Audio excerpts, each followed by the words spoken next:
The numbers have been going up since I stopped playing Garn 47, though. Rather, they always do seem to go up when I'm just not even playing a game. It just this. Oh, hey, you know what?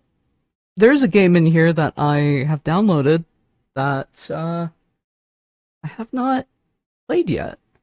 That I promised I would play. How about we just say fuck it? Let's go. Let's go. Let's do it. I'm gonna change the stream settings.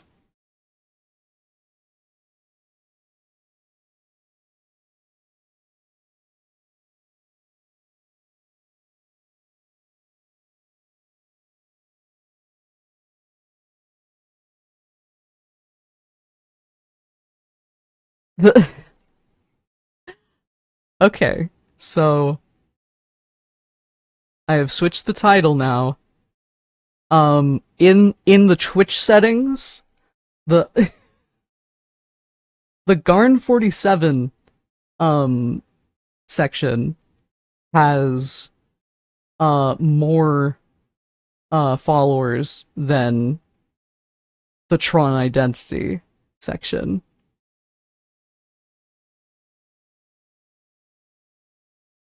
There we go. Oh, right. I had to zoom in a lot to get Garn to capture. Sorry about that.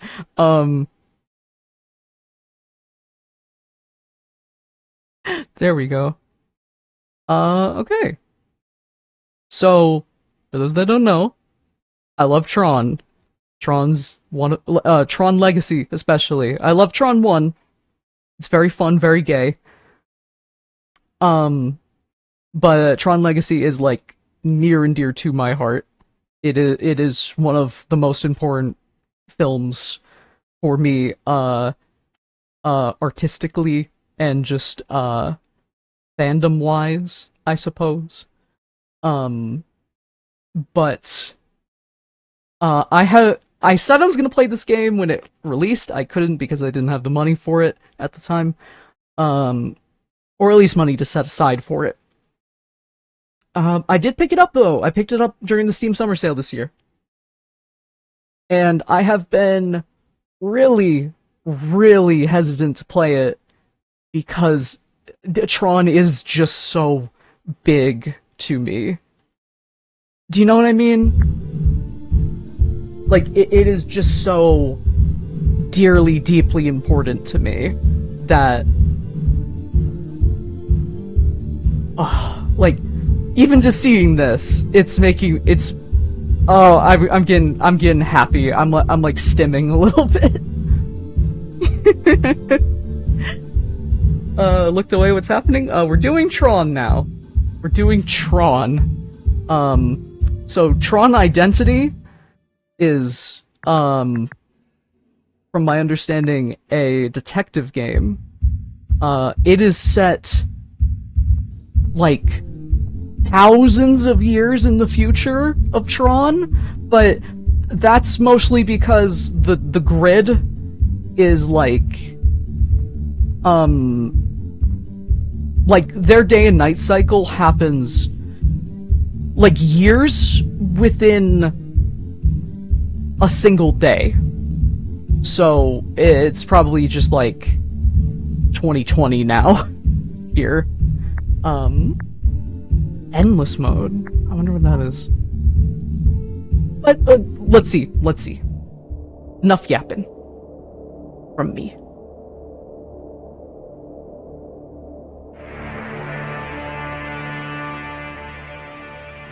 A friend of mine really wanted to play this because, I think the writers of a different detective mystery game handled this one.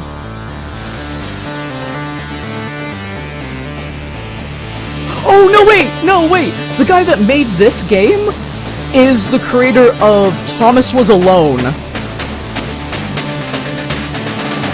Which, completely different type of game than this.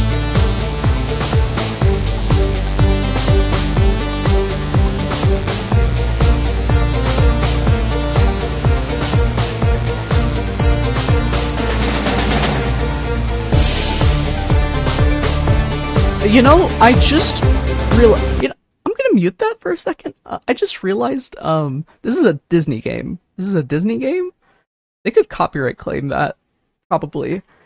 Like Kingdom Hearts has that problem, so I would not doubt if this game had that problem.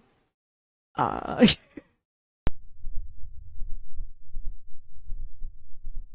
Oh wait. Oh, the music doesn't play if you're not in the tabbed in the game. Wait. Hold on.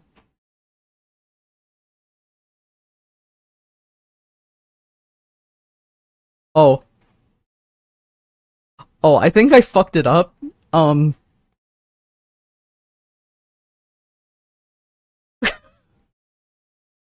is this just my passive power to just make games not work? I don't even glitch them out. I just make them die. There we go. Okay.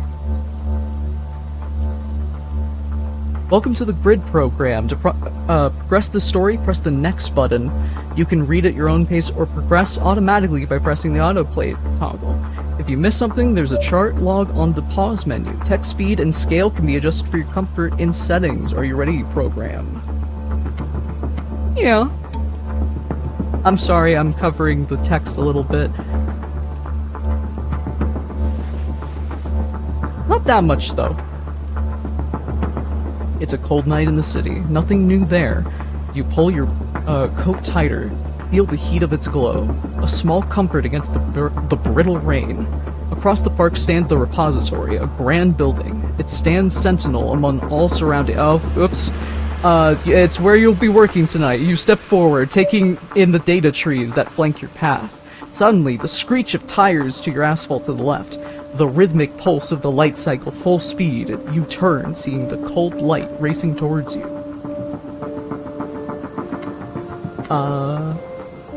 Wait. Drive? Oh, dive out of its way. Hold my ground. Oh, it's like a choose-your-own-adventure! Yay!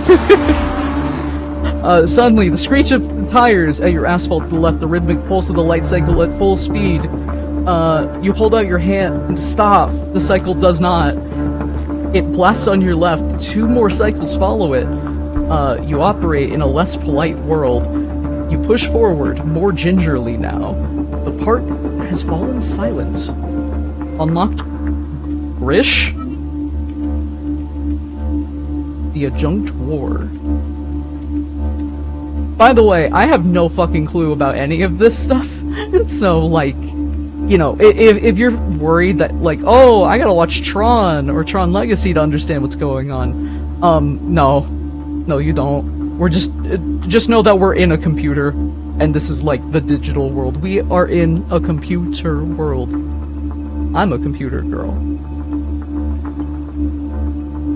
Oh, okay, so it, like... yeah, there's bridging paths and stuff.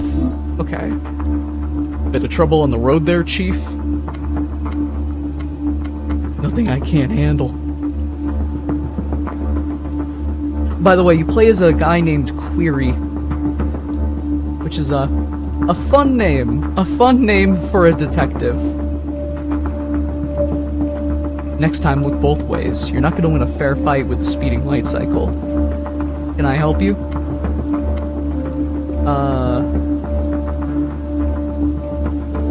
I hope so. The program squints, confused. Mind telling me what you're doing here? 4 squares arranged in a T. It designates you as a member of the Disciples of Tron. A detective. The Disciples of Tron. My name's Query. Your boss called me in. Something happened here. Something big enough to bring in outside help. The program is taken back. He steps away from the door and motions you in. You could have sworn that you saw the light in his eyes pulse with frustration. This is not going to be an easy night.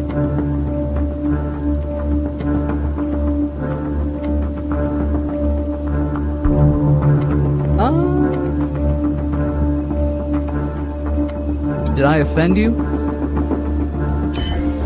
No answer. The program slams the door behind you, reactivating the glow lock. No escape. Definitely not going to be an easy night. Well, shit. The lobby of the repository is beautiful. It demonstrates the same power as the exterior. Grish hustles you into the elegant space. You note that it is empty, quiet.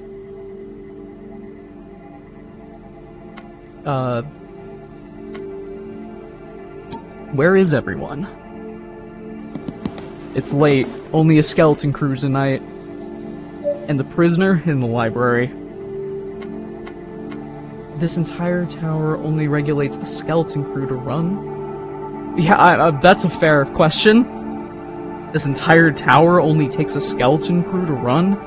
In emergency situations, yes. Might have already been a long night, he growls. Wasn't my call to bring you in. I had this handled. I was about to begin my investigation. Investigating what? You've been told nothing?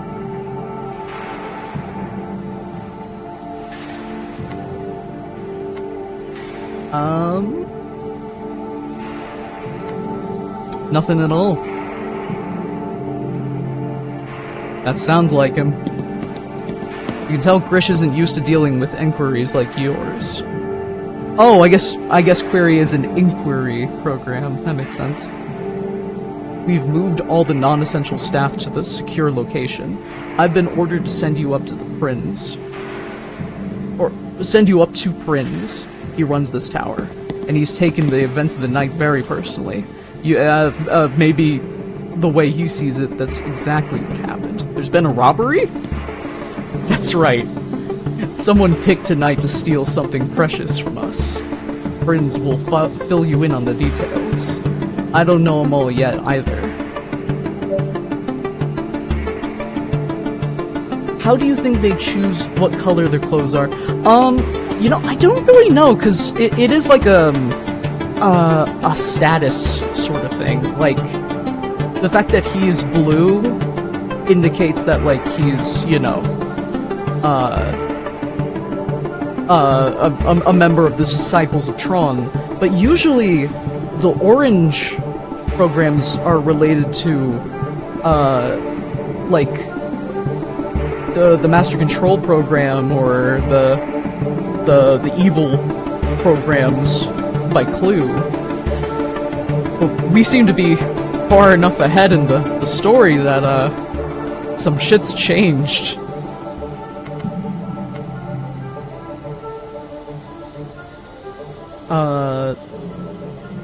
Wait, oh yeah, let me refresh myself here. Is there traffic, effort, what does lockdown entail? What does it sound like it entails? Yeah, that's fair. Locks? That's right, nobody in or out. Thanks for making an exception. Prinz gets what Prinz wants. Keypad to its side waits activation. He reaches out his hand to the panel. It hovers, a sharp intake of breath. What? Is there a problem?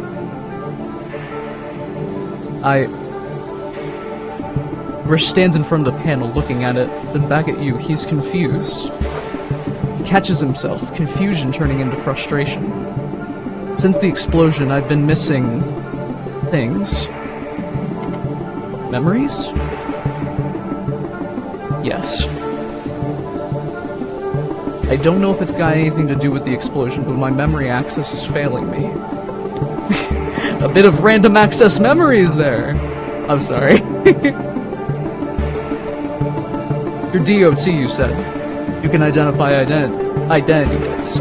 Oh, you can defragment identity disks. Sorry, I might have a bit of what do you call it? I hate when my brain just locks words off from me. When words flip around. Dyslexia.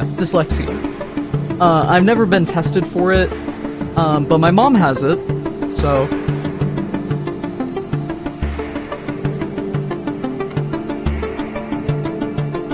I can, with consent, yes. If I choose to.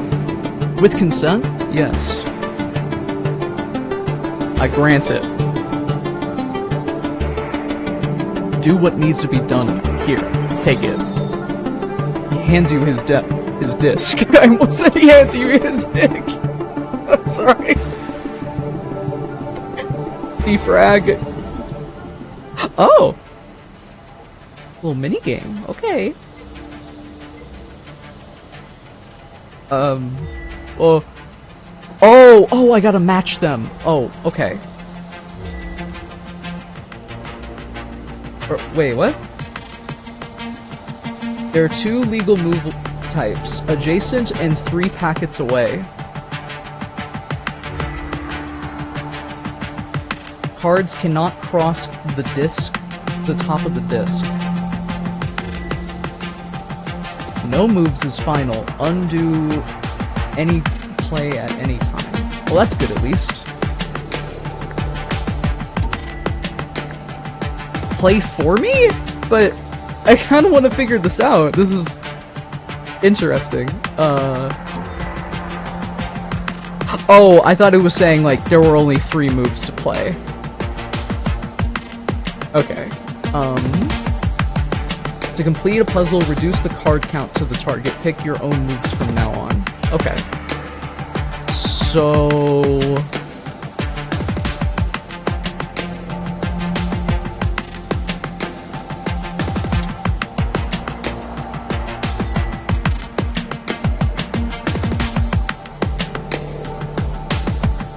as things become more complex, you'll need to make more tactical choices.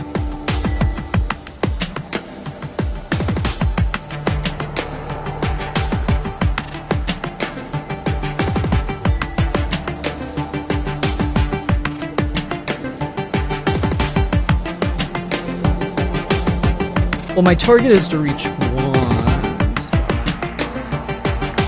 No, yeah, this seems fun already. I'm glad you can undo at any time. Okay. Yeah, let's just start over.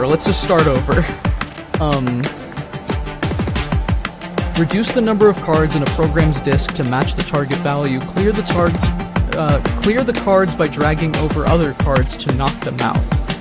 You can drag a card 1 or 3 playable spaces in either direction, but not across a gap at the top of the disc. As you play, different errors and disc complexities will mix up the rules. Okay. I think I get it now. So, like, if I do this, kind of just keep going from there.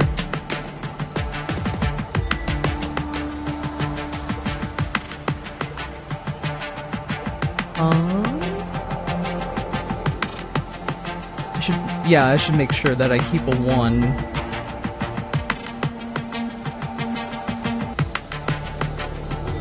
It's like chess, but sideways. Or maybe checkers sideways.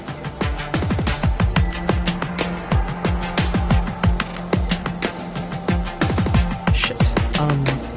There we go. Oh, no, wait, undo. Yeah. There we go. Yay! I got an achievement for that. Completed in 167 seconds, 6.68 microcycles.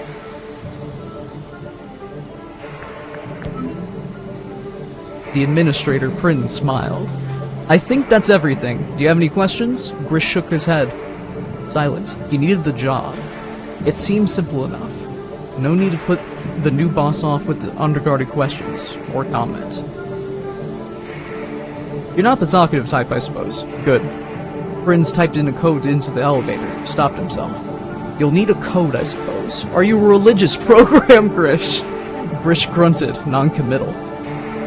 I don't ask for utter devotion, but I do respect for myself for core and for the users. Let this be a daily reminder to you of their importance and seniority to us all. So so this is like a cult that worships the users as like gods? That's kind of cool. 1982, the year that Flynn first made contact with the programs, according to the user calendar, a sacred time. Burn it into your memory. Okay. Cool. You hand the disc back. Grish takes it, replaces it on his back. A slight pulse in his eyes signals the data refresh. Got it. Grish gives the slightest of nods. It's closest, but you'll be getting a thank you. Oh, sorry. My brain mixed up the meaning there. It's the closest you'll be getting to a thank you. He taps the code into an elevator, unlocking it. I've unlocked repeat access rights for you. You'll be able to travel to any location Prince allows. Are there any other gaps in your memory? Grish grunts. He's clearly frustrated to have shown this weakness to you. You move towards the elevator, but Grish puts out a heavy hand, blocking your path. I'm not gonna let you do this without me. You could join me. Grish laughs. I don't join you, program. You join me. Whatever you want to call it. He nods. The soundtrack's really good. You push forward. Be surprised. Let's work together. Reach out a hand. He takes it and shakes it. The most sincere smile of the night plays across Grish's face. Prinz is upstairs. He'll be waiting for you. For us. What's he like? Fine. A little too fixated on the users, but fine. I think I scare him a little. It didn't seem like that from the memories. It's time to visit the man who called you here.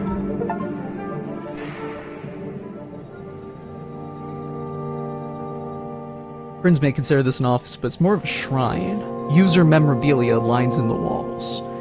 Prinz stands by the window, looking out over the city. He turns to you and smiles as you both enter. You found a friend, Grish! You hired me one, Prinz. I did, and exceptionally happy to have the company. This guy looks like an asshole. I mean, he is named Prince, so... Very glad you could join us, Query. You come highly recommended. I do this. So I've heard. Welcome. Prince steps in front of his desk. He registers your confusion at the bright light on its surface. A little showy, perhaps, but I've been told it looks like a shrine. But much like the users, I enjoy a little theater. A little theater. Is it mean to say this game reminds me of Detroit Become Human? Well... He's secretly evil, but not able to hide it. Well, he is red. He is red. Like, all red programs in Tron are evil, except, like, Grinzler. Because he's just Tron, but brainwashed. But no, yeah. I can see where you're coming from with the Detroit Become Human vibe, but I think that's just because the detective elements, and the cyber theme. I was gonna say cyber themes, but then my brain said theming, and it just kind of came out weird. Little theater. What happened here? That's a longer conversation, I fear. Prince smiles another smile. It is a smile calculated in its charm, the kind of conscious allusion to kindness that you've only seen in those with assured authority. Grish still standing tense. Grish, still standing, tenses. He's seen that smile too many times. Tell me, Query, for whom do you fight? Oh, okay. I fight for the users. I fight for the programs. I fight for myself.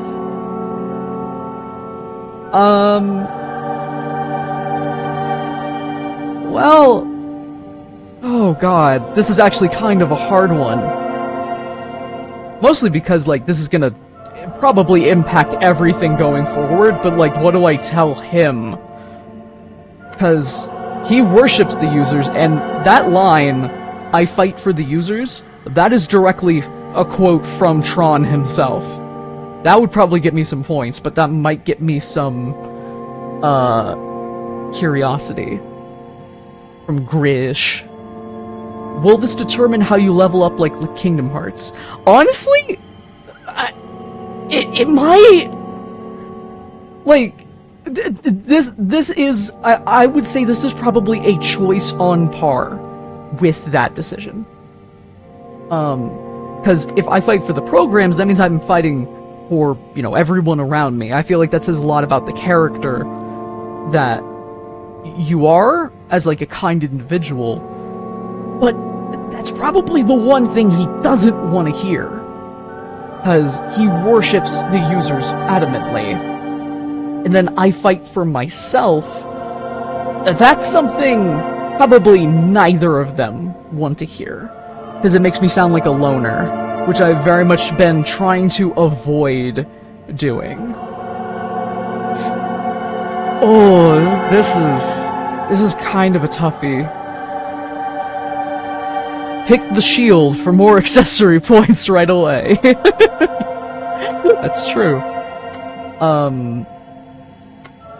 I'm gonna say this because I feel like this is something Grish might appreciate. I don't care if Prince does not like me, though. The users just to get the nice... Ooh, are you sure?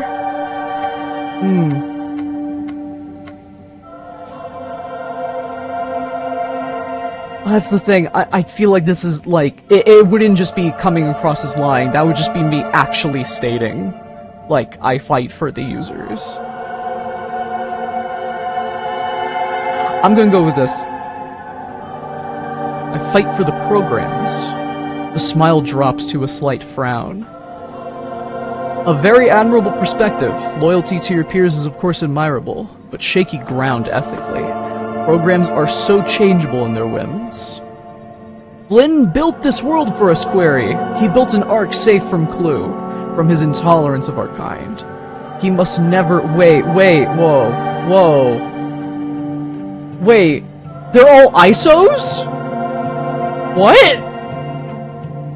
Your order was created with similar optimism, the disciples of Tron, the independent seekers of truth in the face of tyranny. It's a very impressive one, I'm sure.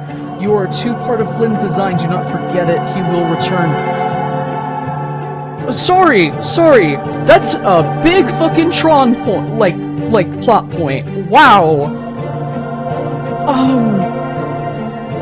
So, in Tron Legacy, and Tron Uprising, the ISOs are isometrically made programs. They are programs that were not created by anyone. They just appeared. They just willed themselves into being, pretty much. And they, were genocided, like, overtly, on screen. So the fact that, like, there are more ISOs? That's actually like a big fucking deal. If everybody in this room is an ISO. And that is a plot point that is making me really excited, because I don't know where the story's gonna go from that. Hi Aardvark, welcome. We owe him everything. I don't think he's coming back. Flynn is a fairy tale. Well, we owe him everything, yeah, I mean, that's true. Yeah. We surely do, program. We surely do. From Grish tenses. The boss and I have different views on the subject. I fight for the programs of the repository. In the war, they taught us to fight for the one next to us. Keep things simple. Prince frowns. Your loyalty to those around you is why I indulge your argumentative demeanor, Grish. But loyalty without faith is a fickle thing. My faith is strong. Not entirely convinced, Prince moves towards the bookcase.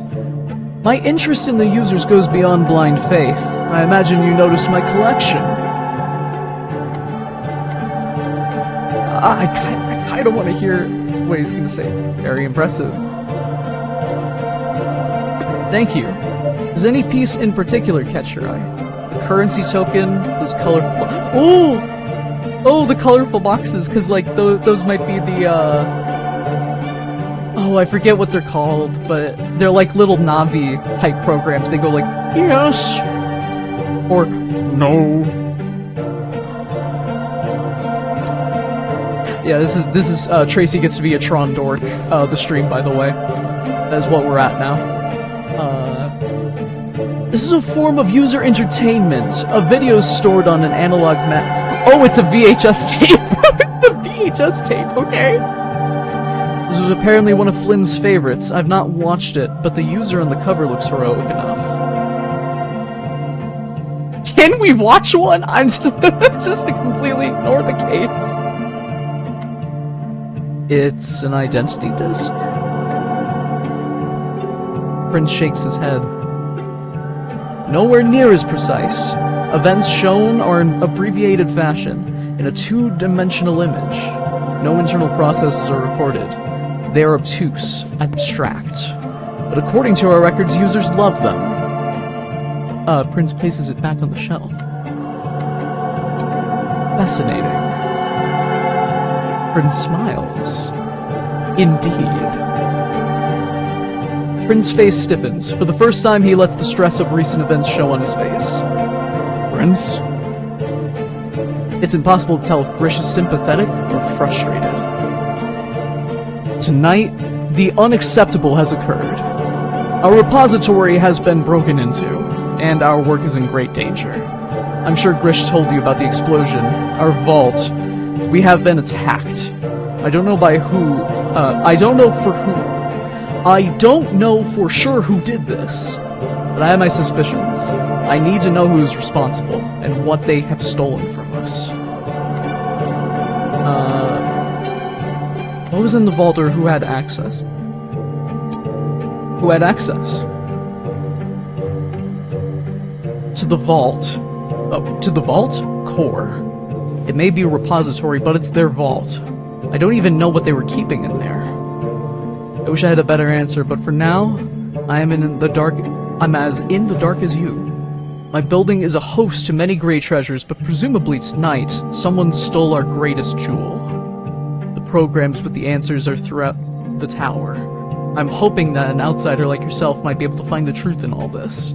I'd like to start with the crime scene itself, or the suspect we already caught. It was necessary to contain the threat. Absolutely! Grish turns to you. A visiting dignitary. I don't like new faces, not when there's a confidential explosion moments after their arrival. One of my men secured the prisoner immediately. We've created temporary accommodations in the library. Give my apologies to Ada when you see her. Not exactly her role to play jailer. I'll start with the vault. No need to tell me, program. The DOT are independent of my authority. I hope that you also remember your oath of non-interference. Come back here when you have anything to tell me, or any questions I can answer. Prince's smile broadens briefly. I don't know why I added briefly. It's been good to talk to you, Query. I will make it known to my staff that you are supported in your investigation. I believe you can do good here. This is my repository. I will do anything to help you. Come to me if you need anything. You leave the office. Grish follows. For the users. I'm sorry that my logo's covering the text there. I can't really slide it around as easy as you might think I could. A little buried in my my visual setup. I'll let you guys pick. Let's see here. Oh wait, I was gonna do the vault. Right, I'm sorry. Okay, I'm listening this game, it seems very fun. I think you'll enjoy it, Anya. A memory of great energy hangs in the air. The vault, what's left of it at least, is incredible. Hot red light permeates every corner, highlighting blue cracks in the damage of the explosion. God, that looks so good. The heat of the light is matched only by the cold of the wind blowing through the outside. In the place of the vault interior is the gaping wound. Slumped in the corner, you shit, I need to turn autoplay off. Sorry. Their clothes are more ornate than Krish's. This isn't one of his guards. Corps honor, maybe? What happened? A good question. You turn to Grish. How do you think we should approach this? I think the guards suffered enough for one night. Why don't you take the lead? Whatever they were guarding's gone. They didn't talk much after the explosion. I left them here to recover. That... I couldn't sit on a light bridge. Like, even like a portal light bridge. I would be scared that I would just like fall at some point. He stands back by the door as you approach. Hey, what's your name? I have a feeling I should take a sensitive approach to this. It's only now that you realize, looking at the guard, how young they are. The hair, the uniform are pretty messed up, but this guard isn't more than a kid. A kid left to guard something worth destroying this vault over.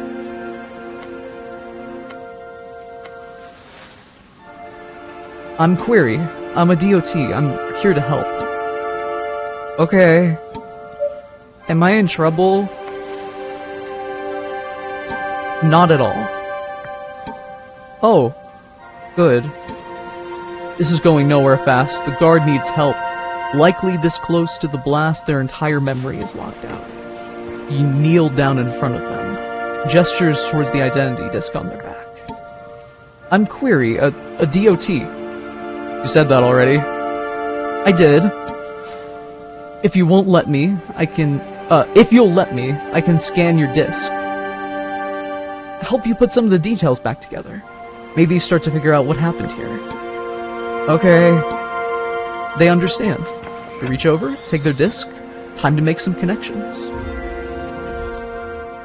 Oh, I already see some gameplay changes here. Oh boy. Blocker errors are temporary cards which take up space. Work around them. Okay. Target is 2 this time. When the bar next to the blocker is full, it disappears. Okay. Oh, I see. But the new ones take its place. Turn to a gap of 2 cards into a gap of 3. Oh, because then I could skip over it. That makes sense.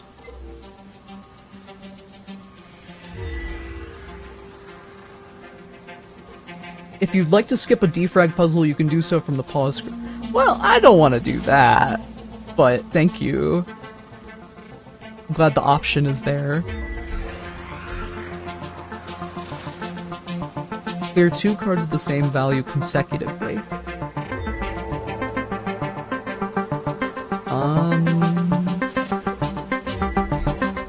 Here we go. Hey! Okay.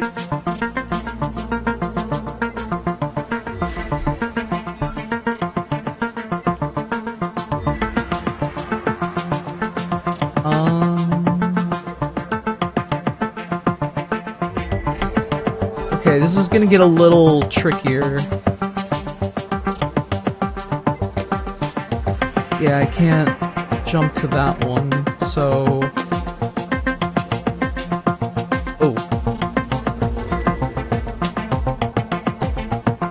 No, don't want to do that! Don't want to do that!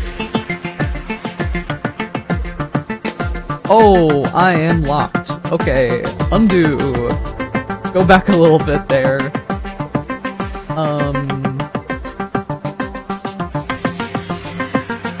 Shit.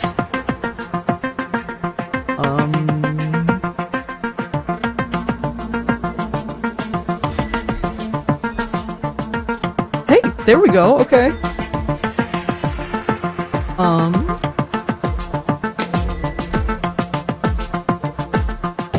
Ooh. Oh, okay, I just got myself into the exact same position.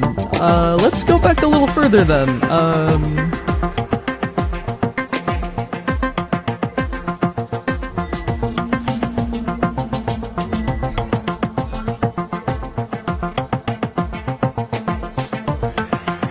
Oh, whoa. No, that's the one that I need to, solve the game. Shit.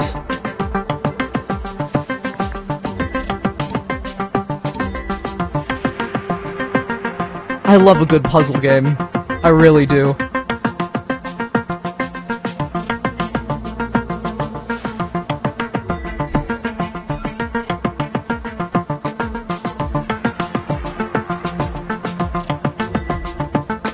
Cause now, okay, Okay, I think I get where I'm supposed to go now. I have to get rid of the suits that are aligned there, either by color or the number. Which is why I keep messing up with this. Or the shape on it. So if I get myself back into a position where there's a little more on the table,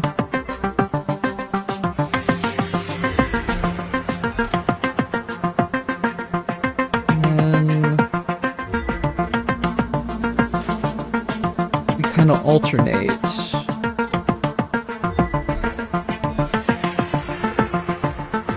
Get that there. Wait. Oh no, they're both triangles. Okay. Oh, this is the same one I was at earlier! No! Shit! I thought I was cooking. Puzzles give so much satisfaction when they're finally solved. Yes, they do.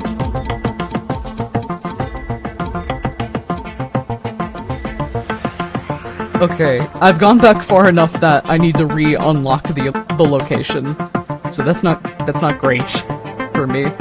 I think I want to do that. I want to get there.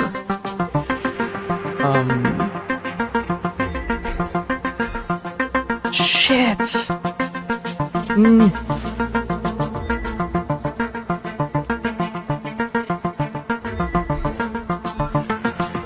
Wait. Okay. Now we just gotta get the edges, like, inward more, so that way...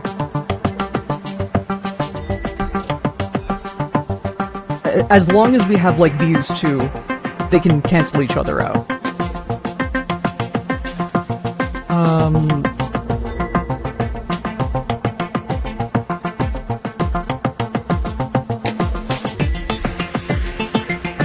And then...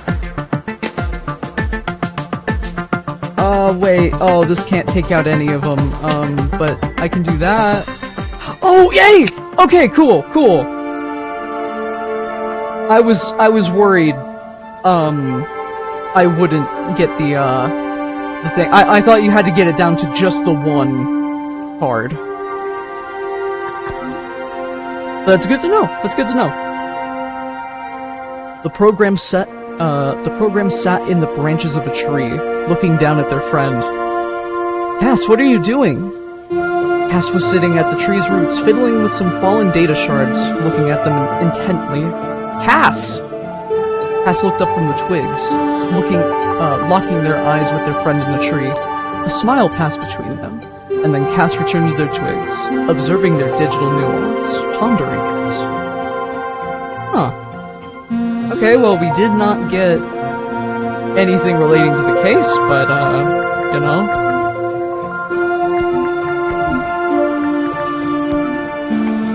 know a little more about this guy. You place the disc on the guard's back. Cass. My name is Cass. It's a start. You smile and help Cass to their feet. Steady there. They make a concerted effort to stay standing and manage it. Unsteady but vertical. Thank you. It feels like the explosion just happened. Light and sound all around me was horrible. You look out at the gaping void of the vault, and the city lights beyond. Do you remember anything else? Anything at all? Cass steps over to look out the city with you. Like what? A program. Anyone else here before the explosion? What were you guarding? Your superiors within the core. The explosion device itself.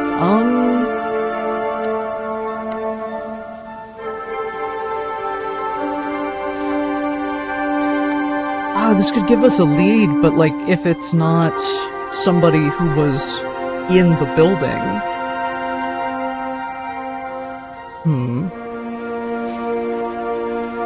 Because I mean, the way that like it looks exploded, it looks like it was exploded inward rather than outward. So I would assume they broke into the building from the outside. Not a big deal, but the music is a little... Oh! How's that? Is that better? I can actually adjust the audio this time because well, I don't have any friends in the call, unfortunately. Yeah, no problem, no problem. A program. Anyone else here before the explosion? What were you guarding? Maybe what they were guarding. What were you guarding? I don't remember anything in the room with me when the explosion happened. I'm trying to be helpful. I swear it just all keeps slipping through my fingers. The explosion fried their memories. You'll need to come back, work through this with them.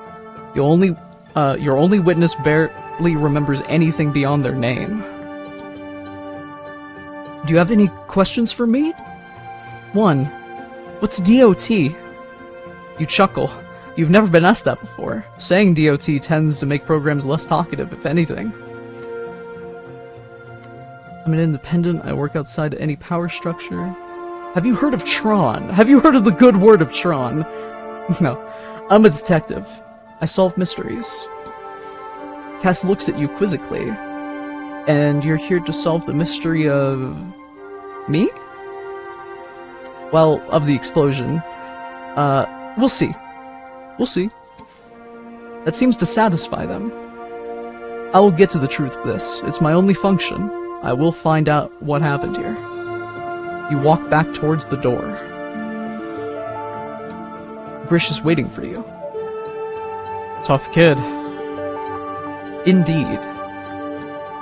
I love that they give you the option to just completely, like, betray whatever character you've been trying to do. Like, I could have chosen, like, the super rude response there, and then everything I just did there would have been reframed as, like, you know, oh, so you were just lying. You're an asshole, actually. That's crazy. Like, this far into interactions with people, you can lay the seeds of implying that you're actually a scumbag. That's insane. That's wild. I've always admired your core honor guard. Ruthlessly efficient. Best on the grid. You note Grish's respect, not something you've seen much tonight. You hope it's well placed. We should move on. He's right, it's time. Perhaps the prisoner in the library will have more to say. I'm really liking this. I'm really liking this. Like, I knew I was gonna like it, but I'm ecstatic about it.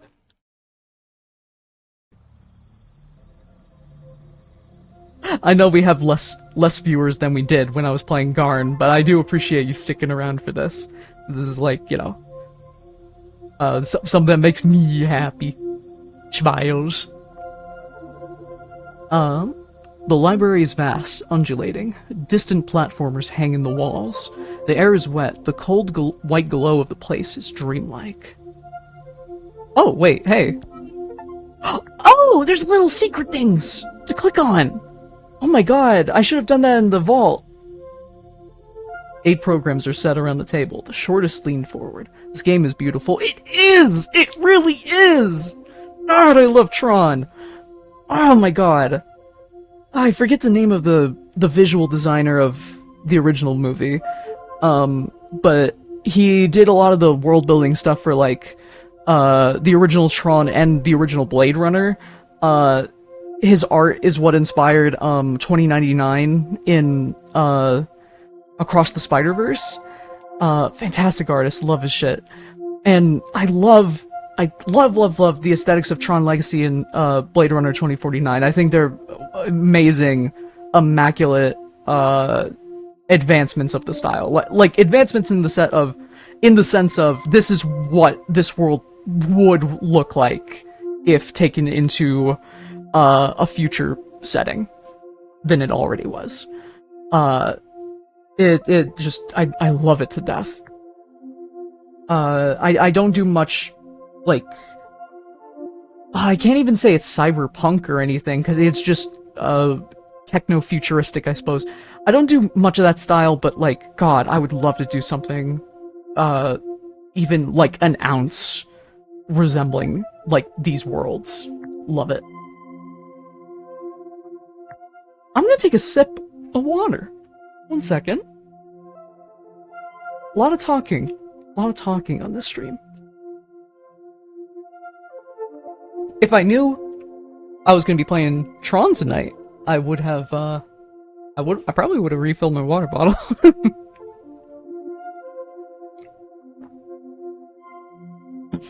Okay. 8 programs are set around the table. The shortest lean forward. You know what? This was on screen long enough, you probably already read it. I'm not gonna be redundant. I already read it in my head while I was saying all that stuff.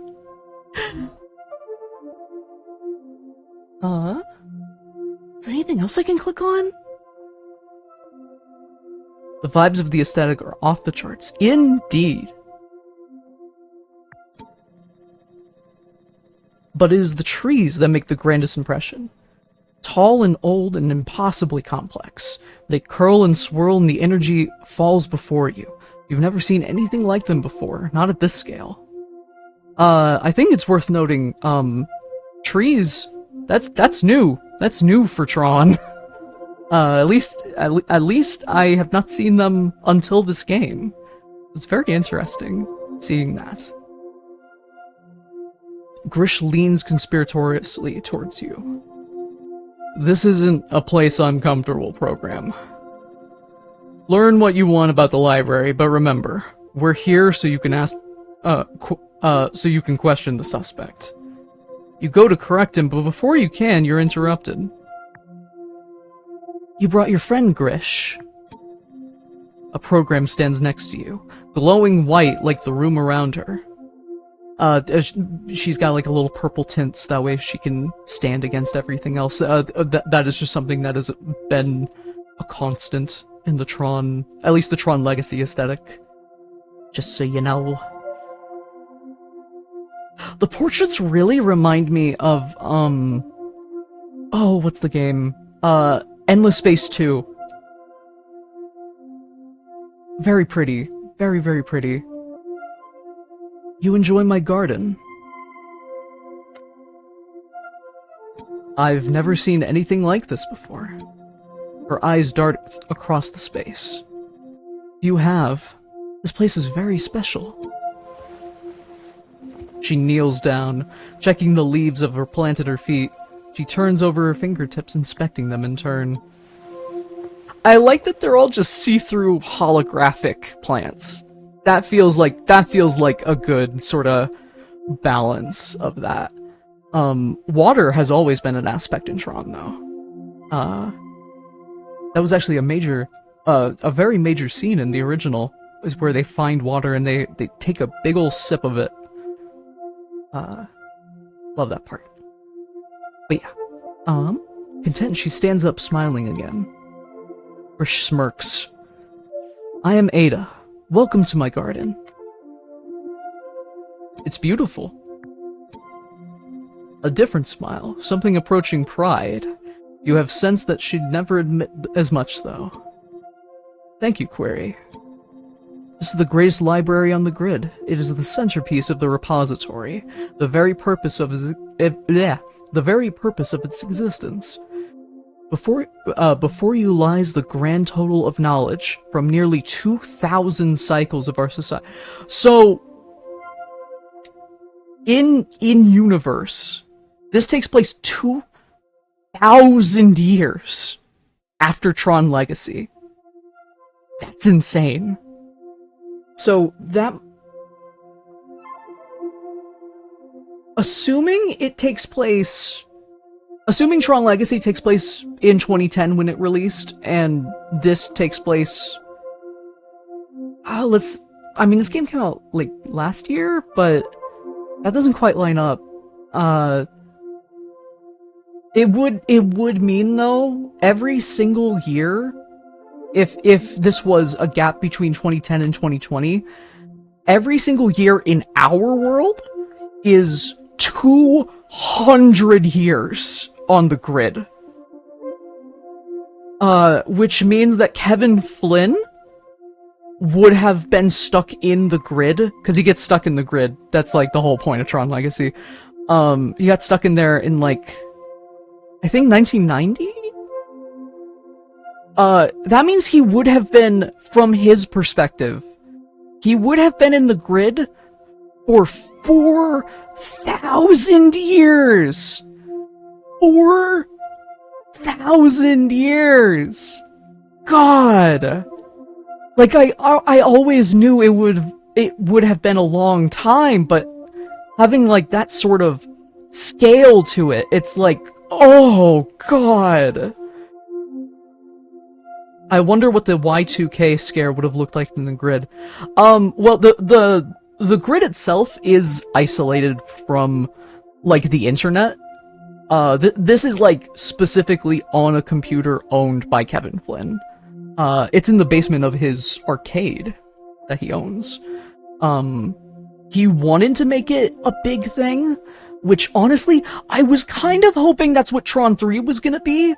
Like, God, I have been holding back my fucking Tron 3 opinions and everything.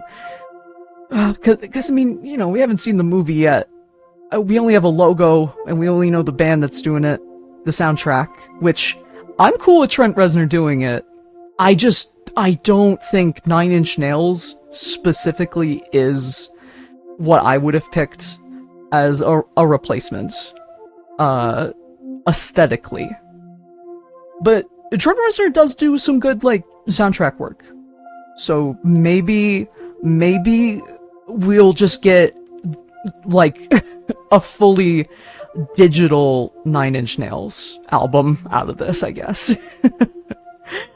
But,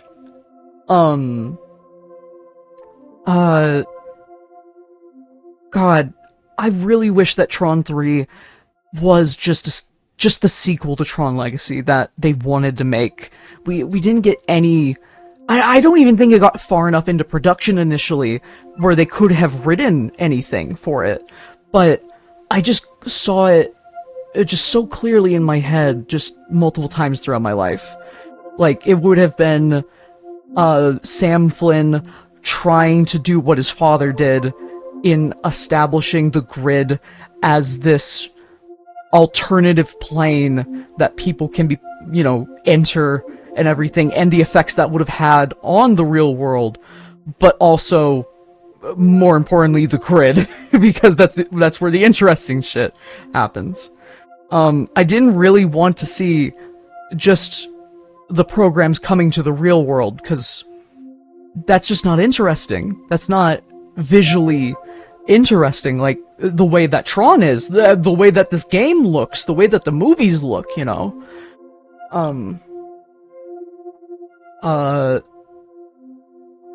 And ideally it would have been Edward Dillinger Jr., who is still in Tron 3, but he's played by the guy that played Quicksilver, who is a good actor. I like him. But he was originally played by Cillian Murphy. Cillian Murphy was on set for one day. He's not even credited in the credits. We only know his character because of the DVD release. It had like stuff that was, you know, trying to set up Tron 3, which would have involved the villain from Tron 1, the Master Control Program, coming back. Which, you know, I think that would have been fun. And Edward Dillinger Jr., his father was the other villain in Tron 1. So, you know, it would have made sense, and would have paralleled with Sam Flynn, you know, legacy, all that, yeah. But instead, no, we're getting a movie starring Jared Leto, who is, you know, a pedophile, and also, they're resurrecting Kevin Flynn, which kind of negates the ending of Tron Legacy. And none of the characters from Legacy are coming back, except Edward Dillinger, of course, but, Tron's not even in this movie. Fucking Tron! His actor was not brought back for the movie, and he's like the one guy in this franchise who loves this stuff. He was trying to get Tron 2 made for decades. And he finally got to be in this movie, Tron Legacy, and all the little, you know, spin-off shit. And then it just dies off again. And now that they're finally getting off their asses, they're finally making a sequel, they don't even call him up. And he's literally the title guy. I think that's fucked. Sorry, I had to get all of that out. Like I said, near dear franchise, I'm a dork for this. I love Tron. I love Tron. Okay, what are we doing again? Grace Library on the Grid, 2,000 years. Yes. From the founders to this moment, all of it pristine. Ada walks over the tree, grand and towering. She reaches out a hand, brushes a leaf, letting the energy fizzle in her touch. A crackle of utter sonic crackle of utter sonic complexity. Sorry, my brain was still a little Garn there. A little Garn 47. I love hearing these details in lore shit, knowing nothing about this. Oh man, I could go off for hours. Like, God, don't even fucking let me start. Oh man. I wouldn't shut this stream off if I could do that.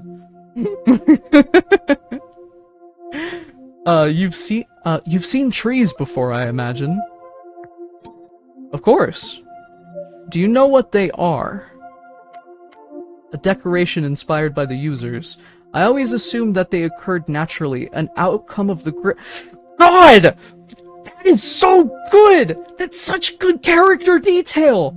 Cause it's not just introducing us new elements to this shit, it's also giving different avenues for how they, you know, how this information is conveyed to us. Because these are completely different types of things. Is that a trick question? It implies we already know what it is, and we assume we're being tested on it. A decoration inspired by the users assumes exactly what it's stating there, and then we're probably going to get a different meaning from that. And I always assumed they occurred naturally, makes it sound like we're, you know, we don't know shit. And we're about to be, like, completely told what trees are, at least from a digital perspective. Where was this writing team? Yeah! One of the big things I wanted to do, with Kingdom Hearts because I think Kingdom Hearts might be streamable. There was a bug patch, which I don't know if that's addressing the thing that happened to me last week, or 2 weeks ago. But you know, that's a possibility. But the Tron stuff, I've seen the Tron stuff, and most of Kingdom Hearts just through osmosis and my friends showing me the stuff. But the Tron stuff is written and spotlighted so earnestly in those games. Like when I heard they were making Tron 3, I kind of just wanted them to hire Nomura instead. Like, I genuinely would trust a Tron 3 written by Nomura himself. Which, I mean, obviously, you know, he's got a lot on his plate. He's got, like, 3 Final Fantasy games, he's got fucking Kingdom Hearts 4, and, you know, the future of Kingdom Hearts, and all the little spin-off titles of each of those, and probably some other shit that I don't know about. Ugh. God.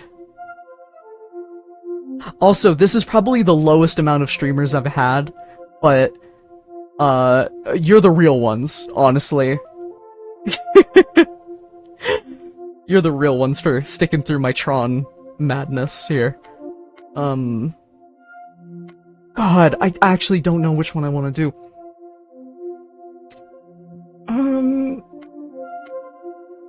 Always assume they occurred naturally as an outcome of the grid?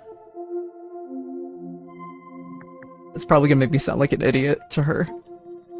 The description is accurate, but fails to capture their full function. Trees are data, records of our history, not individuals, but an entire society. They are our memory at a cultural level. God! That's so cool! That's so good! And that really ties into a lot of, like, the philosophical, spiritual shit they do in Tron Legacy. Cause, I mean, that kind of is what trees are in real life, ain't they? You know? Records of time and progression. Memory of nature. God! Oh my god! That's so good! Oh man. I understand you work with identity discs as part... I love philosophy too, Anya. God. Like, Tron Legacy... Like, if you want to know what kind of person I am, it's because of Tron Legacy. I don't want to be, like, so... You seem like I hinge my personality off Tron Legacy or anything, because honestly, I don't get to talk about it that often, or anything. But, that movie fundamentally changed everything in my brain as a kid. It's why I love, learning about things from a political perspective. I love history. Why I love, just the philosophical musings of just ordinary things. It's, if Tron Legacy didn't exist, World Walkers would not exist. Like, Null might, unprofessionals would be less cool if it didn't, but God. Maybe if we're vocal enough about Mars or whatever, the next movie is supposed to be called, we'll get the Suicide Squad situation to get a better movie, and we don't have to think about the one with Jared Leto in it again. God, I wish we could. I wish we could. That would be so good. You see, my biggest fear with Tron Ares is that even though it is, on a fundamental level, everything I don't want in a Tron movie, my biggest worry is if it's good. Because Jared Leto is, you know, he's the producer and the one, you know, the movie is kind of banking on. He is the villain, though. Just like in real life. But, I assume that means, even though he's the title character, we're probably not gonna see a whole lot of him. At least not for the majority of the film.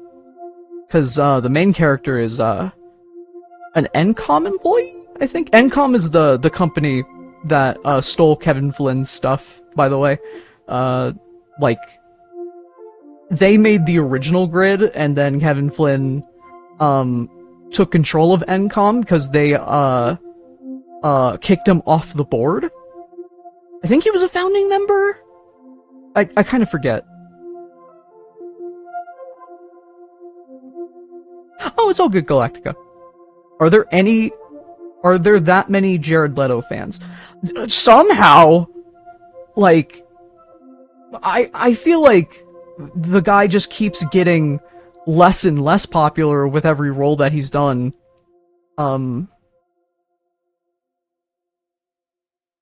Ares, right. Ron Pantheon, same guy, though. Yeah. Same guy in World Walkers. Sorry, that was a big sidetrack. I'm sorry that I keep sidetracking, but God, that tree line, it got me. It really got me. Like, that's the kind of writing I miss from Tron. That's the stuff that makes me... Like, I always say this, my favorite pieces of art are the kinds that inspire me to make art as well. It is just so spiritually fulfilling and nourishing for the brain and the soul and everything between. Despite Jared Leto's best efforts, there are still fans. Somehow, even with Morbius, the worst movie ever made, I assume, as I still haven't and will never watch it.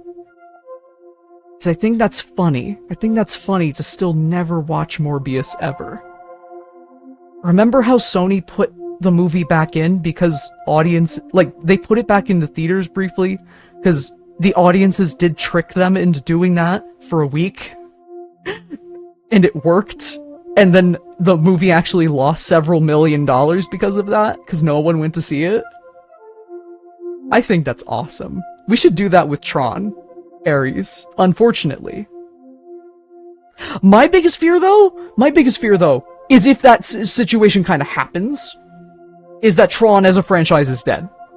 Like, Tron has always been a franchise that, like, Disney has just teetered on, you know, letting exist. And the big problem is that if Tron Ares is not good, I'm worried this franchise will die. Which, I gotta be honest, if it had ended at Tron Legacy, that would have hurt, but that would have at least meant it ended on a good note.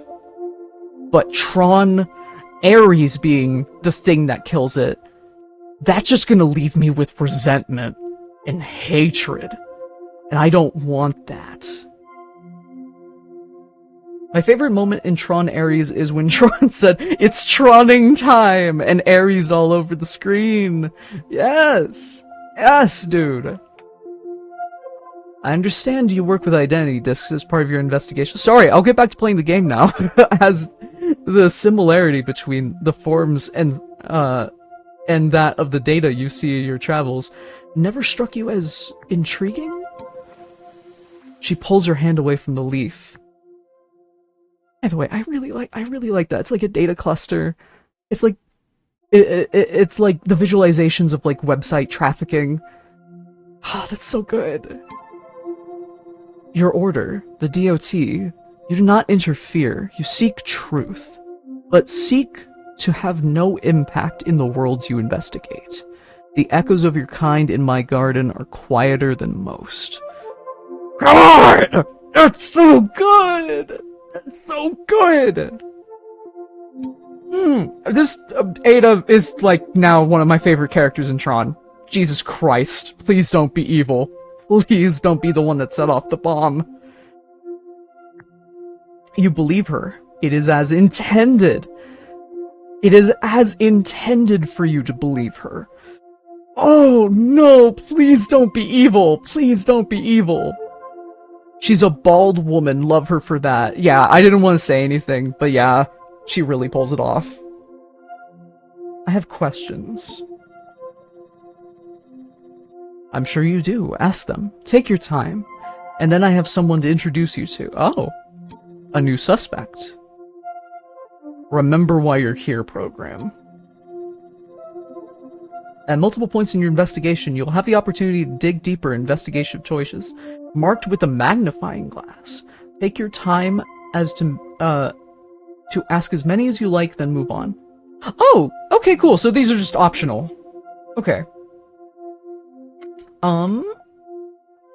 Any memory loss? She looks confused. There seems to be some of it going around, maybe a link to the explosion. No, nothing. Maybe we were,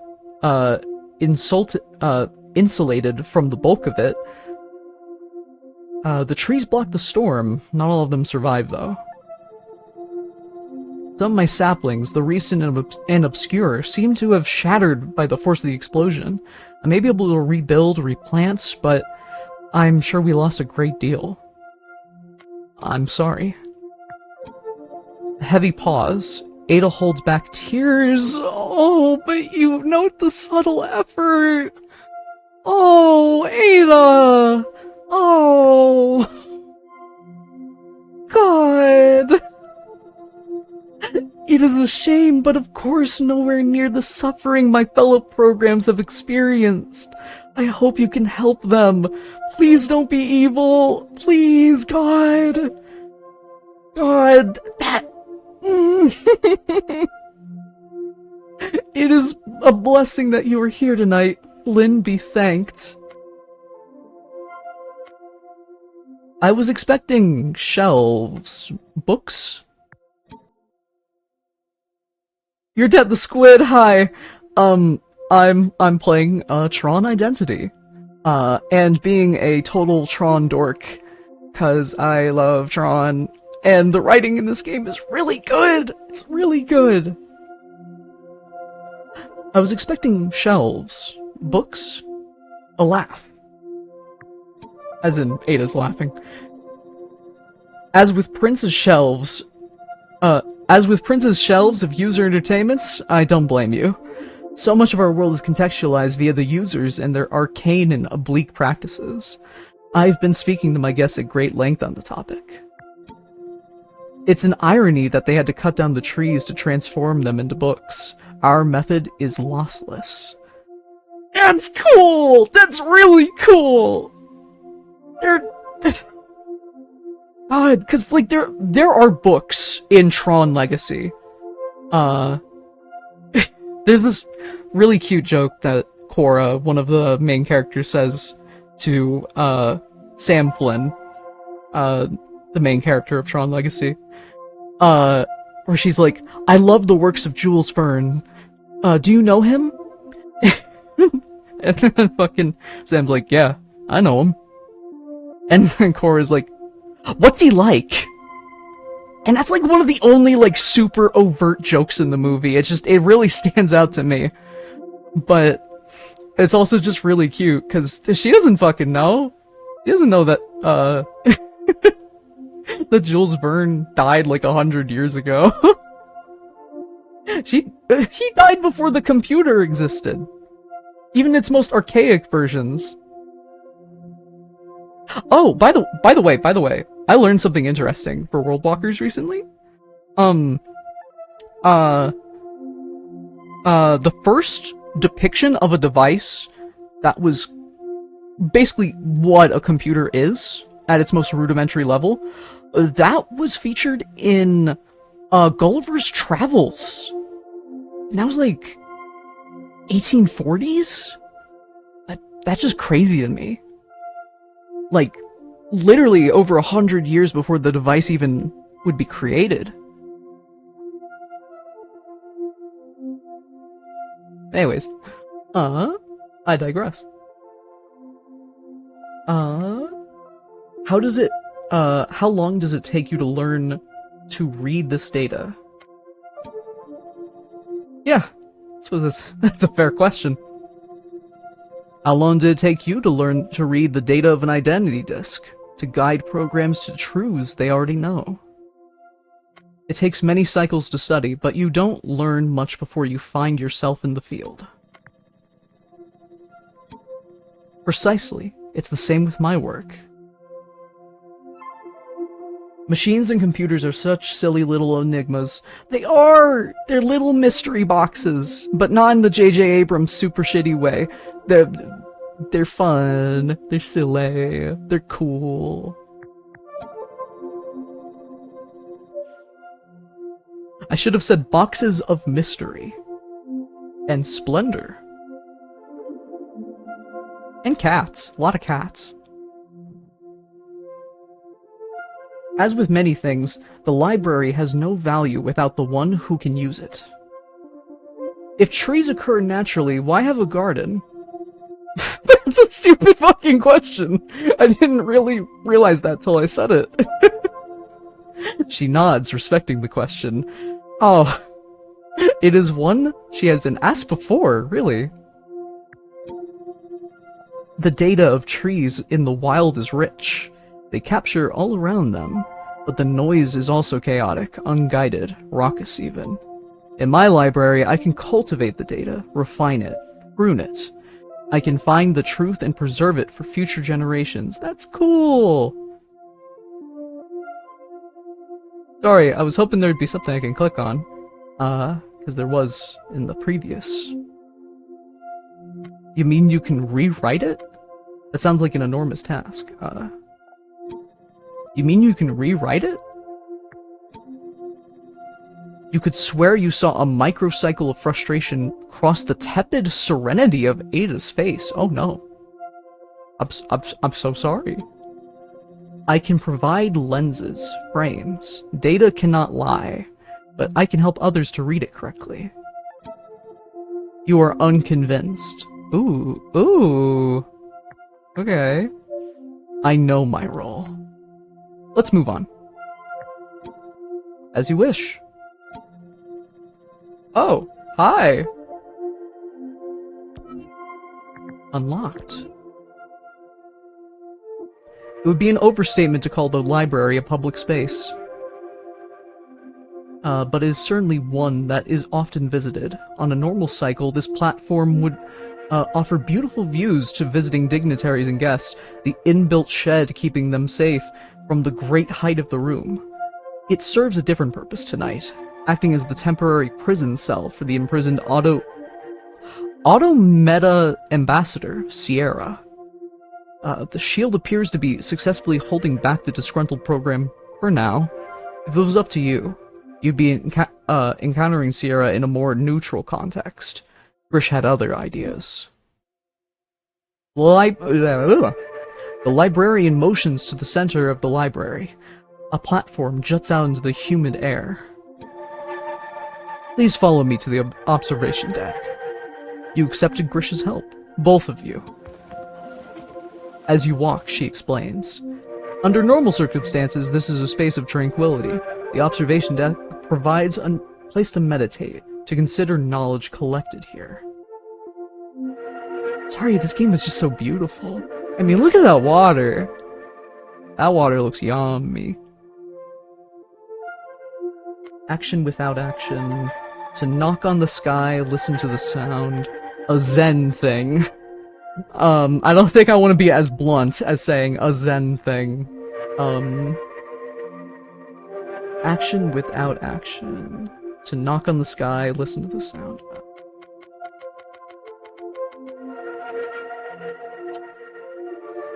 Yo, shout out to water, yummiest liquid! It's true. It is true. I should take a sip! Take a sip, actually. Been reading a lot.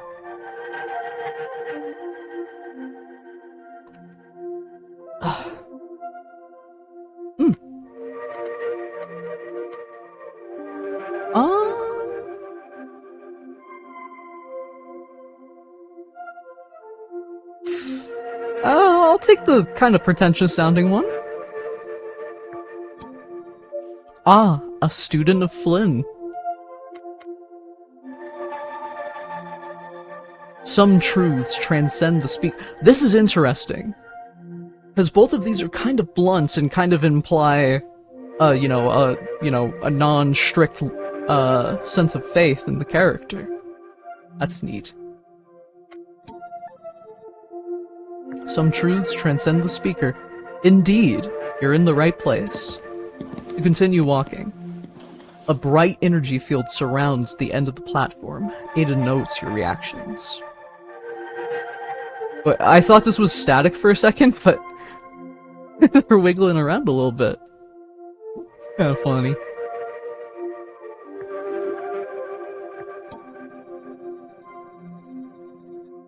A safety measure. Under normal circumstances, it would be unfortunate to fall from the perch. Grish smiles. And a perfect prison under irregular circumstances. You are now close enough to see that the energy field has an occupant, an exceptionally tall figure sitting cross-legged at its center. I will leave you alone with him. I encourage you to be respectful. This is, after all, an ambassador. A guest in my garden. A traitor in our midst. Fucking... Sorry. Ada winces. My guest, Grish. Grish gestures her away. Ooh, you're pink! I didn't notice that before. That is not a color that has been seen in Tron, actually. I don't think. Yeah, I don't think so, actually. The man in the energy field looks up as you approach. Sad eyes peer out from the strangely pale face, faceted and lit by two bright eyes. It is a timeless face, and one you instinctively know has seen a great deal. Greetings, programs. Grish sneers. Greetings. I should introduce myself. I am Sierra, ambassador for the Automata. Automata? Like Nier? Probably not, but... Also, I know it's Automata. Automata's more fun to say, though, because it's Automatopoeia kind of sounding. I am pleased to make your acquaintance. I'm Query of the DOT. I've been asked to investigate the events tonight. I've been told you are a criminal, but I will form my own opinion. You have my word. You nod respectively. Respectfully. Grish grimaces, unimpressed. Sierra smiles. You find yourself fascinated by the structure and patterning? I guess I never said that word aloud. The way it contorts in flawed attempt to mimic a very user expression. You try not to stare. Huh. A very user expression. Ending Tron. That seems like something that fucking, oh god, I forget the name of the guy that develops those games, but that sounds like something he would try and do. He notices. Am I your first automata? Query. Yes, I'm sorry for staring. That is interesting, though. So they augment themselves to seem more human? Which is funny, given that, you know, the users and the programs, they basically look identical. Outside of, like, a couple that are, like in the first movie, there's a guy that's just a pyramid. He's just a human guy sticking out of a pyramid, and you never see anyone else like that. Well, outside of the first movie. But I'd like to think they still exist. Yoko Taro would like Tron. Yeah, thank you. No, I've met strange programs before. Oh, no, don't want to say that. Yes, I'm sorry for staring. He looks at you quizzically. It can be strange to be exposed to the new. The automata have kept to ourselves for some time. It's reasonable that the rest of society would be surprised by our appearances. He was just pyramid pill. Yeah. In truth, I am proud of the difference. We choose not to look like the users of myth, but Oh! Okay. So they augment themselves to look less human. That makes more sense.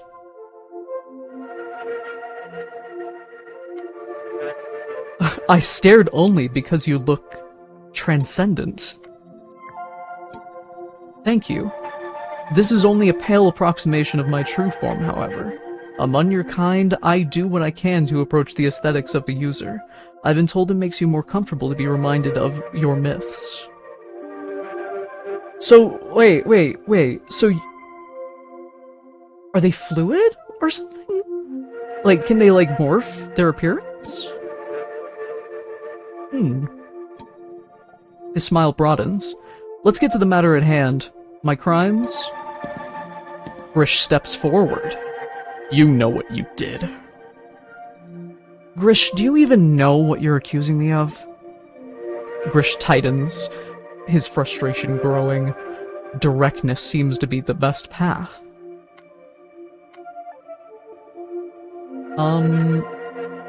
Did you steal something, Sierra? Sierra feigns a sorrow. You figured it out! Yes, I did! I stole an enormous amount of something very, very special. My pockets are lined with ill-gotten wealth. I specifically, and with forethought, came to the repository today to steal something from you. And specifically, to steal it from Grish here. Grish fist tightens. A flash of light plays across his eyes. Tell the truth, liar! The prisoner stands slowly. Oh, wow, he is lanky. This guy is cool. He is a giant, almost twice your height. He looms over you. There is a great strength there, but also a gentleness in his posture, his movements. I am not your enemy, Query, and I don't believe you are mine either. I will happily answer your questions if you return to me. I will help in every way I can, but I fear I am as ignorant as everyone else here. He points at Grish. It's kind of a funny frame. But this one cannot join us again. His mind is locked on target. It will not find the real culprit for you. Sierra turns his back to you, your conversation over for the time being. Prinz needs to hear what happened here. Okay. Okay, we can pick. Okay, I'm glad. Because I want to go back to the vault.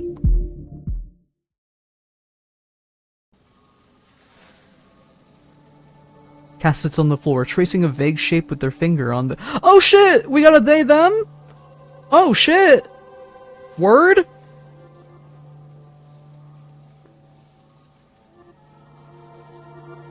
Is there anything I can glean? Anything I can click on?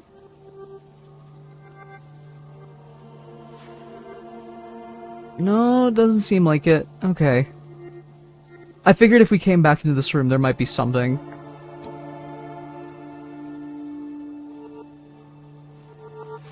Cass sits on the floor. Oh, yeah. Grish inspects the vault door. Oh, we can't do anything else? Darn. But no, yeah, I'm happy that there's a they, them in Tron. Hooray. I was kind of picking up on the vibe that Query might, you know... His name might not just mean that he's, a questioner. Well, Sorry. But I would appreciate gay representation in my favorite franchise.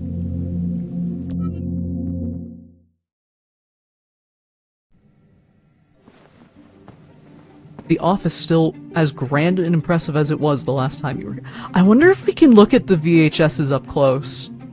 Because they're really far away and shrouded in light. I would like to see if they were like specific movies or anything. You and Grish approach. A silent nod indicates that your colleague wants you to take the lead again. Prince stands at the window. As you approach, he turns. A smile of recognition. Welcome back, program. How are things? A shrug. I fear things have continued to slide in your absence. I find myself increasingly forgetful. Oh, ooh. Some kind of lasting symptom of the explosion, you think? Some kind of lasting symptom of the explosion, you think? Sorry, I wanted a better take of that. I didn't think the bomb was causing forgetfulness. I thought that was just, the people standing close to it being, like, their memory damage from the explosion, but maybe it's just another element being added into the game. The world, I mean.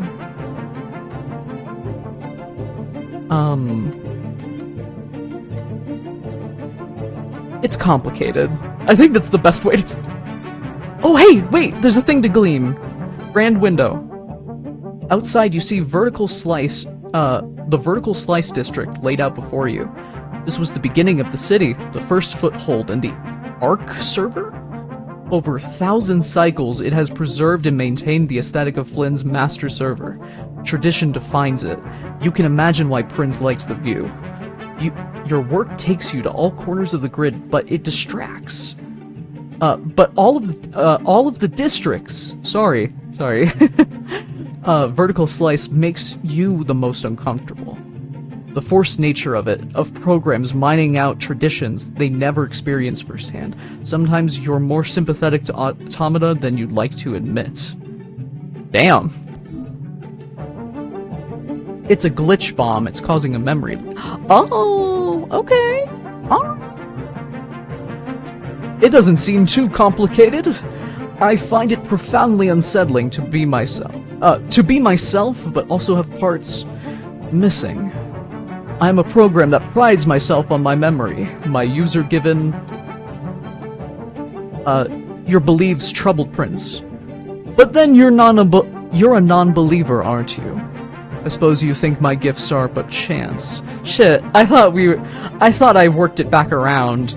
I guess not. But that's fair. Prince looks out the window. Tonight I am jealous of the programs out there, who continue their ebb and flow untouched by what has happened in here. How many programs function entirely in the dark? How many remain ignorant? So peaceful.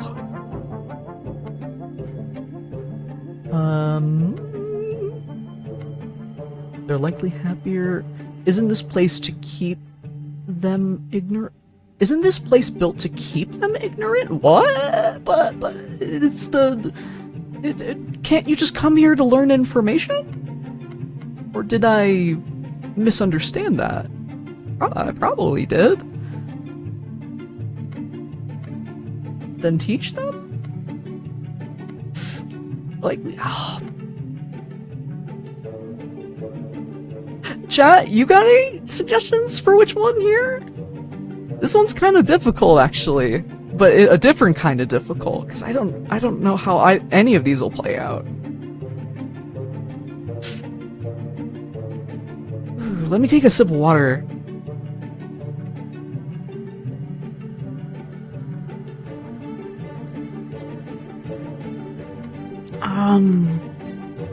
Maybe teach them?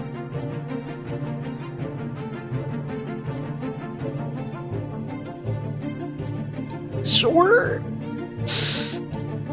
A smirk. And how would I do that?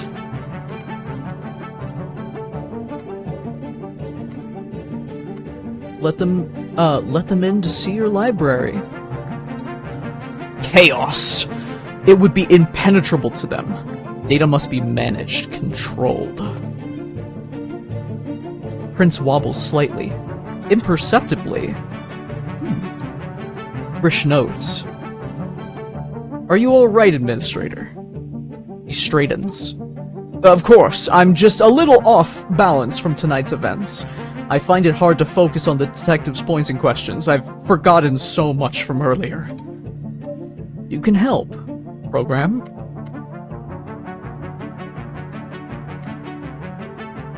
Very sarcastic here. Very... I can. Then do it, please. Help me put things back together a little. Prince takes the disc from his back, hands it to Grish, who hands it to you. Minigame! Oh, whoa, oh, god, that's a lot. Wow. Lock errors are obtuse. They lock cards from being moved or cleared. Where are the lock cards? Oh, the ones with those. Oh. Okay. You cannot do anything with lock cards until your next move. Oh. Okay. So they change every time. Clear 5 cards of the same suit consecutively. Okay. Can I keep doing that with red cards?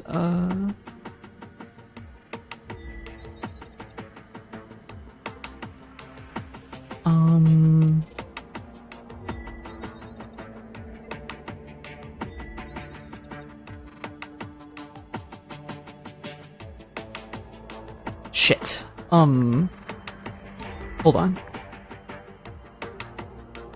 Oh, wait, no, wait. Are there other 3s?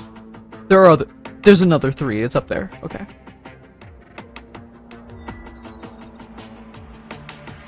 Oh, but it didn't even matter. There we go, okay.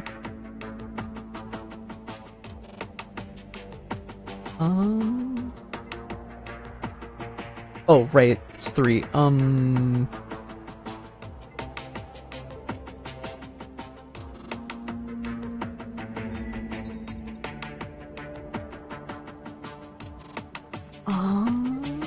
no, that's the one that I need to save. That's...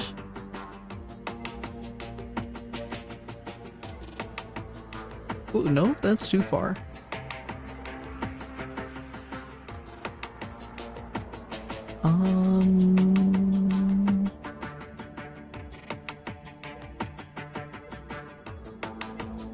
Oh! There we go. I gotta make sure that one stays there so that way the 4 can... Oh, okay, can't do that yet. Yeah, I see where I'm supposed to be taking this step by step, but I also need to make sure I can get to that point.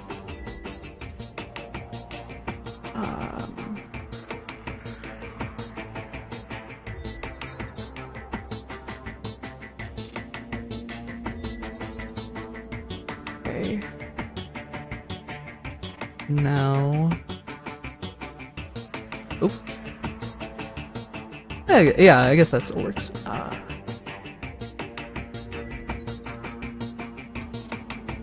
I really like that in Tron, your personal information doubles as a weapon.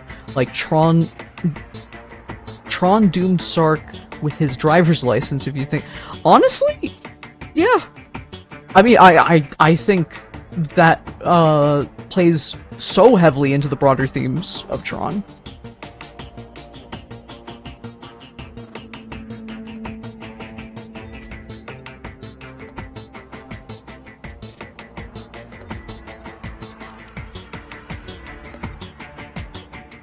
Made a little leapfrog here. Wait. Yeah.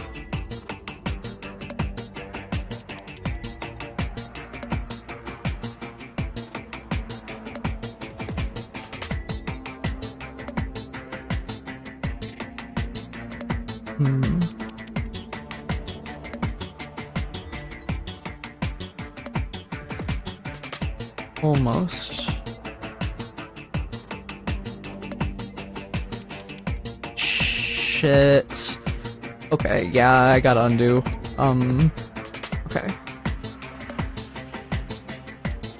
I think I had the pattern down, but I lost it along the way.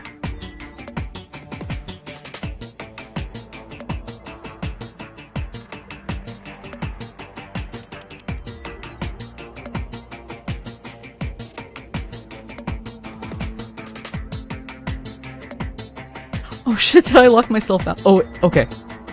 Cool.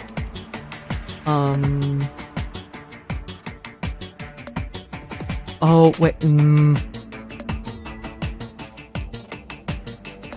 yeah, I might have to go back a little bit, sorry.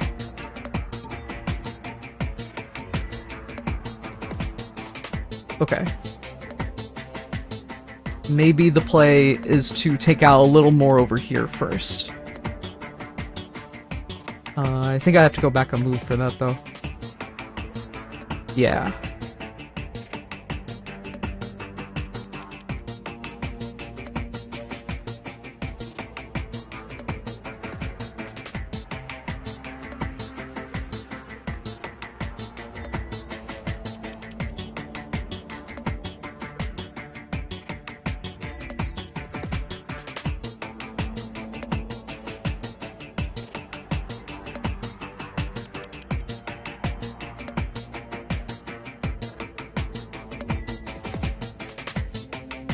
Sorry I'm not doing commentary right now, my brain is just kind of really trying to think.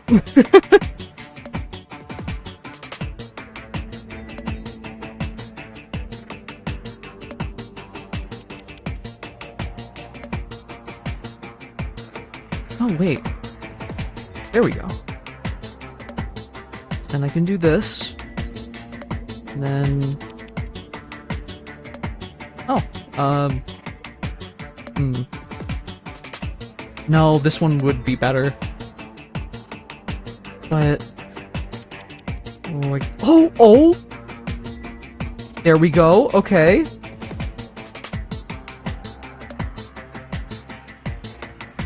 Shit. I thought I had it, because they were both 3, so I assumed that meant it was, you know... I had gone to a safe part, but no, I couldn't leapfrog it. I need to get rid of this one. Or at least one of the ones in between here.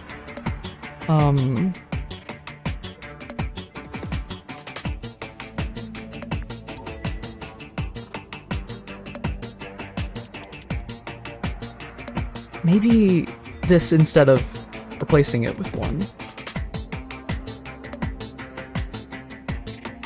Oh, wait, okay.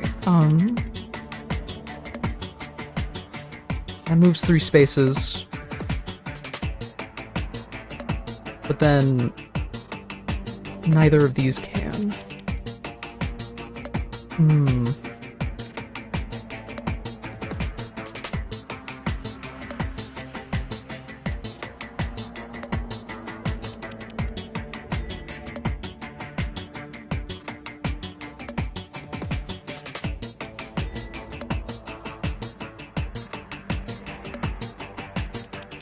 Shit.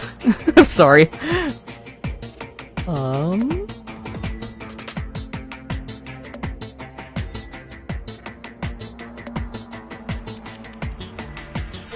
Yes!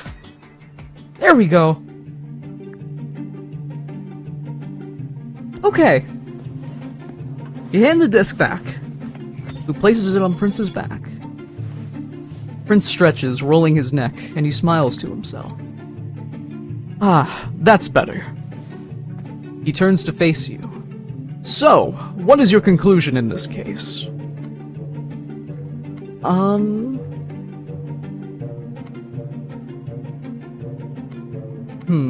It's too early to say. Yes, quite. I respect your discretion in this matter. How long does it usually take?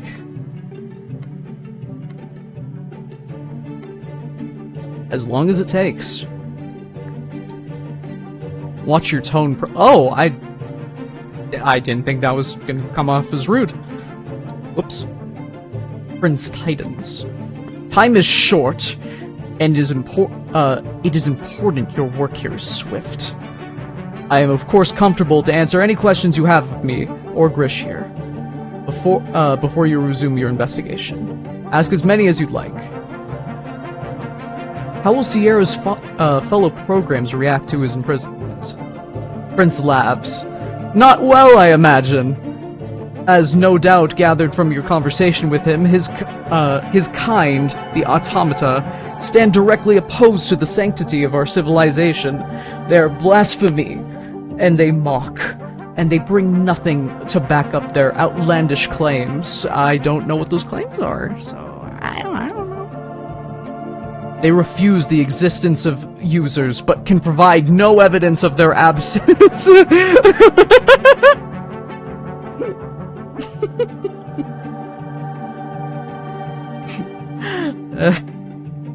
Sorry. Religious commentary. Prince shrinks back a little from his tirade. More of his kind every day, making demands of the rest of us. I sincerely hope that they are not foolish enough to start a fight over this. You are uncertain of his sincerity. How long before the explosion did Cass arrive with the item for storage? Barely enough time for us to register the arrival on our systems. Whoever did this, they knew ahead of time. They planned this. It's not good. Points to someone with information. Oh, it's not good. Points to someone with information about our procedures. I thought that was him pointing. Oh, hey, wait, oh. Something. Prince's collection is as broad as it is impenetrable. Books, recordings, sculptures, and children's toys. You're unsure how many of these items are reconstructions, originals, or replicas. But given their origin is the outside world, the distinction seems semantic. You may have opportunity to investigate if Prince leaves, but for now, you don't want to frustrate him by touching his treasures. For the time being, the contents are a mystery. Ooh, so we get to explore a little bit, if we can get him out of the room at least. Oh, it's far worse than that. It implies the involvement of someone with information about the procedures of Core. Prince winces. Whoever did this knows more about the comings and goings of our vault than I do. Why hide away all this information? Did Ada not give her your usual speech about pruning and refining information? Prince smiles. We don't hide anything. We maintain society via careful control of data. It requires a delicate and respectful touch. There's information that can kill. Oh wait, there's information that can kill. That doesn't sit well with you. No more questions. As you wish. Me when I'm super not evil. That's true. That is so fucking true. Prince's head tilts slightly to the side as he raises two fingers to the ear. An incoming message. Yes. Where? I see. It looks back to you, a determined flash to his eyes. It appears we have an issue. Where? Prince appears shaken. My exterior guards let me know a criminal has just landed on the building. Her name is Proxy. Have you encountered her before? No. From what I've heard, you do, and remain functional. Grish tenses. She's a thief, a pirate. No respect at all for the work done here. Prince goes to his shelves and begins to pack a few items into a small bag. Oh shit! Well, I guess we're not investigating that. This is no coincidence. She surely must be involved in the theft tonight. I am moving to a secure location. Grish, you're coming with me. As you wish. As you grish. Query, for my security, I am afraid I can't tell you where I'm going. I will still be in the repository, but I will be unavailable. For now— oh, hi! Gorgon Schrodinger. I'm so sorry I butchered that. But thank you for rating. Hi! Thank you. Put that in your pen and rate it! Thank you. Thank you very much. I hope you all had a nice stream. We are playing Tron Identity. Hail! We were homestuck. Well, I hope you enjoyed Homestuck.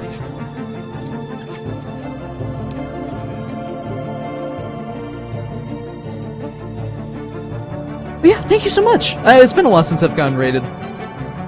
That's the first time I've heard that pronunciation. Yeah, I'm so sorry.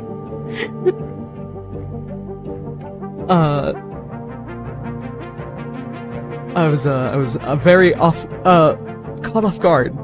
I haven't heard the bing, bing in a while. He finishes filling up the bag and seals it. I know your order doesn't engage in ongoing events, that you are forbidden from interfering, but I need you to reconsider that oath in service of myself, our work, and core. I need you to go up there and meet this interloper. I need you to find out her involvement in the vault explosion, and prevent her from doing more damage. When the time is right, I will return. I will ask questions. That's all I need for now. For reference, it's Chirotonsor. Gorgon's Chirotonsor. But I do not blame you or anyone in this life. Thank you, I'm glad. Anyways, I'm heading out, cause stream tiring, but hope I'll be able to tune in soon and hope you enjoy your stream. Thank you so much! Yeah, I totally understandable. Streaming can take a lot out of you. But thank you so much for coming over. I hope to see you again. And I hope I say your name right next time I see you. Gorgon's Chirotonsor. Again, thank you for rating. Hope you have a good night. I trust that you'll make the right decision if one be made. Picks up the bag and heads for the elevator. Grish follows behind, disc in hand. She's on the landing pad, Query. I suspect some of your answers are up there with her. A little achievement. Well, okay. I can go to the landing pad, but he did just leave his office. And we can snooping around as usual, I see. Friends wouldn't risk coming back here, not yet. Wait, what about the exploration? The flavor text. Oh. Okay. Okay. That's fair. Well, there's a little... I don't know. I thought I saw something different in the light here. Cass paces back and forth, deep in thought. Come back later, Query. Oh. Okay. Something's going on. How about in the library?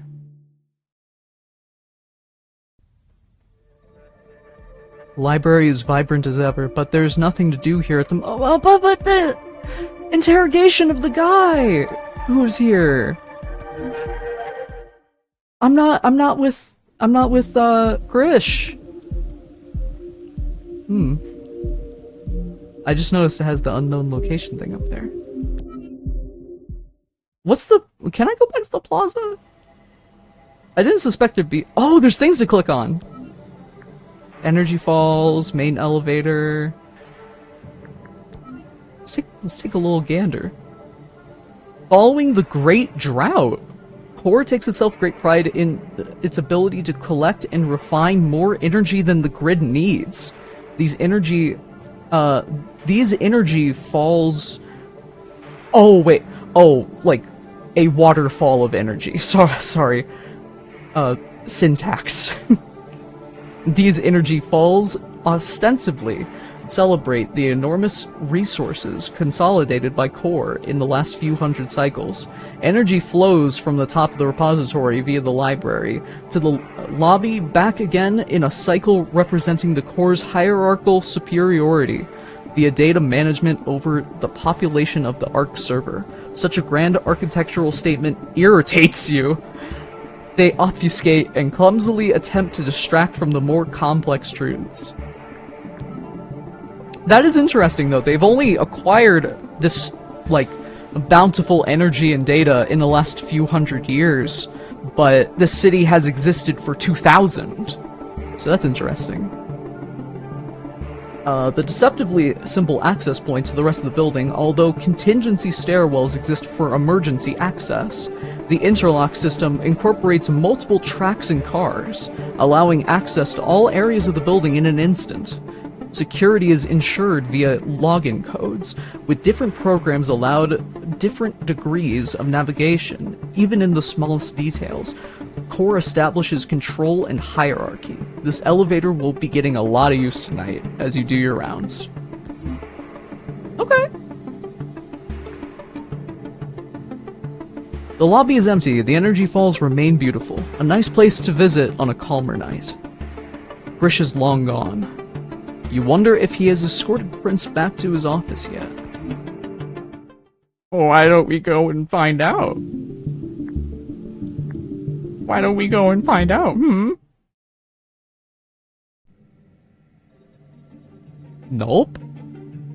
Gee, that would be a great time to look around, wouldn't it? It's okay.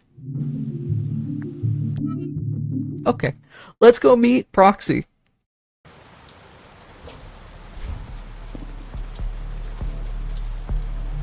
The landing pad juts out of the side of the repository like a grid bug clinging unsteadily to a mountain. Grid bug? We got... Oh, wait, that's cute. Wait, that's fun. You got bugs in your system! Literal bugs! Oh, that's fun. That's cute. Come on. The landing pad, yeah, I read that part. You're starting to relate to the grid bugs. You're no negotiator. You have never interacted with an active crime directly. The disciples of Tron investigate. They do not instigate. Security date. Incoming data can be stored or transferred to crates like this for transport to the library or a vault. For convenience, Core will store data trees and records in crates elsewhere. Sorry, my throat's getting a little dry. Let me take a sip. Let me take a little sip.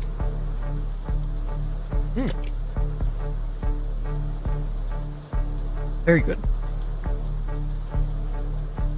Core will often store data trees and records in crates elsewhere and then transport them via recognizer, carrier ship, or light rail. You found a lot of clues in the past by skimming these crates. Programs can be careless with the amount of data that they have, that they leave lying around. In this case, it's unlikely that you'll find anything of value. Whatever happened here happened recently. The information you need is held by the witnesses and programs around you. Okay, good to know. A yell tears through the rain, breaks your process. Greetings, program! Sorry, I didn't know what voice to do. Well, green recognizer, what the hell? Sorry, okay, so green programs, these programs are usually more important, like, well, literally in the video games. I haven't played every Tron video game. I should do that. But, the few that I have played, usually the green programs are a little more present. I forget their exact meaning or alignment, though. But the interesting part is that recognizers, they are pretty much exclusively used by the red and orange programs. I've never seen a green recognizer in the canon before. But anyways, she stands at the center of the platform. Behind her, a stolen recognizer takes off. Fucking... I should have read that before I went on that little tangent. I feel silly now. Anyways, back into whichever corner of the city it's usually hidden. She walks towards you. Her swagger implies casual charm, but you can sense a readiness to strike. Danger might not be present, but it is certainly pre-cached. I said, greetings, program. A pitiful anger crosses her eyes. A playful anger. I'm sorry, not pitiful. Do you have a name?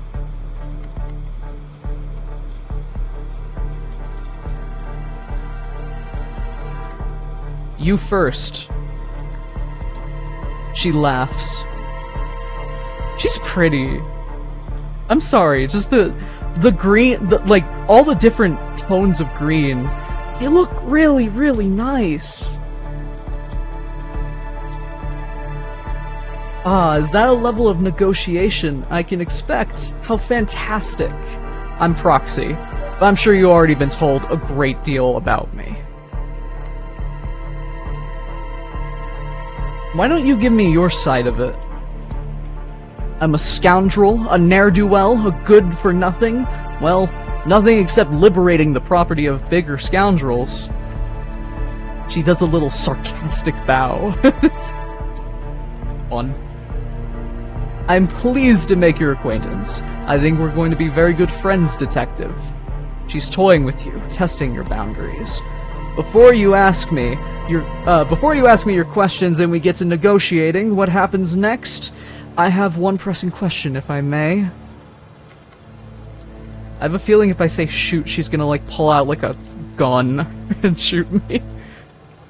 I've never seen that in Tron before, but I mean, there's a lot of firsts here. Shoot. It's less of a question than an observation. Really. It unsettles me. My question is, why is this landing pad not secured? No guards? Nothing preventing my landing, unloading? My code whispers trap to me. I should have been surrounded by 6 angry programs with disc in hand the moment I set foot on such sacred ground. The word sacred was stressed, ringed for every available drop of sarcasm. No offense, but you're not as scary as the welcome I anticipated. Something happened here? Are the usual programs occupied?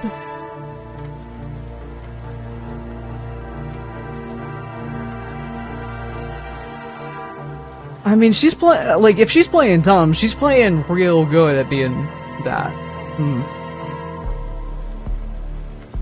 I don't want to seem like... I'm not answering your questions. No, you're not. It's a little frustrating, to be honest. She plows on. An explosion tore apart your vault, and when damn it! I should have done... you know what happened. Shit. And when someone like me sees that happen to a facility legendary, for a facility legendary for its security, I think to myself, maybe there's an opportunity here. And then when I arrive and see that the guards have all scattered elsewhere, I become certain there's an opportunity. She gestures at you. You're all they had to send me up. Send up to me. No doubt tightening security around the zealot prince. How is Grish, by the way?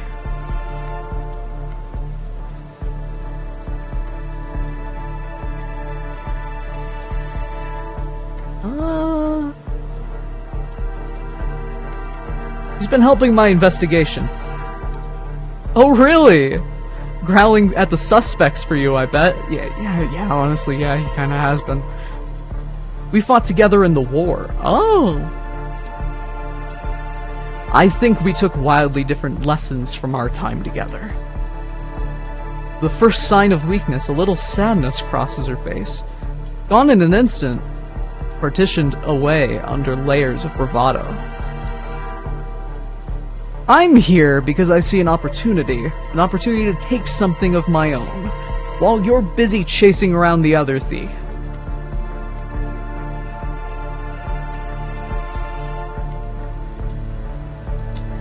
Why tell me? Because it's fun to have an audience. Oh, yeah, that's fair. She smiles, but knows that's not a good enough answer. Oh. Okay. You're DOT. You investigate. You don't prevent. I'll be long gone before your case officially opens against me. You'll never find me. She's working very hard to appear confident. It's almost working. Confident, but out of boasts. Ask your questions, then. Tell me what you're going to steal. Data. There are great secrets being kept in this building. One in particular has infinite value. I need it. She smiles, empowered even by the idea of it. How do you know it's here? Everything is here, Query.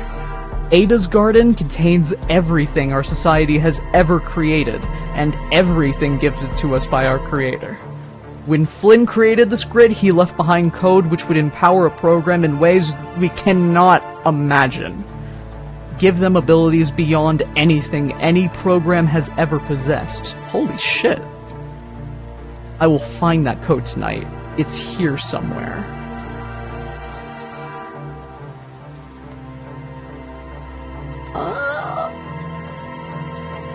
Where? I guess? I didn't want to say fairy tales.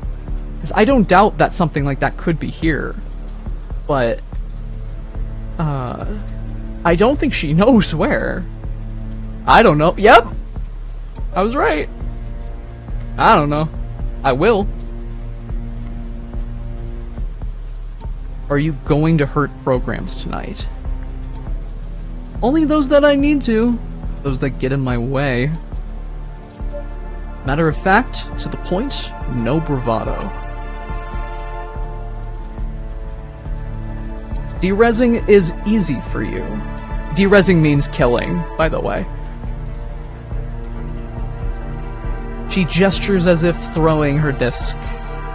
It's all in the wrists. I do what I have to survive. She holds her eyes, no budge. Well, you're gonna love this next question. Tell me about the war. She looks down. Nothing to tell. A bad time.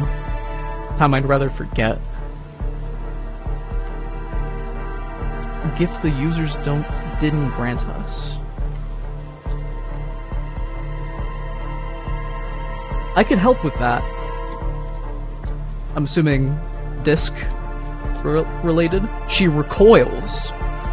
Keep your hands away from my disc if you want to keep them, program. Let's move on. She was very protective of that. Good. I think I'm done talking. Her tone has shifted. The bravado of earlier has slipped away. She's finished playing. I'm going to walk past you now.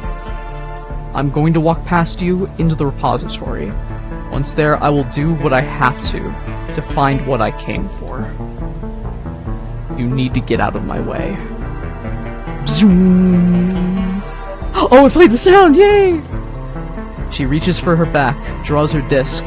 It sparks and shivers with energy. You have no doubt she knows how to use it. I'm not your enemy. Good. Don't forget it. A bullying tone. You don't like it. You wonder how she'll use this power she covets. Probably become God or something. I don't know. And then it happens? She moves fast, closing the gap between you, and holding her disc to your neck. Oh, you feel the sizzle of it brush against you. You instinctively draw your disc, just like you were taught. You hold it millimeters from her neck. A few particles of her hair turn to light and drift off the platform, sliced by your weapon. You're fast, program. She jumps back, adopting a throwing stance. You mirror her. Oh. Stop. I don't want to fight. I promise you. Unless you lower your disc, there will be one. And it will be brief. She stands ready, a stalemate. This moment matters, a choice either way. You open up your right hand, dropping the disc to the floor beneath you. It clanks, metal against metal. I'm not your enemy, Proxy. My job is to investigate, not fight you. She smiles, replacing her disc back on her back. Replacing her disc on her back. I'm glad. Genuinely. She walks over, picks up your disc, and hands it back to you, before brushing past to the elevator. Next time I see you, Query, I will have the power of Flynn. I will remember the respect you showed me. Okay, thank you! Thank you! Hope you enjoy becoming God! You let Proxy in. The elevator doors, she is gone. Personally, I don't think what she's looking for is in there anymore. Or if it is, somebody already has it. The rain continues to smash past the landing pad. You stand alone. You did that which no DOT must ever do. You made a decision! Oh god! It's becoming a dangerous habit tonight. Okay. I didn't even consider that. I'm going against the programming. I'm making it fun. Also, it's kind of shaped like a coffin. I think you could have died here, or rather, maybe she could have. It's so cold out here tonight. I can't wait to replay this. Like, oh god, I can't imagine what the other paths must be like. Oh man.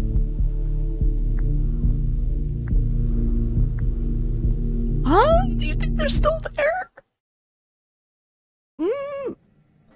Okay, good. Yes! You look around. This is a good opportunity to explore Prince's collection of user artifacts. Okay, I assume we gotta be quick about this. What's the book? Tucked away on a shelf is a thick, heavy book. It shows a cover of an abstract landscape, rendered in bright light and polygons, not dissimilar to the views you've seen of the outskirts of the grid. Okay. In white block capitals it says, ARC X0711 beneath Oh shit! That's exactly what Proxy's looking for! That's just how the grid works! It's just laid out right there! Oh, fuck! You flick through. This is a description of a machine, but specifically a machine for housing programs. You blink. This is a book about the machine in which the grid resides. Some kind of guide for users.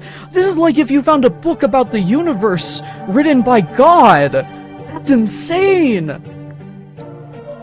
This is profound. Oh no, oh no. Do I let infinite knowledge? Do I learn infinite knowledge, or do I put it back? Oh my... I kinda wanna know! You skim back through the book to the instructions and begin to read. Jump aboard the ARC 0711 and be swept away to a future like none you can imagine. Congratulations on your new purchase! With the unique technology at the heart of Encom computers, you can feel confident that no matter what the task, your heart will be up to the challenge? Oh. This computer wasn't designed to hold the grid. It was designed to be a commercial product. This isn't even the computer that the legacy grid was on then. This is a computer of ISOs. A computer of programs that just, like, came into existence from nothing. And they were shoved into a computer to be used just for commercial products. Damn. That's genuinely very different than, like, either grid from Tron. I mean, how would you feel, like, finding out your universe is just, used for, I don't know, looking up cats on YouTube, I guess.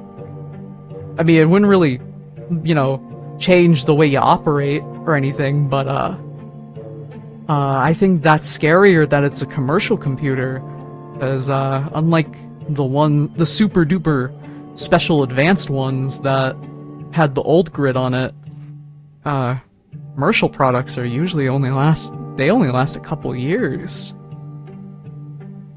That's scary. I mean, this one's somehow lived for 10 years at least. Just like 4,000 years for them. So, damn.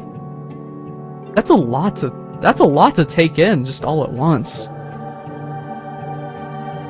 So sit back, relax, and float above the flood of lesser hardware with the powerhouse you can take with you. Oh, it's a laptop! It's a fucking laptop, too! Oh no!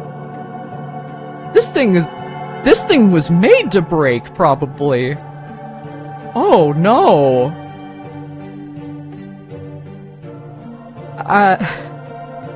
Put it back. I have a distinct feeling right now that if I keep reading on, I'm not gonna be able to look at the other stuff.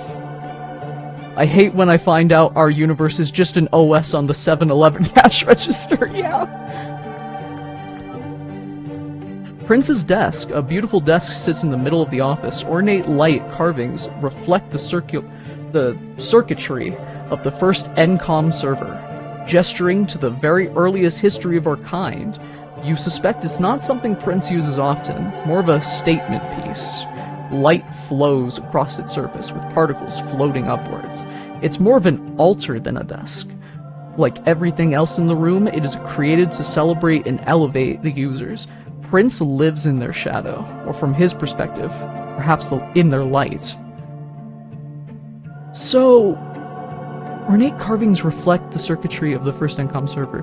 How do they know what that looks like? Well, I guess he has the book.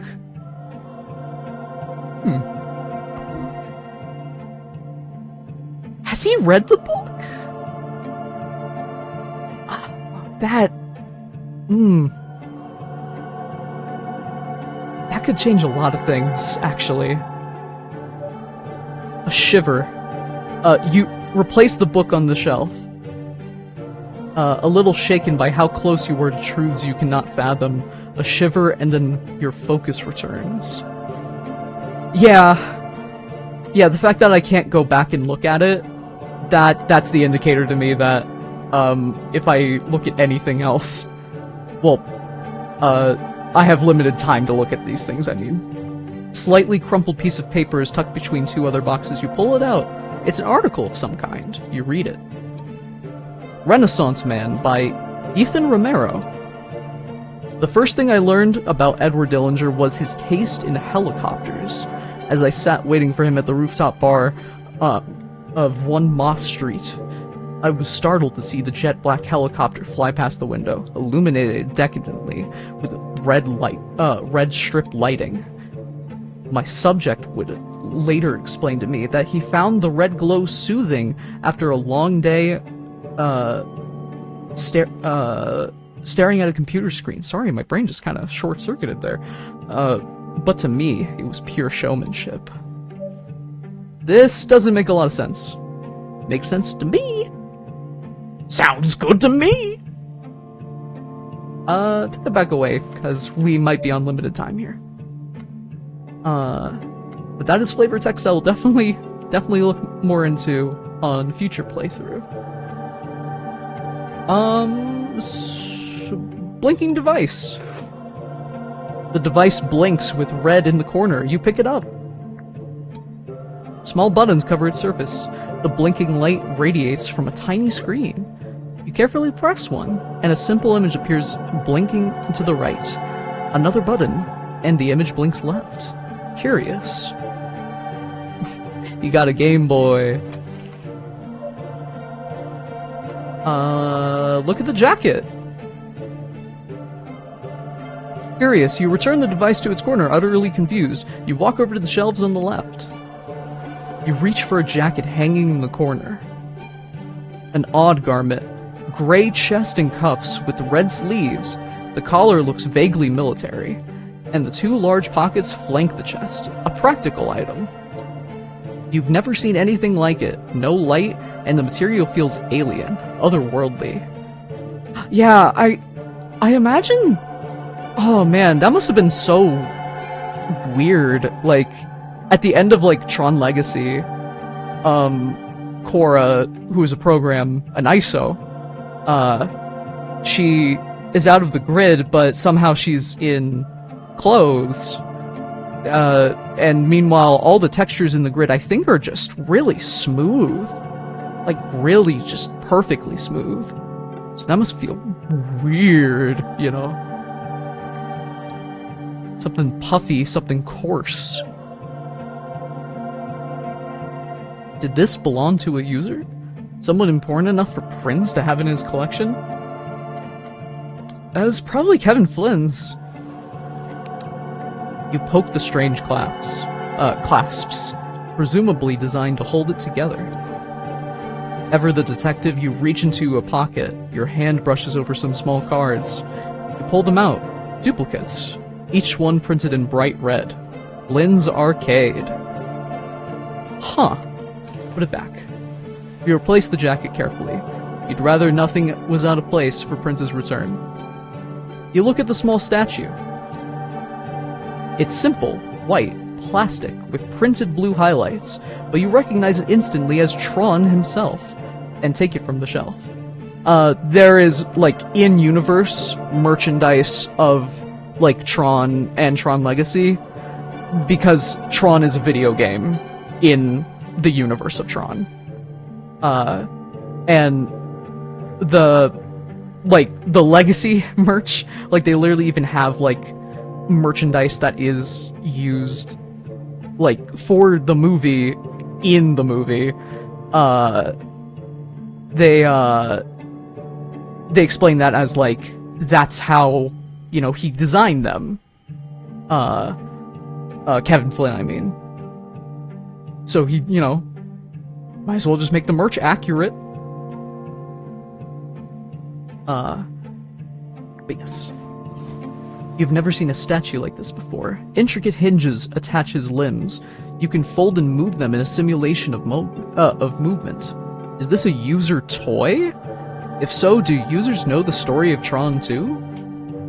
Consider the object. You're raised with the stories of Tron, his fight for the users, his eventual disappearance. The disciples of Tron model themselves on his example, seeking truths and justice, standing up to power new or old. Tron was programmed to fight for the users, but the DOT only fight for the truth. You'd like to meet him one day, if he still functions. Oh man, I want to meet old Tron! I want to meet old 4,000-year-old Tron!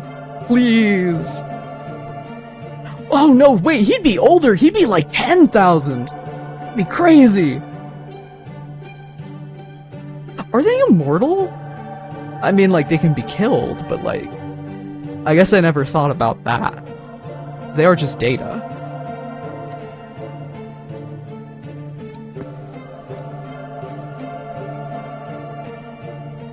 You take one last look at the place. Next time you're here, you'll see Prince back at that window.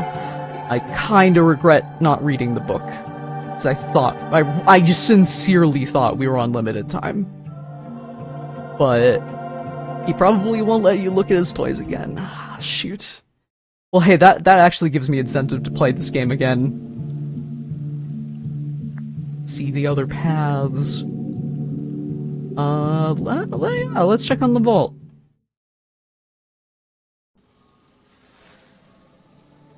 The vault as much as you left it.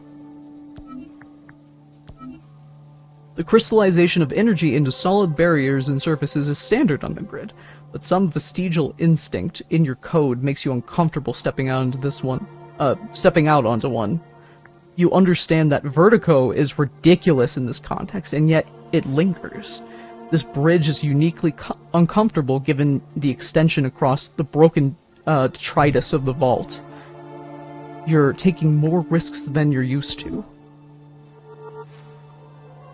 Outside, the falling debris of the explosion have stopped, and the room have begun to cool from the rain and wind outside. Cass stands by the hole in the vault. They look more confident than you remember. More ready. Oh! We didn't really get a good look at the suit! That looks cool!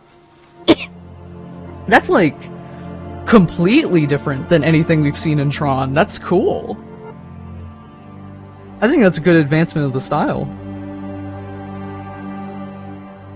Hello, Query.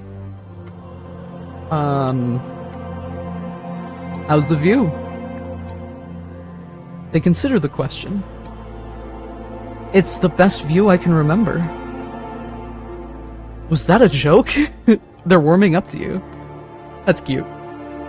They reach out into the void. The rain feels peculiar to me. It shouldn't. It's rain. Most common thing on the grid, right?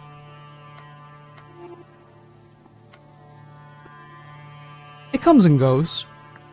It's not always raining. So why is it strange? They withdraw their arm, wipe it dry on their robe.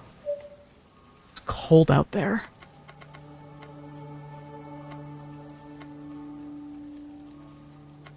Especially so tonight. That's strange to me too, the sensation. They walk over to you. I apologize, ignore me. Everything feels strange right now. They're clearly still suffering from the damage they took in the explosion. How goes the investigation?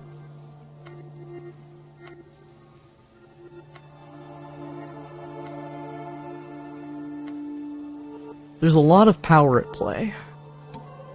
Yes, core, Prinz, now proxy. How do you know that? You've been in here this whole time. How the fuck do you know that? You heard about proxy? I did. From Prinz. Oh, okay. He made Grish bring him here to meet me. Apparently he had to see me for... Wait, what? Huh? That's not, Or are you talking about Core? I kept getting the sense that Core was a character and not, like, a core of information.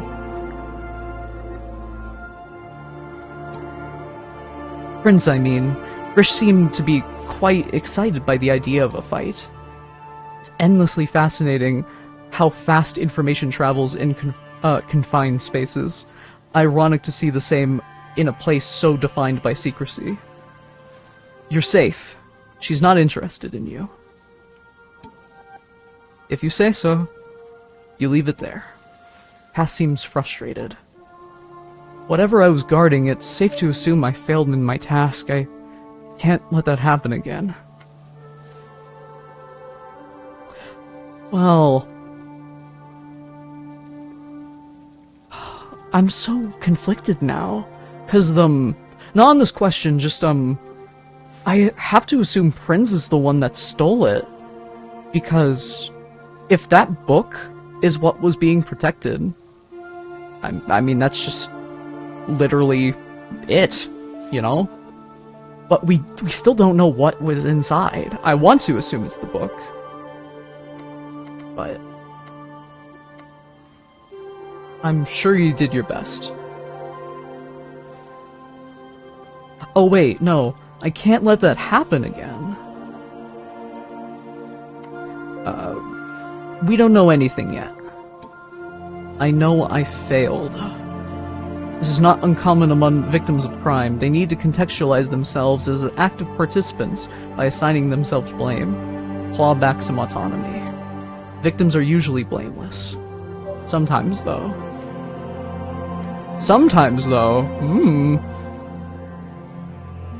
We need to find out what was stolen. We need to find out who you are.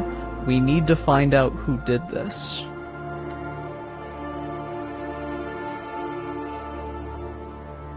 I mean,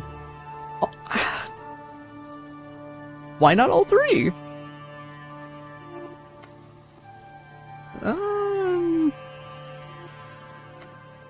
I'll be nice. I'll be nice. We need to find out who you are. Okay. You nod. They remove their disc. I was hoping this would happen. Their hands are shaking. Are you scared? Yes, a little. Well, we'll find out. They smile bravely. I want to know the truth of this as much as you do. More, possibly. This disc holds an answer. Here we go. Okay. No new variables.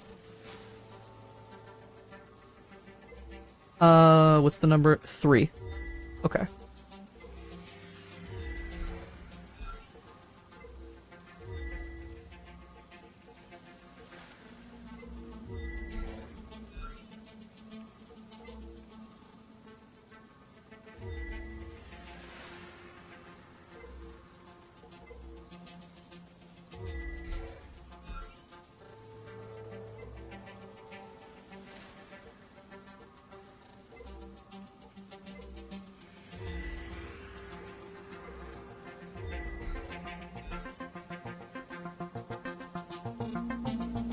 Wait, no, actually undo that.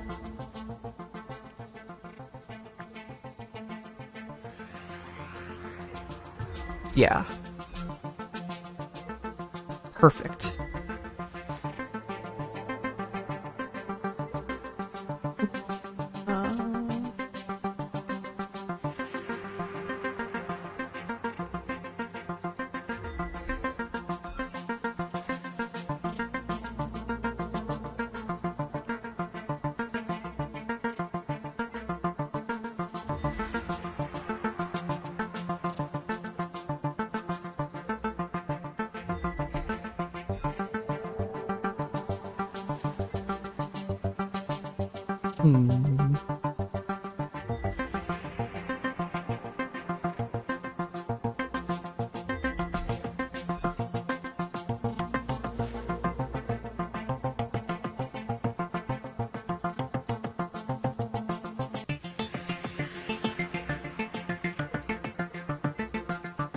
Music's really good.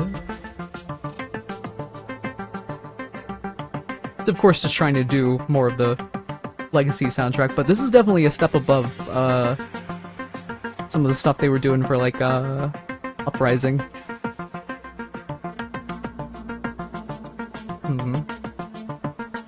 I see like plays that could happen over here, but it needs these to be playable. Oh, yeah, I guess. Yeah. Okay. A little more attention to stuff going on over here.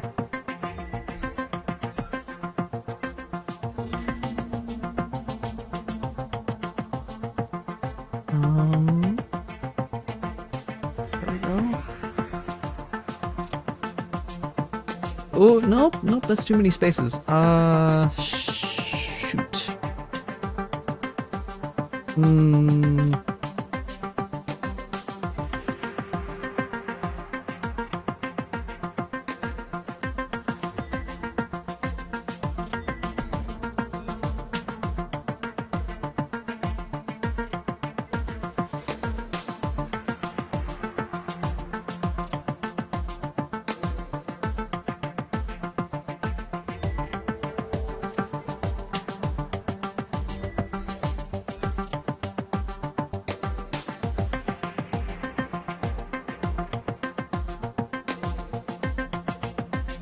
Shoot.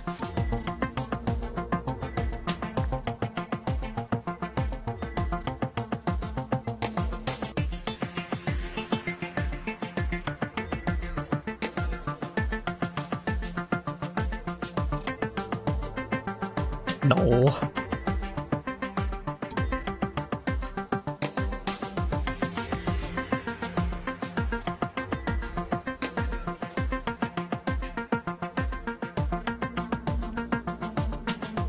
Don't want that. There we go. Yay. I didn't get an achievement for that one. I have a feeling I messed something up. Oh well. Oh yeah, I didn't even look at the...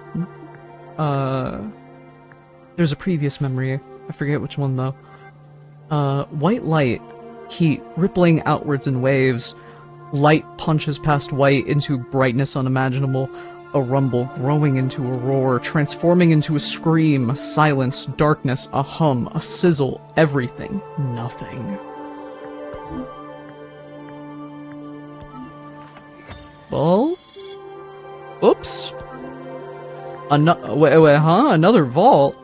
Below you spot another vault among many. There's no telling how many things are stored away in this space. What could be in each of them?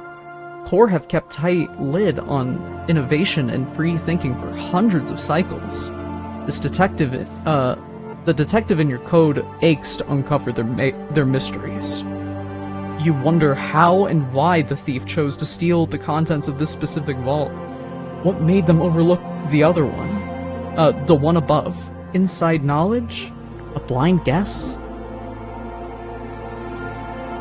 You hand the disc back, and Cass replaces it on their back. Their eyes flash as they sink. Silence. Everything okay? They look at you. No.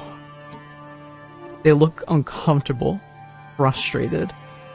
I don't know what was stolen, or who stole it, or... It's my fault, maybe. It's not. You did your job. I just can't do mine. Tears swell in Cass's eyes. I want to be helpful. I really do. I want to know. I want to be. I want to be the one who cracks the case. And finds out what's happening here with you. I know there's something in there. I'm missing it. They want to help. This is heartbreaking. Cass falls to their knees. Shaken, you kneel down to join them. I don't remember anything or anyone. I was alone in the vault. An explosion? Oblivion? Wait. Did they?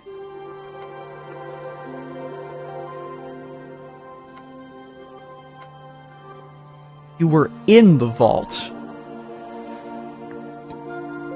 Yes, of course! That's where you found me. You were alone.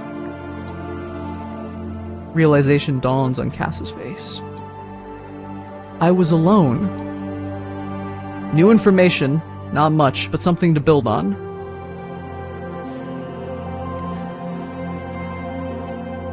Could someone have been hiding in here with you? Cass thinks back, tries to remember. In a room this dark, their light would have been easy to spot, but maybe? It doesn't add up. Yet.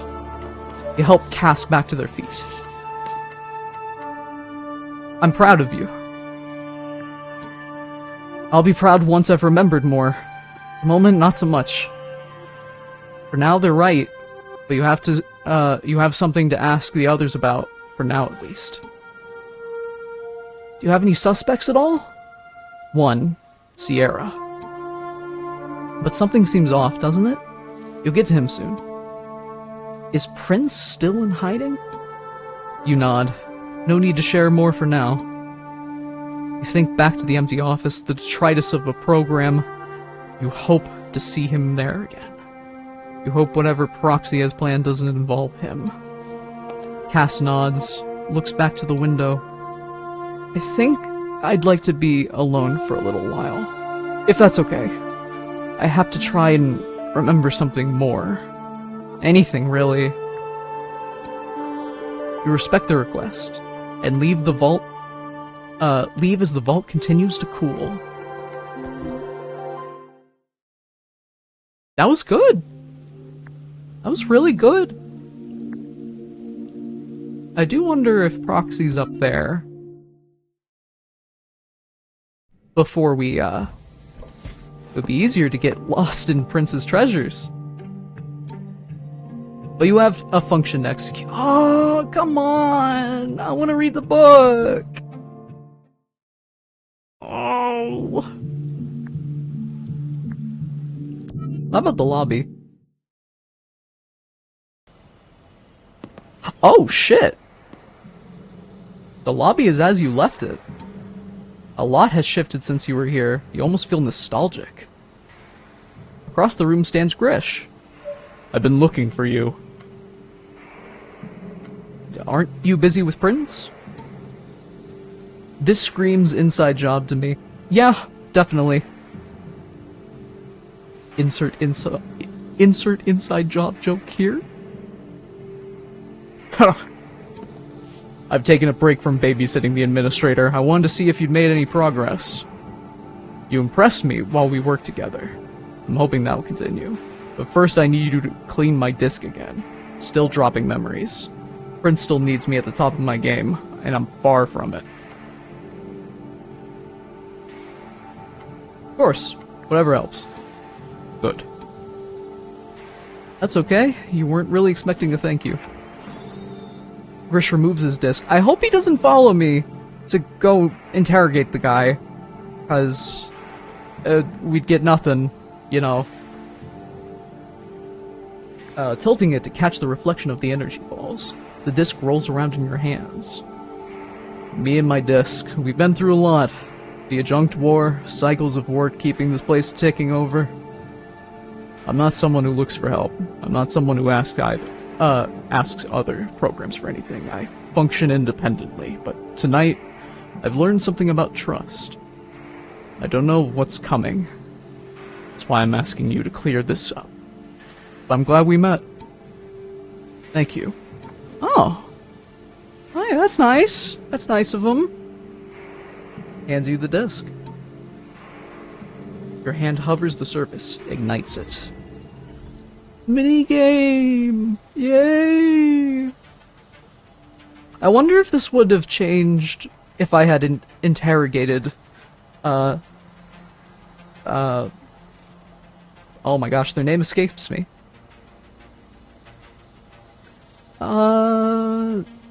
Oh, okay, I guess that's just a new suit.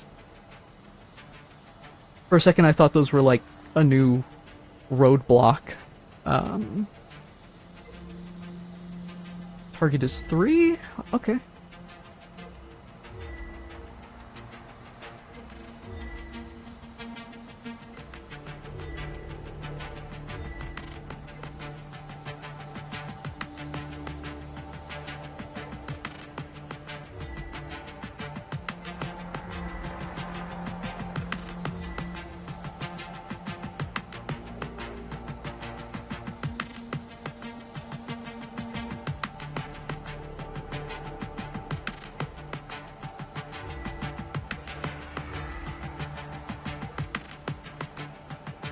Wait, go back.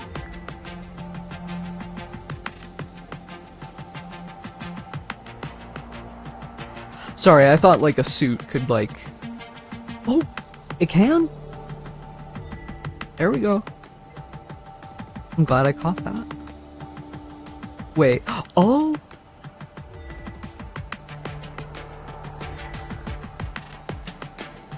And then... over here?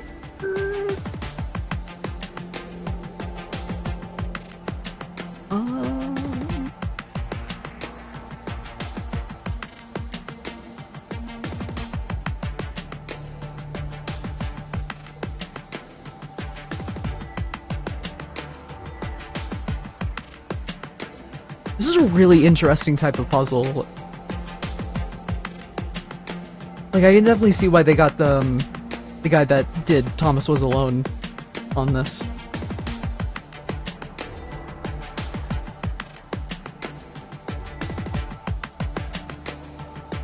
Oh, no, wait, no. I was supposed to do 0 there. Oh, but wait,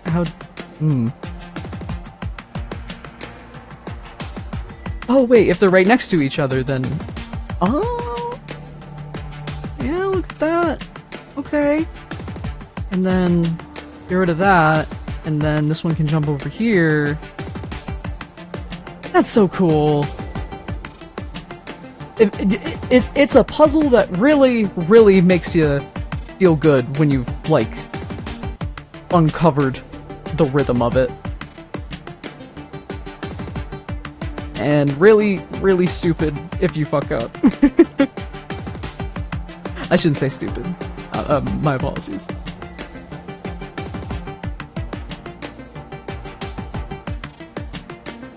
Those are like my only moves.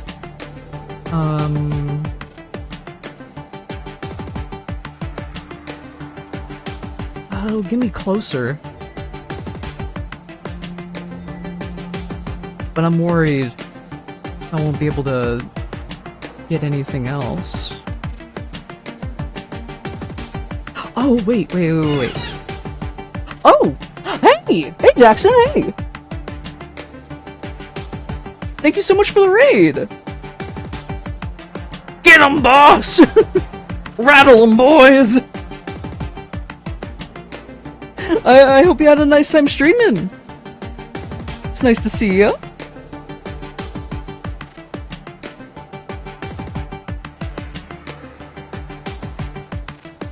Yeah, we're playing Tron Identity.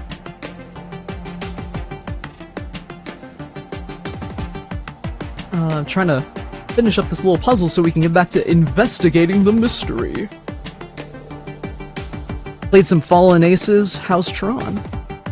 It's been so good. I love Tron. I love Tron so much. And this game has some fantastic writing and world building.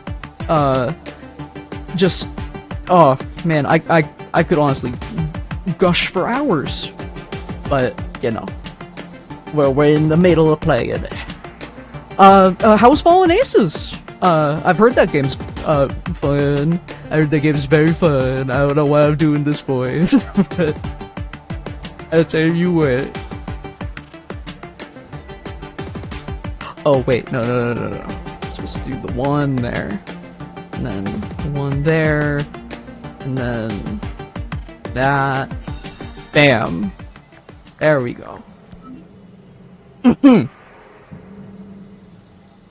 Crazy fun game, very much my aesthetic. I'm gonna cook and lurk, but Godspeed, Electronic Warrior. Thank you, Jackson, and thank you for the raid. I really appreciate it. I'm glad you had fun. The tank blast shook the barricade. Grish and Proxy huddled behind. They know we're here, Proxy gasped. Grish shook his head. The soldier was a rookie, a new program unrefactored? I've never heard of that word. Unrefactored by the experience of 100 disc wars. She never held a friend in her arms as they de-rezzed. He had. Keep your head down. They're carpeting. Ugh, goodness, my brain. They're carpeting the area, not gunning for 2 nervous programs. They'll move on. A small nod. She dropped to a sitting position and drew her disc, inspecting its contents. I'm a little fragmented. I could use a few millicycles to clean up the damage. Take your time. We're stuck here until... we're stuck here until the unit moves past. Grish pulled a flask from his shoulder. They have flasks? What? Oh, no, wait, that was in Tron 1. They had, that's like one of the funniest scenes in Tron 1. It's the same one where they're drinking water. They just take their little frisbee-ass discs and just spoon water out and drink it. It's really funny. But, gulping down energy as he joined Proxy on the ground. After he downed half, he offered the flask to her. She ignored him, consumed in her disc edits. She was learning, he mused, prioritizing. Good. They might survive the next few centicycles. Ugh, sorry I messed up there. My throw is just a little off. Hold on 1 second.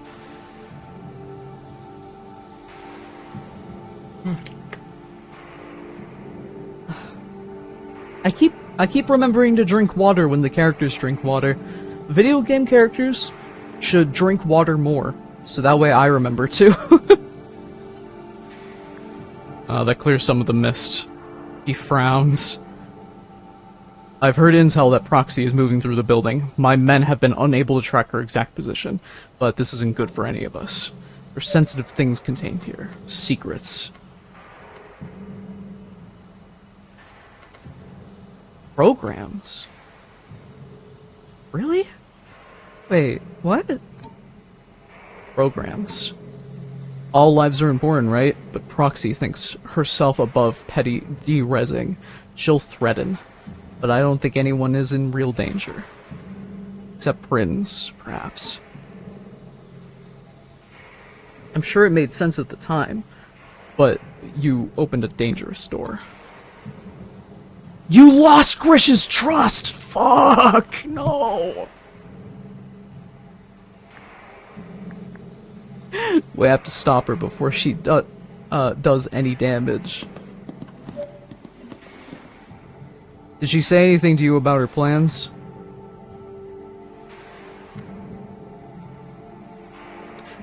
She was looking for code that gives you superpowers. Yeah, that's a pretty blunt way to say it. No, I'm keeping my lips sealed. Nothing. What can I help you with? Oh! I didn't think he would let us interrogate him if, you know, he didn't trust me anymore. Where's Prince? Grish shakes his head no. I wouldn't tell you if I had a disc to my throat. He's safe. It's all you need to know. There are parts of this place only I know about. How are your men holding up? Oh, I thought my button was on there, I'm sorry.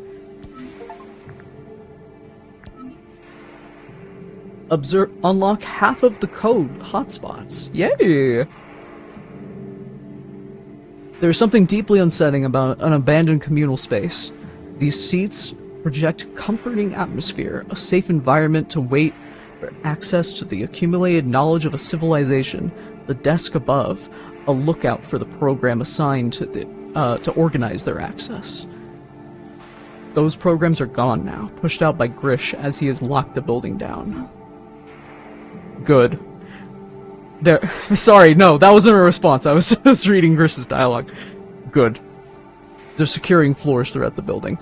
I've told them to keep clear of your investigation for now. My priority is securing the repository. If Proxy came, so will others. Maybe you'll help them too. How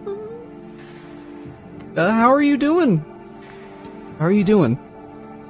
Alright. I'm looking forward to rejoining your investigation after this is done. I've been better. Cass was alone when the explosion happened. You're sure?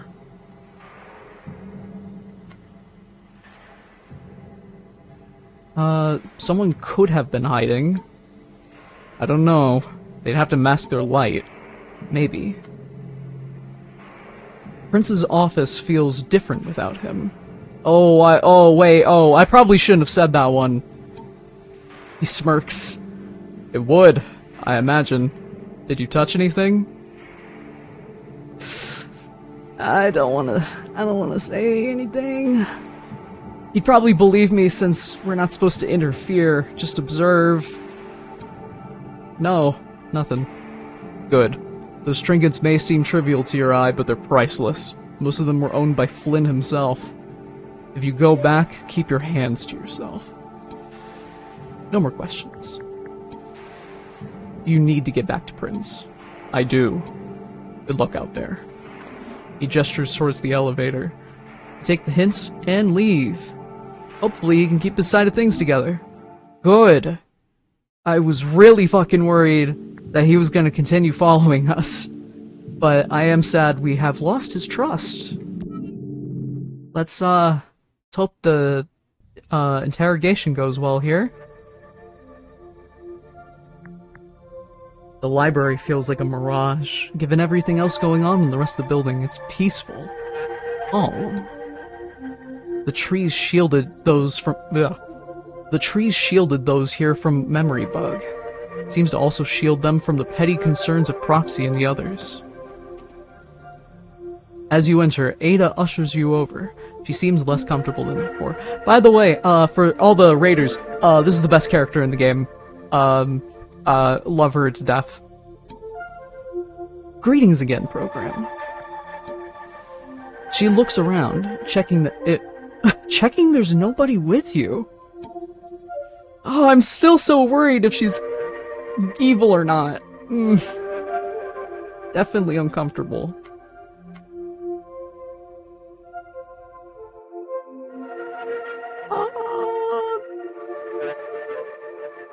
Has Proxy been here? I don't know if that's information I should tell her, but... Ada looks back at Sierra, then to the door. No sign yet, but it's surely a matter of time. You suspect that if Proxy thought the information she needed was in the library, she'd already be here. Say as much to Ada. I suppose that makes sense. She must think it's hidden somewhere more private than even my garden. Did she say what she was looking for? No. She said nothing. Given what I know about Proxy's talkative nature, I find that hard— Fuck! She doesn't press further. Okay, good. Ada seems reassured. Oh, good. Okay. Okay, cool. I am glad she bought that. I hope I did not give you the impression earlier that I'm naive. I have my dealings with the outside world. I understand the nuance of my code's work. Its ethical complexity.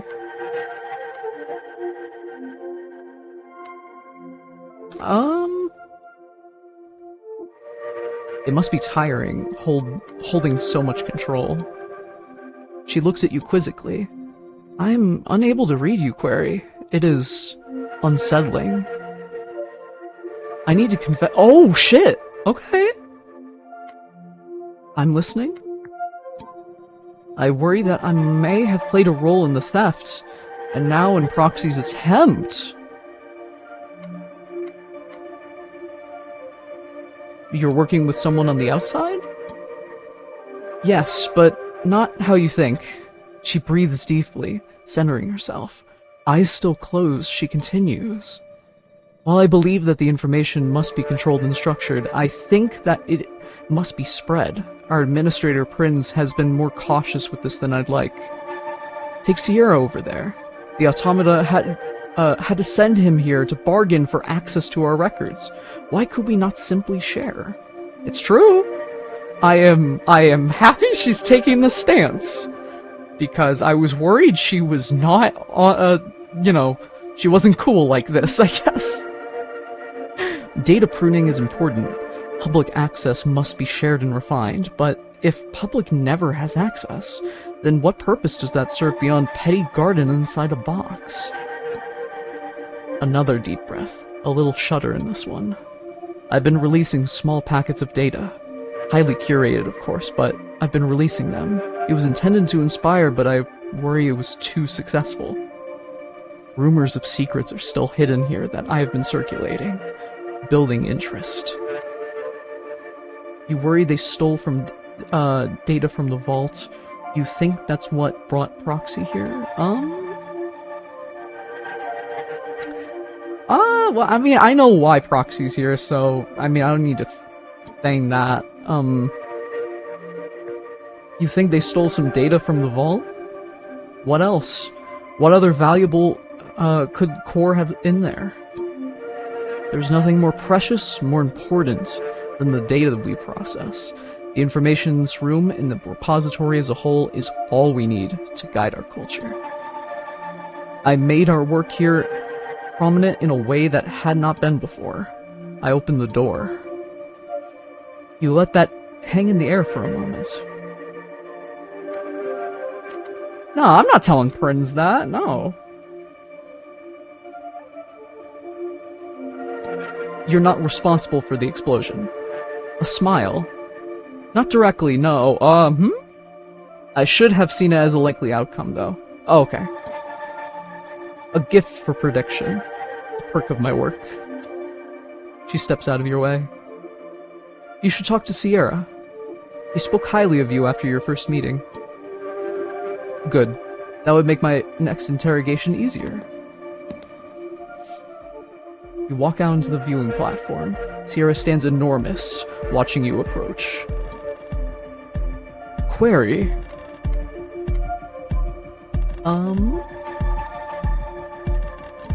How have you been? I've not been very busy, if I'm honest. Sierra smiles warmly. I found our last conversation engaging, refreshing to experience a little respect. He leans forward. How can I help you with your investigation? I'm happy to answer any questions you might have. You stand in front of Sierra. He sits. I am grateful that you came alone. Ask your questions. Yay! Do you know anything about remote detonators? No. Automata would never use something as clumsy as that. When we must defend ourselves, we don't lower ourselves to mimicking the user's tech of myth. Ah, okay. He looks genuinely offended at the suggestion. Oh no, no, I didn't mean nothing by that.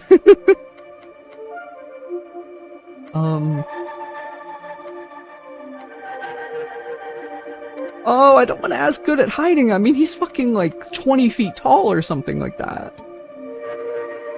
What weapons do automata use? It flips in my head, I'm sorry. Automata. He smiles, proud. Primarily our discs, like you. Beyond that, our tech would appear very alien to you. It is based on the elegance of machine design, not the aesthetic of the users. It doesn't seem likely that this is the program you're looking for.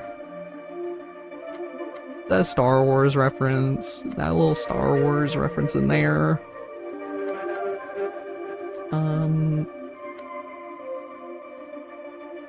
Where were you at the time of the explosion? I was in here with Ada. That's why my memory was unaffected. I was on tour. You wonder why this alibi is only coming up now, why nobody asked. You suspect you know why.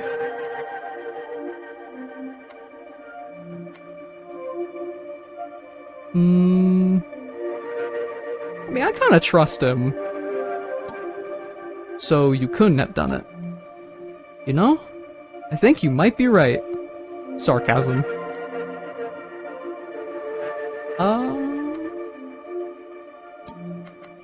Do the automata want anything in particular from the core? I know the answer, obviously, but, you know. To be left alone, mostly. Access to this data would be a beautiful addition, though. This data belongs to all programs, not a select few. A sincere answer. Tell me about Ada. He looks over at her, back to her pruning. She has been kind to me. Well, as kind as the situation allows. We had a number of conversations about the library.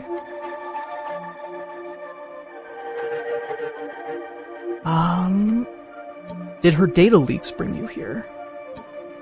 No, I came of my own accord. The accord of the automata. It's a little dot in the background. It's like a little look. Flynn's promise.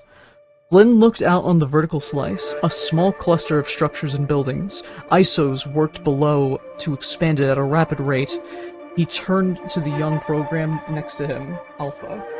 You're doing well. Real well. Alpha nodded. Gratefully and with respect. It will be a great city one day, and forever in celebration of you, Flynn. Flynn winced imperceptibly. rub the back of his neck. Sure, we can work out the details next time I'm here. I gotta go back. Give Clue one more chance, that way, to throw the towel in on his whole perfect world thing. Alpha smiled. We shall await your return. I don't know who Alpha is. Also, I need to pause for a second. I will be right back. Don't go nowhere.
Okay, sorry about that.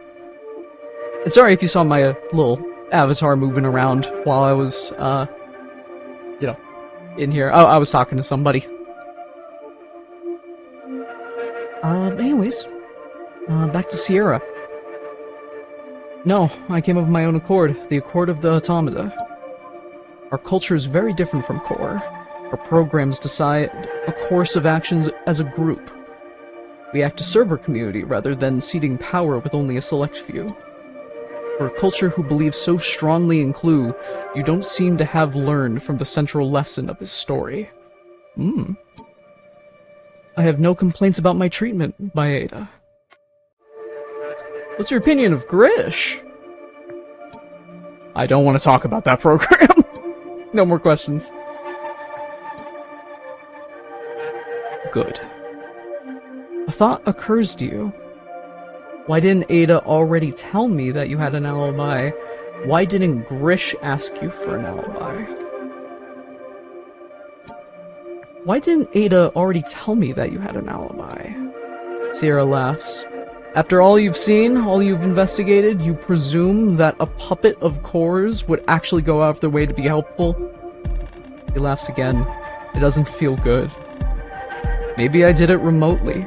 Maybe I'm pulling the strings. Maybe I masterminded that thief's appearance, too. I hope not, because I trusted you. I was giving you the benefit of the doubt. Because that's the exact thing I could have pinned that on you. He stands up. The laughter stops. I think I'm done with this now, program.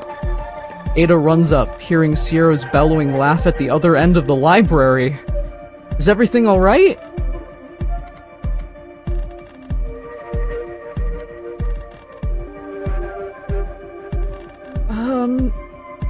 I feel like this one might drive a wedge between us.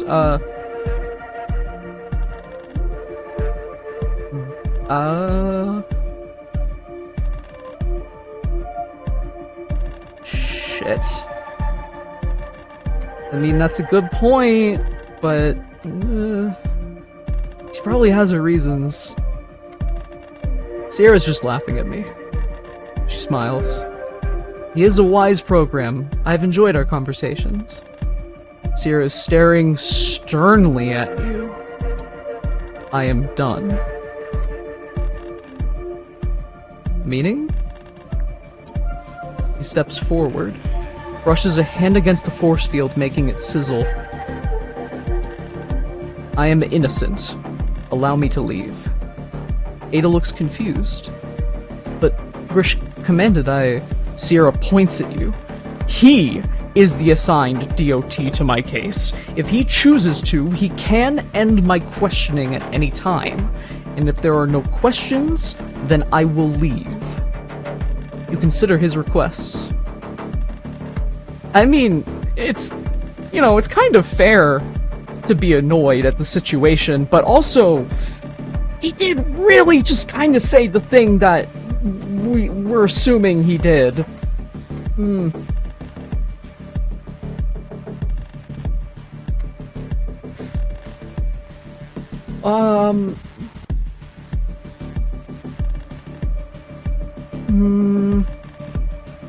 I probably would have said switch off the force field if you didn't, like, literally say that.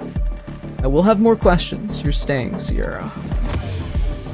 He punches the field with a fist, an explosion of light and energy. No! I'm sorry, Sierra.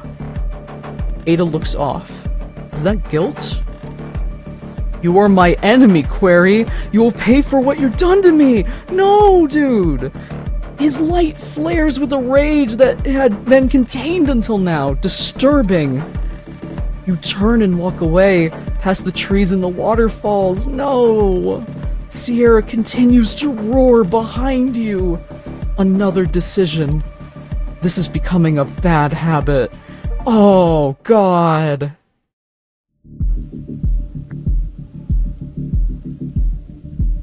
Oh. No one was happy from that. Oh, God. That could have gone so much better. Can we do anything up here? It would be easy to get lost. Nope. Okay. Fine. Whatever.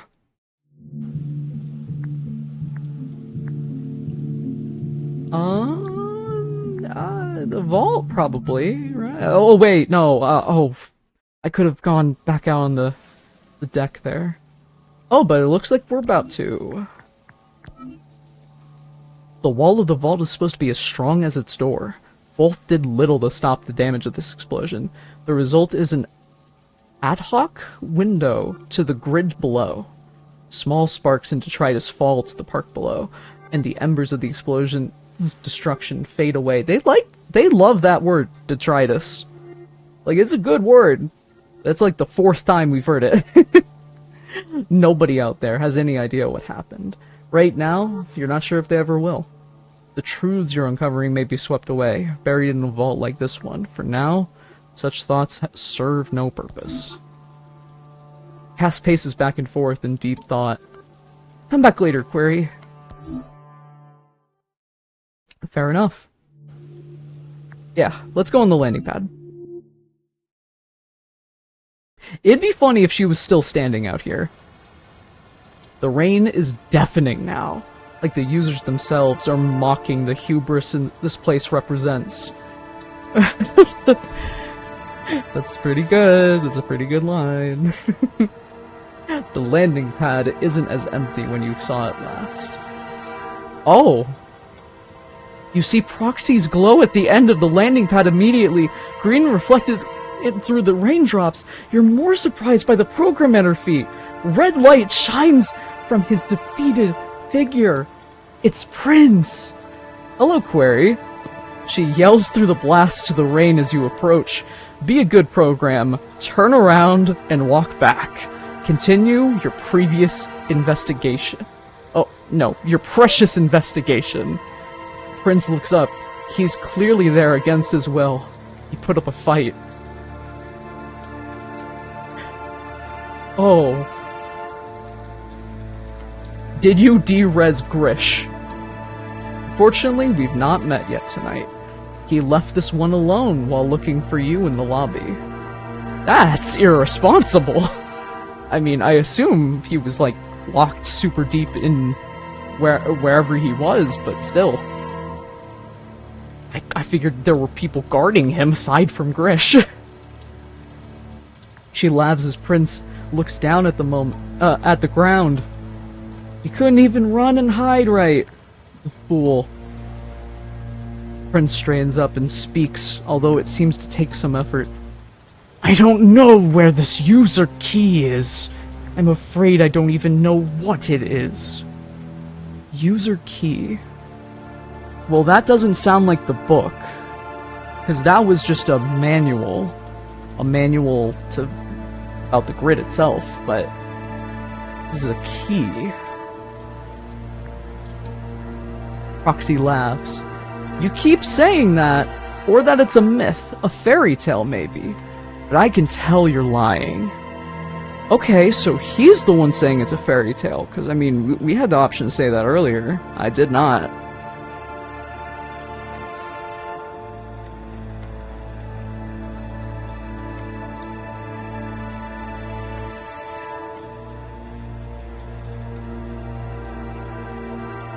I mean, if it's the book, then I know, I guess.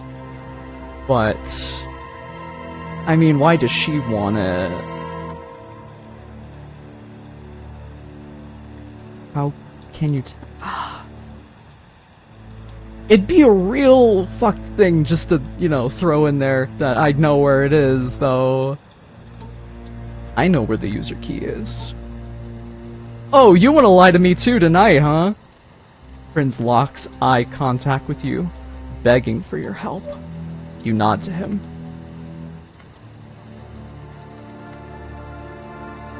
What exactly are you planning here?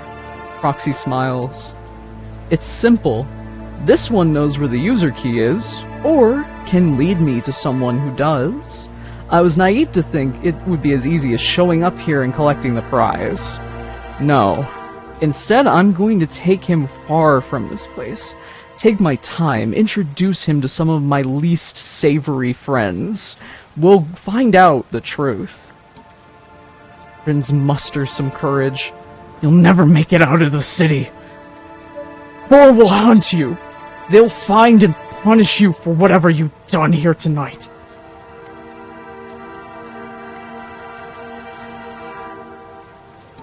He's right. Walk away. Well, I intend to, but not without Prince.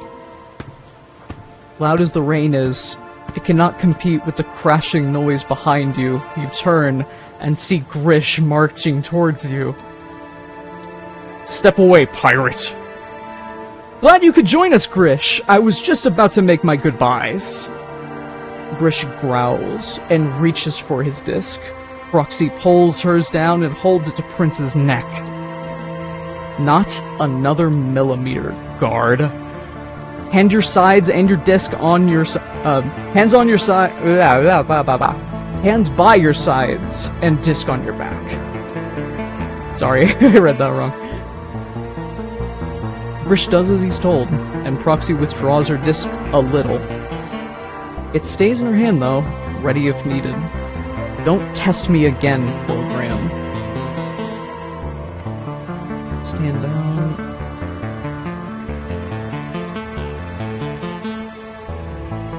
Let's all calm down here.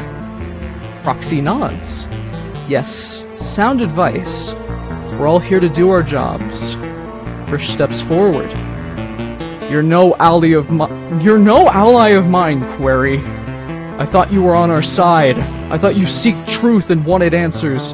Now I see you just want chaos. That's a lot to glean from this. Like a lot. You forget who you work for.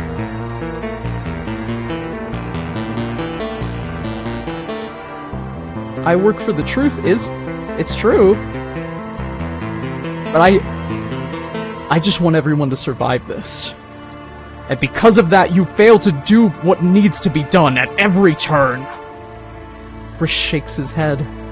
I thought you were a detective, and yet you never even questioned your own presumptions.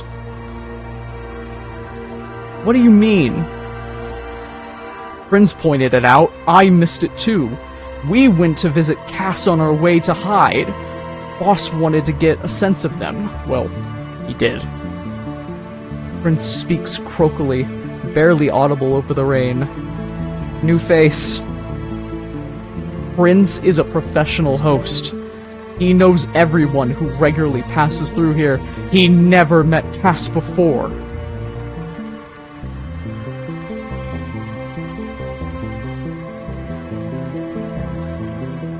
We were focused on the details of Cass's memories. Grish puts his hands up. It doesn't matter. You missed it. Enough. Pettiness like this is why the grid below hates your kind. We struggle and we work, and none of it matters in the face of your mediocrity. Roxy presses something on her back, and the light flashes in a starburst behind her. A wing shoot. She's going to jump. Oh wait, hey. Let me take a look at that. Originally a tool of the Blackguard of Flynn's master server, this seems to be a custom design created by Proxy or an associate. It will allow for controlled fall, even from up here on a landing pad. The device uses the light barrier tech to slow a drop. If utilized with care, the program using it, Proxy's custom version looks like more than enough to be sturdy enough to carry the additional body weight of a hostage. She came here prepared for that possibility. You are not wearing such a device. If Proxy is to be stopped, it will need to be before she jumps. Shit! Myself and the administrator here are leaving. Let's keep it simple. Don't follow me, don't try to stop me, and everyone lives. Proxy grabs Prince. Grish freezes. Prince looks at you, wide-eyed with fear. Whoa. Fuck it, let her go. You do nothing. Gripping Prince tightly, Proxy walks back to the edge. She smiles. It's ironic. If this ends up poorly, then all the advice people, like, all the advice the programs have been giving me about, like, you know, making less choices, well, that would backfire here. She smiles. A pleasure working with you, Query. I hope we meet again someday. And with that, she jumps backward off the edge, falling quickly out of view. Grish is stunned. He walks forward, muttering under his breath before turning angrily to you. This is your fault. We can get him back. Grish doesn't turn back from the edge of the landing pad. We're not going to have a conversation. We're not going to figure out blame or plan a solution. You are my enemy now, Query. I won't stand between you and your investigation. Core wants you here, but we are not allies. I'm going to put things back together inside. I'm going to resume the lockdown. I'm going to try and keep everyone who remains safe. Do what you have to do and then leave. He turns without looking at you, marches back into the building. You're alone now. You have no idea what happens next. You have a lead? That's something. Lost faith. Allow an important program to be taken. Oh. Well, I mean, it rules out some people, at least. Oh no. Everything is where you left it. The office is still empty, but now that emptiness has a permanence to it. It feels odd to know that you won't see him again. Oh, we're not getting him back. Oops. Hopefully he didn't do it. I kind of thought he was the one that did it, so that's bad. He was my prime suspect. Ruh-roh. Let's check out the lobby, I guess. Anything new? Nope. Okay. Let's check the vault.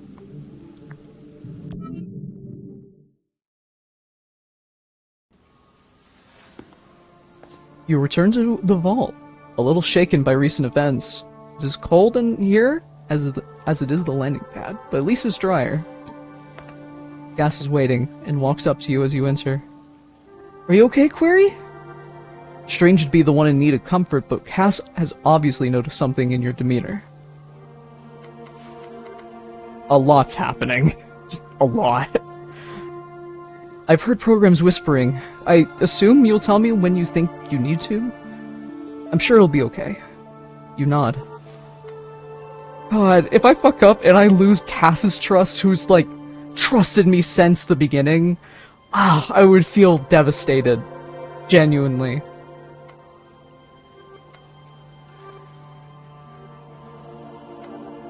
Do you remember anything else?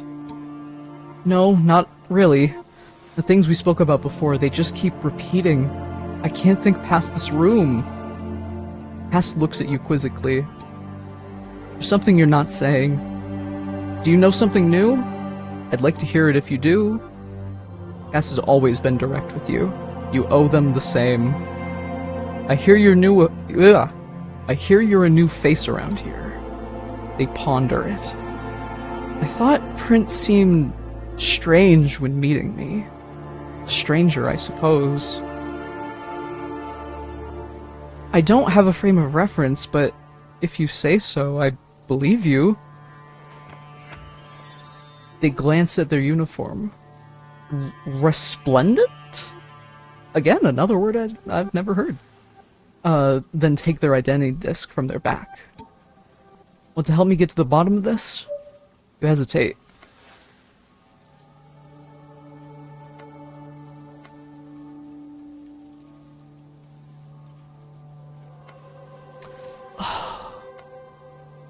You don't need to do that if you don't want to. I know, but I promise you, Query, I want to know the answer just as much as you do. Why did I think want was don't? Frickin' dyslexia. Cass smiles sweetly and hands you the disc. When you take it, they put your hand on your shoulder. Put their hand on your shoulder. Thank you, friend. Maybe this will be the last time. We'll figure out that I'm a janitor and we can all go home. Or you did it. These cards have objectives of their own. I don't know what that means. Oh, they switch! Swappers switch positions with each other, foiling the plans the moment you make a move. Cass, I really need you to remember something, buddy. Everyone is mad at me. Yeah, pretty much, yeah. It's never been more dire. Think fast, program. Oh god. It's like the data is being hostile towards me.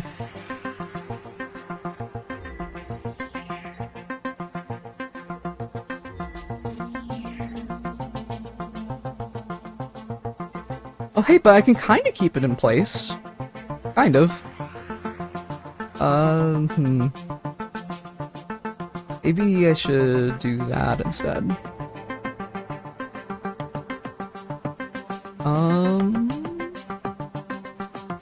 Oh wait, no, that's a 7. Wait. I'm gonna keep playing this out, but at least I know, like, where I can backtrack to. If needed.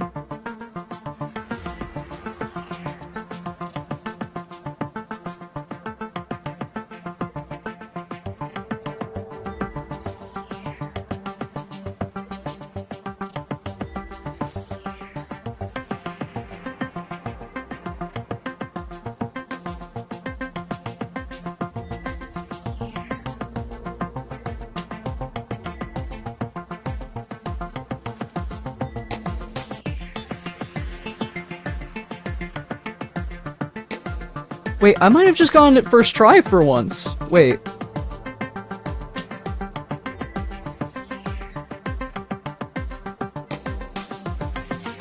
Or, nope. Shit. Okay, let's backtrack a little bit. Was this it? No, the other 7 isn't there. There we go. Okay. So leave that there. And... well, we have another two. We have another two. It's fine. Probably. Hopefully. Fingers crossed. 0.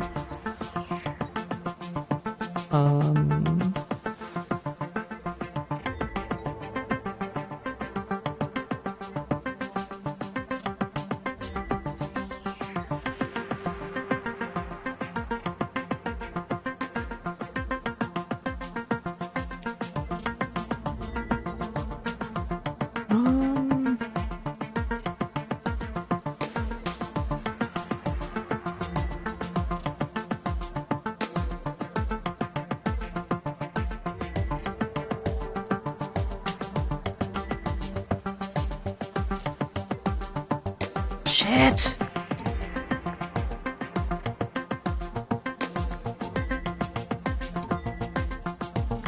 I think I need to leave the 3 there. Play that on, like, the last turn.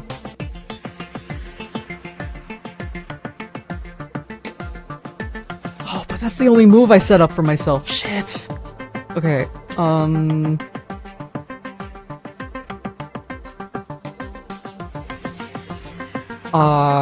oh, wait, hey, that's something.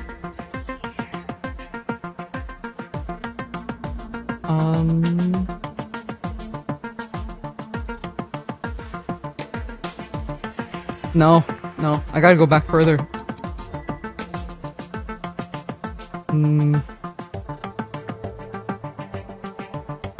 Is this doable?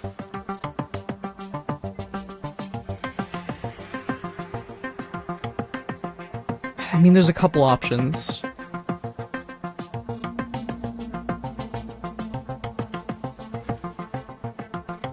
Maybe this? And then... take out the 0? Take out the 5. Take out the 6. Take out the 3. Oh, wait, no, my target was 2! Wait, no, what am I doing?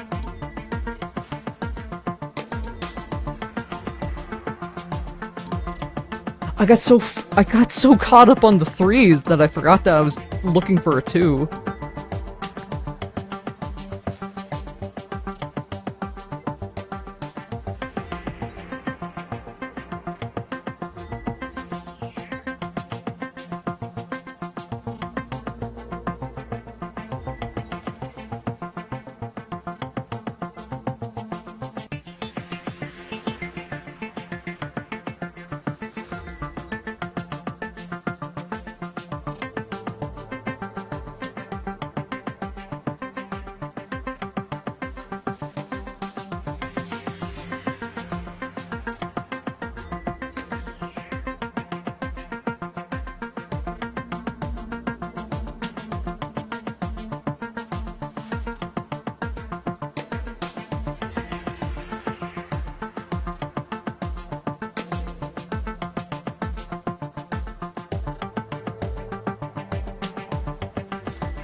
There we go!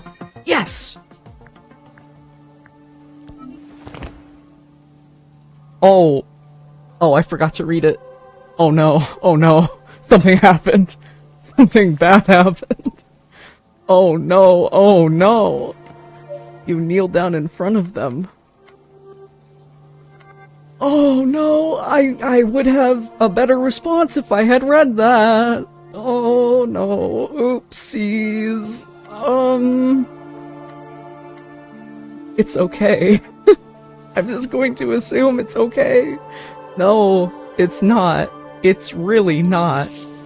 Cass is confused, their eyes darting around. They stand back up, a little unsteady. Did you see? In the cloud, did you see what I saw? You saw something. It was hazy, uncertain, a silhouette. A friend? Not a friend. Not to begin with. No, that figure. That figure was the guards assigned to my cell. A beat. You're confused. Cass was a prisoner! I was a prisoner, Query. Somewhere cold and dark. Not this place, somewhere else. I was locked in a box for as long as I've been alive, and I've been locked in a box.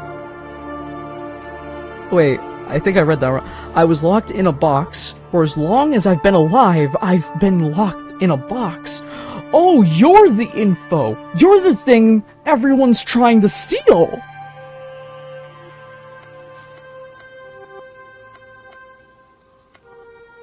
Why are you in that uniform?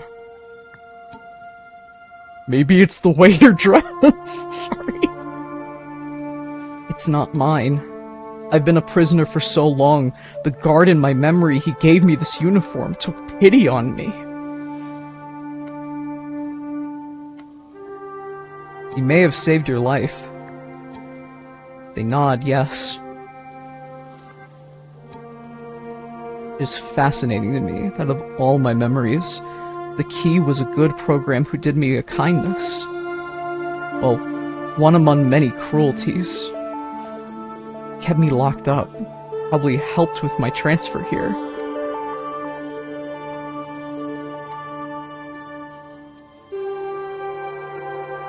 So the explosion was an attack on you? No, I don't think it was. A look of terrified realization crosses Cass's face. I'm the explosive. This was me. I was moved here on my way to a more secure location because it's happened before. I'm the danger. Oh, Bud, I just realized you just glow orange at the center. That was probably, like, the indicator, wasn't it? Oh no, I'm so sorry, Cass. All our food keeps blowing up. Why was Prinz not informed? I think I might be a terrible secret. Cass is overwhelmed, scared. It's all flooding back. I need time to process it, but I'm not sure the crime you were brought here to investigate happened. I think I might be in a lot of trouble. They inhale slowly. If you have questions, I can answer them, but then I think I need space for a couple millicycles.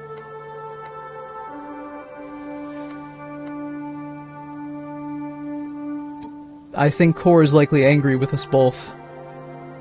I don't know if that's a good thing or a bad thing. At least in my case, I can claim ignorance. What are they gonna do? Continue to lock me up?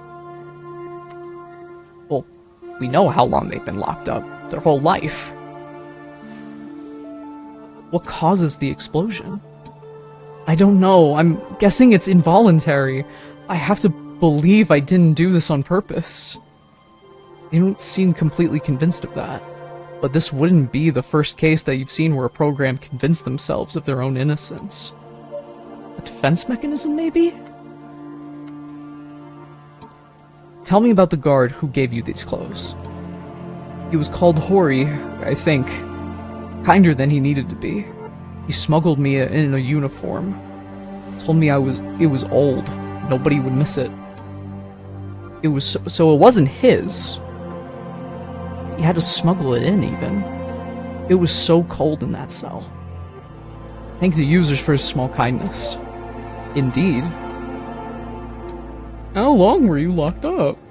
I don't know. The memories overlap, fuse. I don't know their order, their causality. I don't know how long I was in there before I was moved here. No more questions. Rest. Okay. Thank you, Query.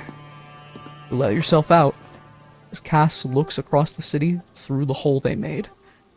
That's not the only gap here. There might be more threads that you know you'll need to pull on before the night is over.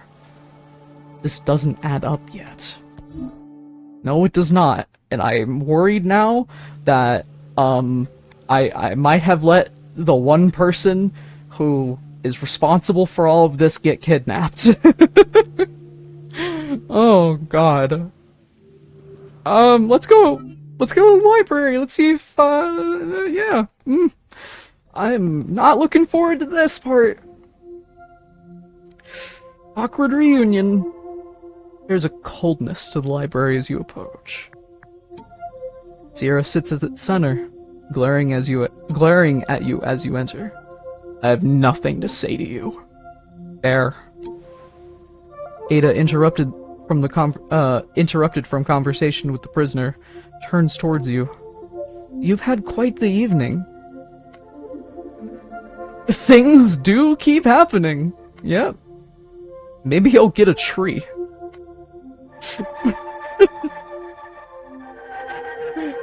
Oy. I'll remember it for a long time. Well, unless you get caught up in another explosion. You both smile, a little exhausted. It's been a long night.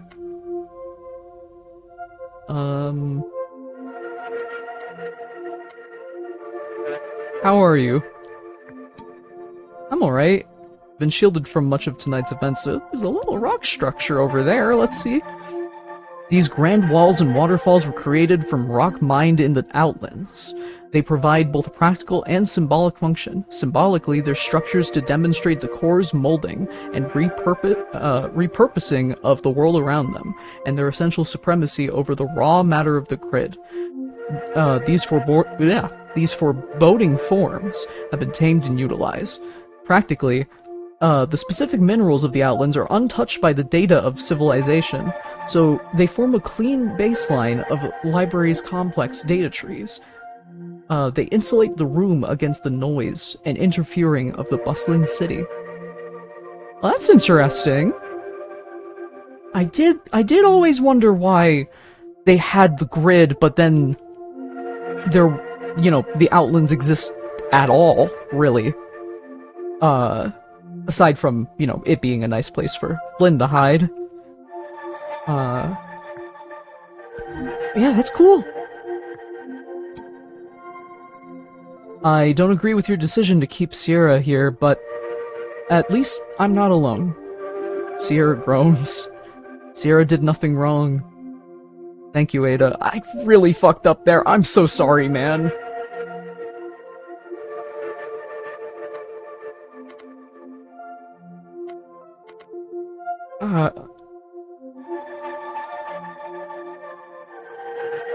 Cass is also a prisoner.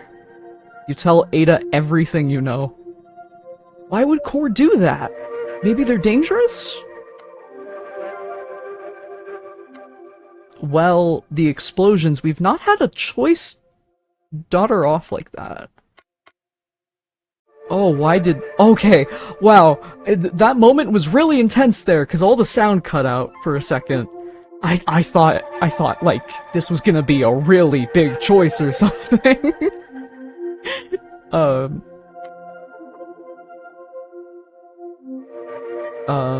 It can't be that simple. No, probably not. Core isn't shy about neutralizing those that pose an actual threat to the grid, putting them into the games. Keep Cass intact and imprisoned. There must be something else going on. Ada looks around the library. Earlier, I described this place as a garden, a curated space for information, and to an extent, that's true. Core allows me my garden because they know this data has value, more so if they keep it locked away. But that is their motivation, not mine. This one's motivation is the exact suppression you stand against, Ada. Sierra stands, places a hand on the force field. He winces at the sizzle. You are a tool of oppression. You cannot comprehend program. He turns to Ada. May I have a private conversation with this collaborator? Ada nods and walks away to investigate her trees. I'm sorry. I'm sorry, man. Oh, are you? How kind. Yeah, I'm still here in the cage, so you're sorry, but unwilling to... Well, I didn't say that. I'm willing to let you out, man. He shakes his head. He steps back from the force field. I have learned everything I need to know about you and your friends in charge. I don't work here! I don't work here for shit! I suppose the ambassadorship was a resounding success in that regard.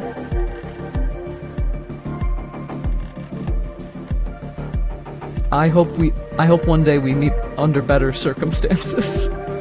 I sincerely hope we do not. Turns his back to you. You exit the library, feeling the tension and frustration. I feel like we could probably ask Ada a few more things. You did not impress Ada! Oh, you look to Ada to say something, but she's engrossed in her work. We're trying very hard to... Oh, I made everybody mad! Fuck! Oh, no! I should have just gone with my instincts. Fuck! Another time. I let the game get to me with all the, like... oh, maybe.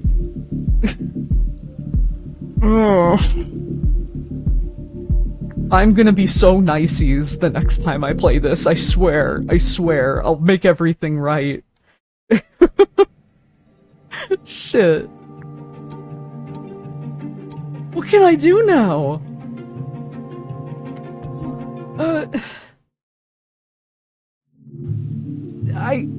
I guess the landing pad, I assume that's where Grish still is. Nope. It's empty, save for a few crates. Fuck. Fuck. Everything's gone wrong! Everything! Literally everything! The lobby is empty, the energy falls remain beautiful. A nice place to visit on a calmer night. Oh no, that means the only place I can go is back to the vault. Okay, I guess. The vault feels a little warmer. Oh, God, no.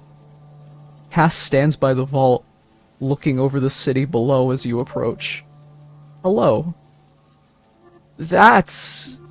I'm worried. Did I...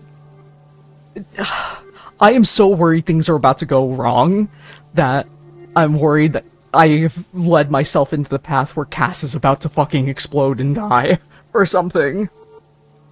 Oh boy. How are you feeling, Cass? Cass nods. Good. Surprisingly good, actually. There's still a mystery to be solved, but I have my footing now. Know who I am, at least. You can help me with the rest. Cass points to the city below. I want to go down there, be among the programs, drink some energy, ride a light cycle, maybe take in the games. I don't think I've ever had that freedom. If I did, it was long ago, before I got locked in a tower. So no memory of why? None at all. I'm eager for answers, though. We'll do whatever it takes. Do you think the memories of what caused the explosion, why it's happening, are still hidden on your disc? Cass takes a deep breath. I've noticed that this is like the only recurring game that, the mini game that we've done, which probably means I could have done that for everybody else. Oh, I don't know if that means others would have, been accessible in addition to Cass's, or if I had to do all of this specifically to get Cass's information. I would like if that was the option, because if not, it means I really fucked up. Could be, for sure. But this seems like a risky stone to turn. It might not be safe. Oh god, this is a bad idea. This is a bad idea. I can feel it. I can actually feel it. Do it, Query. No. No, I'm gonna, unlock their, personality, and it's gonna be revealed they have been dangerous this whole time, and they forgot, and then they'll explode and run off. Oh. No. No.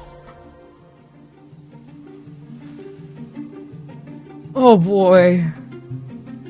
Spawner errors can affect cards to regenerate previously. Oh. Okay. So... timers count down until the new cards... Oh, okay, it just adds in old cards. Gotcha. If you clear an affected card, you stop the spawn. Take out spawners quickly. Take out as many as you can. Try to stay ahead.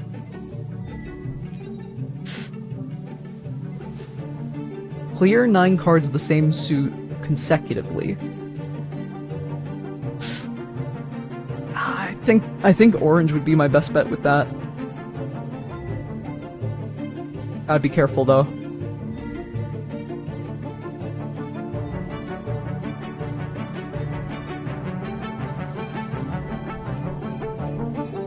Oh, it just resets everything.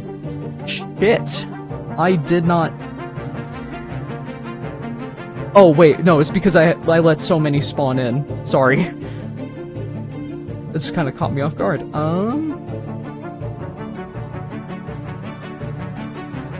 Oh, I didn't even get it correct.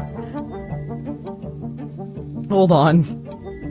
Yeah, go back. Go back, please. Maybe yellow then? Consecutively.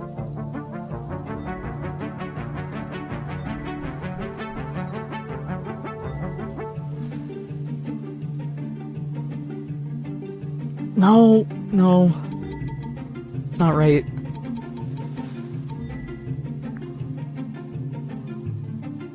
This is hard without alternating. Yeah, I think my best bet is orange.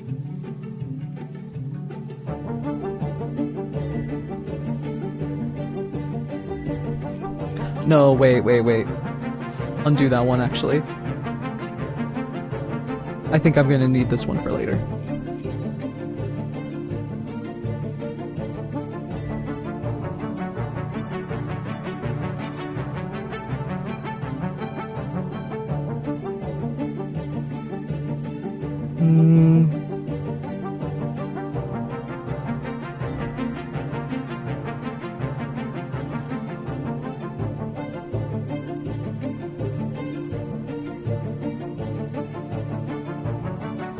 No, that's even less than last time.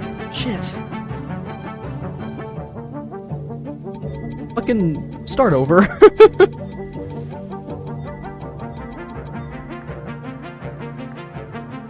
Oh, wait, hey, I was on track to actually do that. I didn't even notice.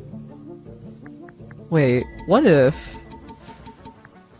Yeah, what if I just...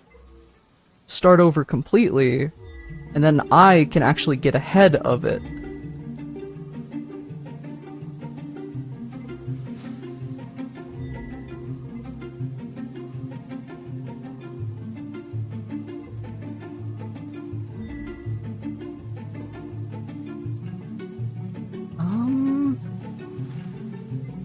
I need that.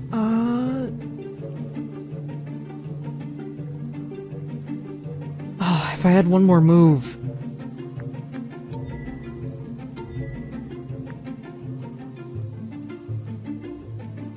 Maybe this instead. And then... yeah. Okay. Oh, there we go! Yes! Okay.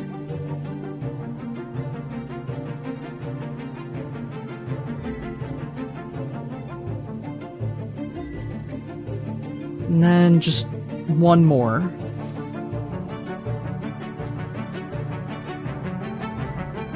I think whatever I need to do is around here.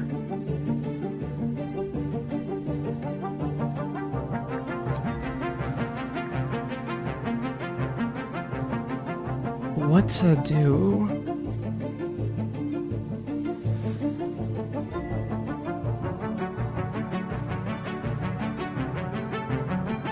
No, It's not the same suit.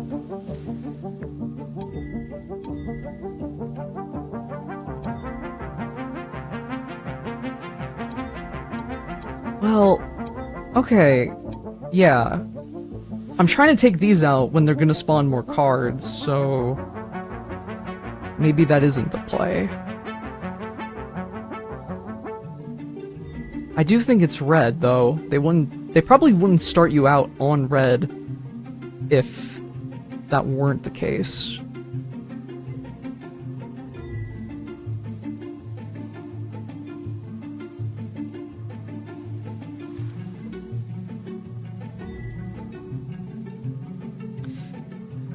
Oof. This makes you think. This one really makes you think. Shit. Oh, I shouldn't have gone back so far. Probably should have just let it play out the way that it did. Oh, wait! If I take out more cards, that builds up time for me to, you know, generate more red cards. Wait, that could work. That could work, actually.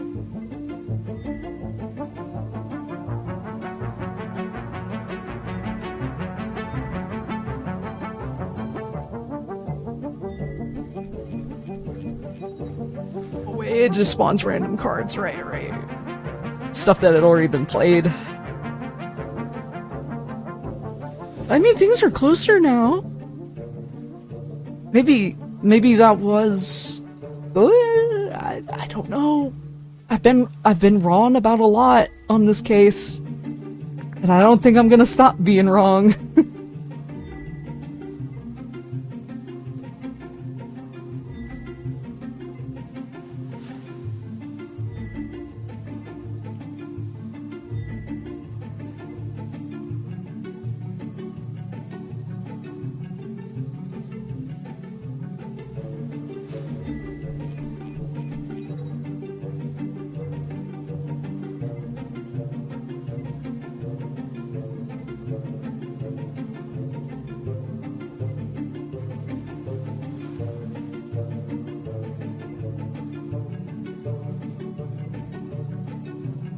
Ah.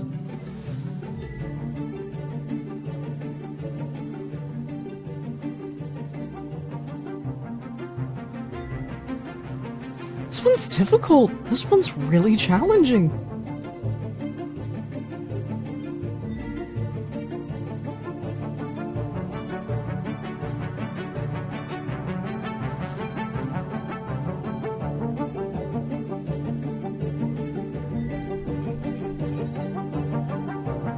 Oh boy. I don't know how I'm gonna do both. Solve it and also unlock the disc color. Wait, unlock disc color? What? What does... The other ones were giving me information about the room. What does this mean? Like their true disc color?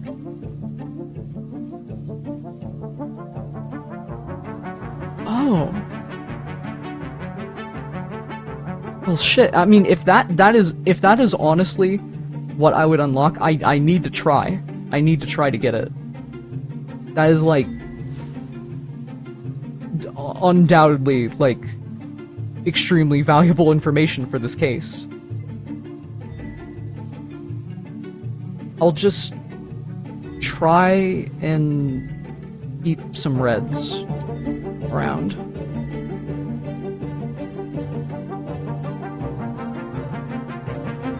And fours, obviously.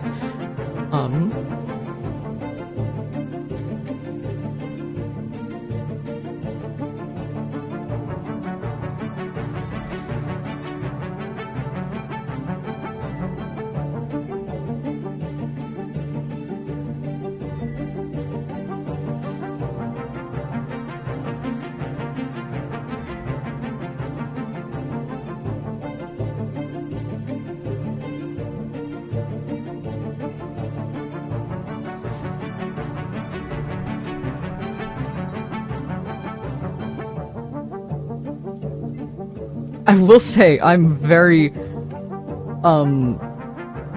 I need to applaud the people that made this game, because this is the most I've really had to pick my brain at a puzzle game in a long time. Like, holy shit.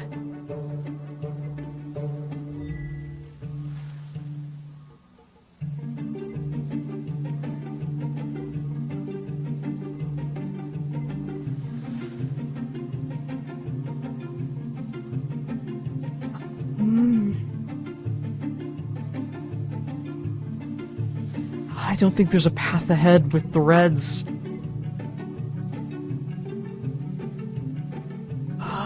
But does this count? No, no, of course it doesn't. I thought because it was the same number, maybe it would. I don't know why. Maybe if I can keep enough over here while it's still generating, it could lead to something.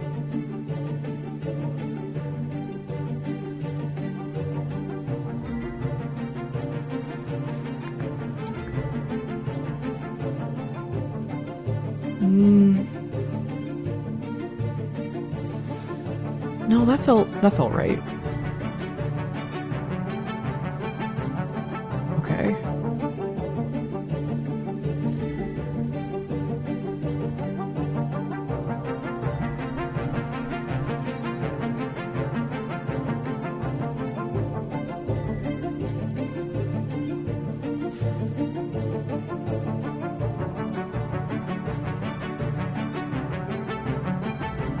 Okay, that's 7. That's the farthest we've gotten. But, because I'm getting rid of the reds, they're not gonna respawn until after I've already solved it. Okay,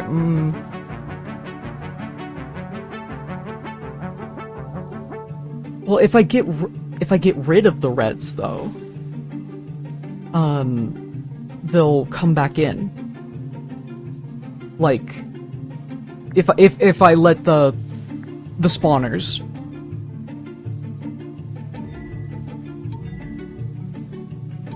Oh, this is, man. I wish there was a reset button, because I would really like to go back to just the beginning of it. Also, hi Ham! Always nice to see ya. This is a brutal puzzle that I'm doing right now, in the middle of a investigation gone wrong.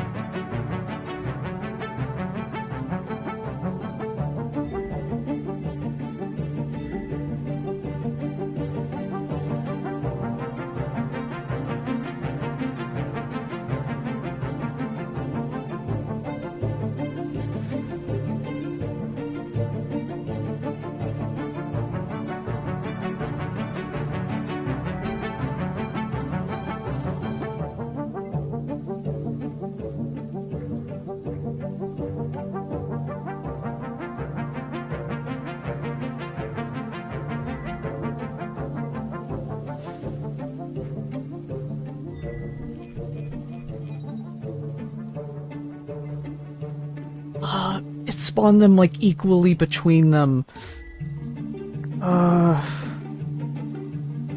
Okay, I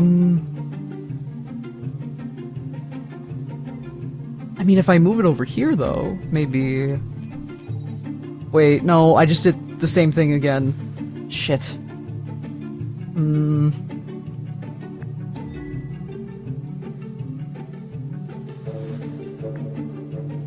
I need to do this in a way that doesn't cause it to spawn evenly.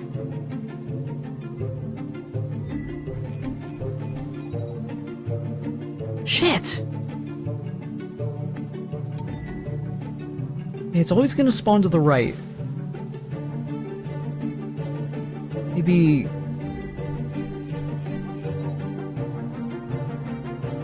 Hey! Hey! That works! Okay. So... do that.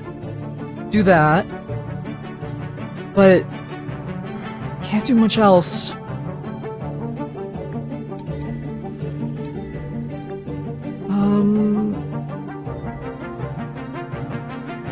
Wait, what was the number? Oh, 2. I thought it was a 1.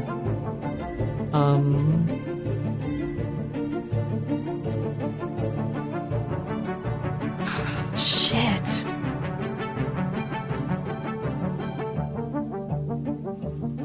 I mean, maybe I can try switching to another color? But then all the reds will spawn. Ugh. Or maybe... Wait, idea.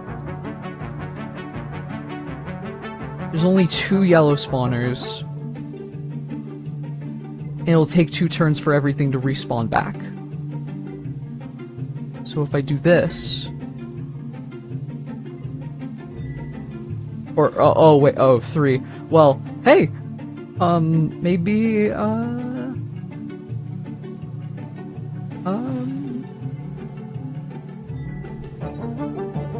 Oh! How many orange spaces? 1, 2, 3, 4, 5, 6, 7, 8, 9. Wait, maybe I can do this. This might be feasible.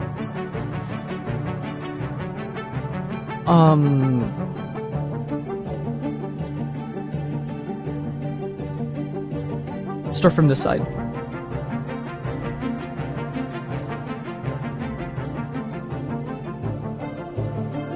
Oh wait, no, wait.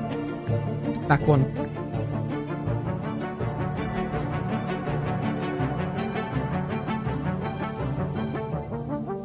Or, wait. No, wait, maybe that was right.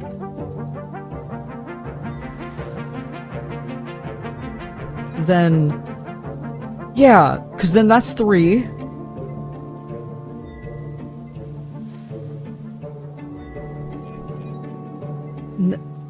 Oh, no, it's right there!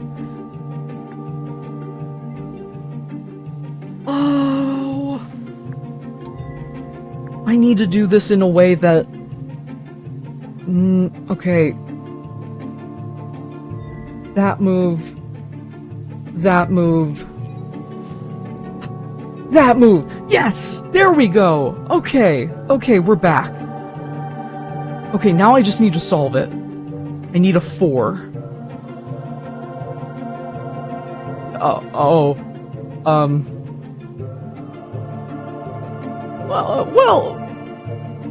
you know, a 4 could respawn. Let's hope for that. Let's hope for that.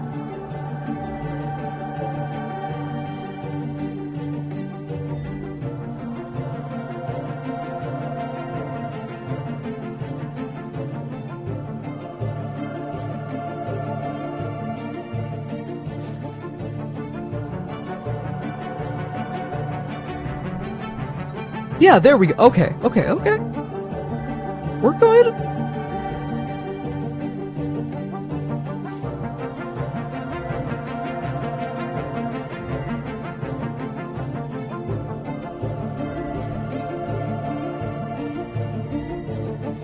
Oh, it's picking up the pace now. Shit. What was the previous number? Yeah, okay. Oh, no, there's not enough space. Okay, I have to let this one spawn. Okay. But that worked out in my favor, so that's fine. Oh, shit. Okay,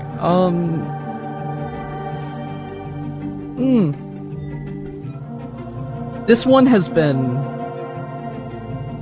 really good at just fucking with you.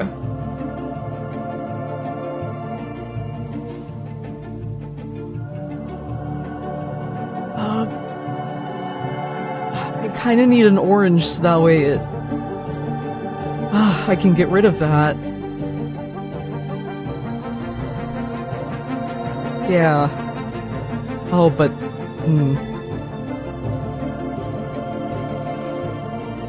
Four... Oh, okay. Oh my god, okay. Good. You both stagger a little from what you just— Oh, I forgot to read it! I'm spending so much time on these puzzles that I keep forgetting to read. I keep forgetting that's the purpose of doing them. To get more information. Damn it. Oh no. You give the disc back to Cass. Feel the tension flow through you. I saw it.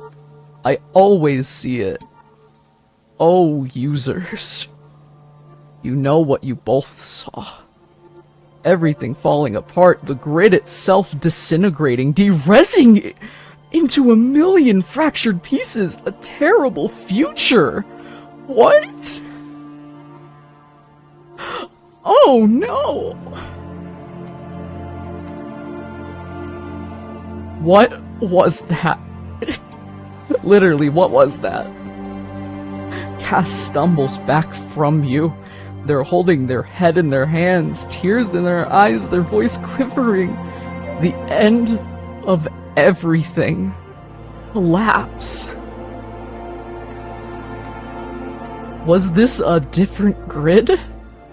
This one. Explosion. A reaction. A realization.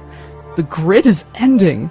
It can't be stopped. Each time I realize that, How do you know this is real? Who told you this? This must be a mistake. Who told you this? Nobody. They locked me up because I'm the only one who sees it. I see the end of things in the data. Complex, cause and effect.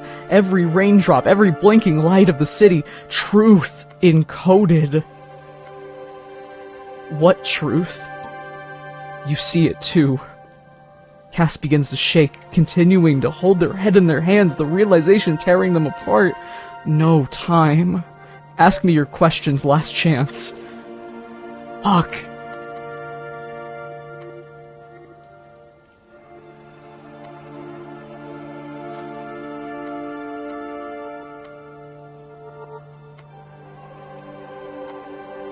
How long do we have?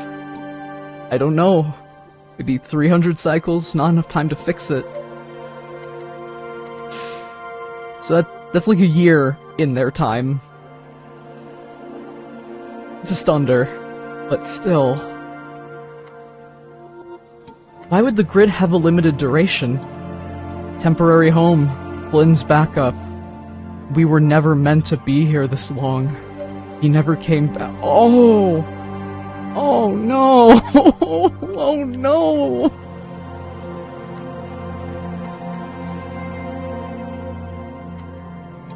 How did it happen so fast this time? More input. You, the city, so much data, faster realization. Now I know. How am I not exploding? Cass laughs. You didn't see for yourself. Secondhand. You trust, but you can't see. You think you can save us. Your hope blocks your destruction. You can wipe your memory if you want.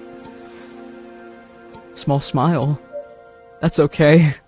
Explosion will do that anyway. We have to tell everyone. Cass smiles through the pain. I'm telling you. Everyone has a right to know. I have nothing more to ask. Cass takes a deep breath. There's a flutter to their light. They're destabilizing. They walk out to the edge of the vault. Reset coming. Help me figure this out after. Stay back. The blast rings out through the vault. Hot light knocks you from your feet. Time itself seems to stop for a moment. You taste iron and electricity as your face smashes hard into the hard floor of the vault. And then silence. You stand up, dust yourself off. The sizzle of broken light echoes through the cavernous vault. That almost sounded really bad. And there, on the edge of the blasted vault hole, lies the fragile figure of Cass. Cass survived! You place a finger on their neck, feel the reassuring pulse of energy flow. They're unconscious, but they function. You are consumed by a need to tell someone what happened, to make it real, to communicate. Grish needs to hear about this. You only hope to listen.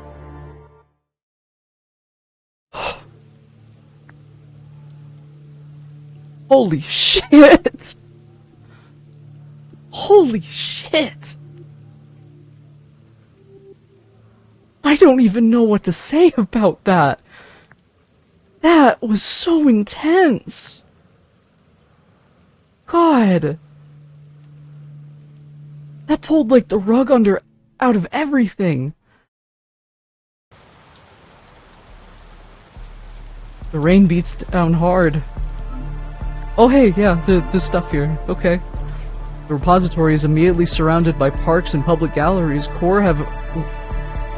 I need to take a sip of water. Sorry.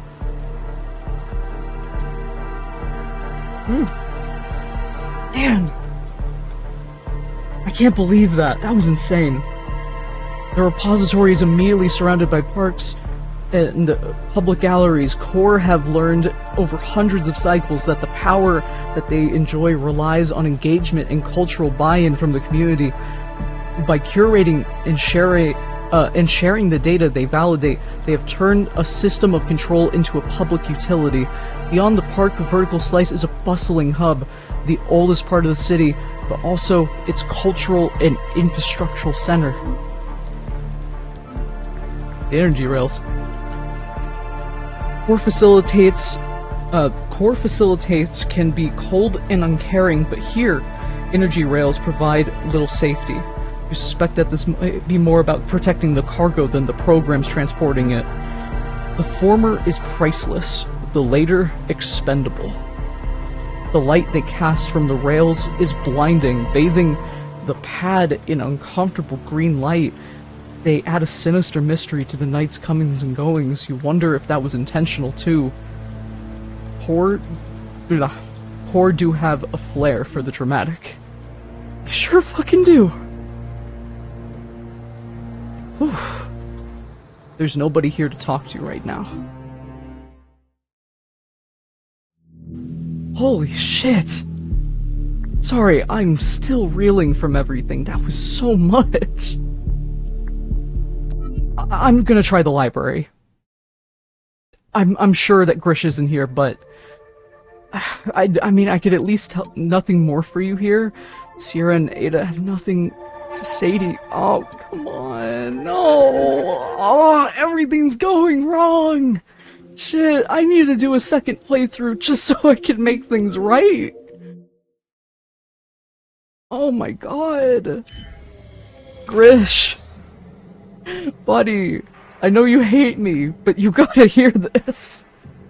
He just ushered a program out of the entrance, the last of a full evacuation.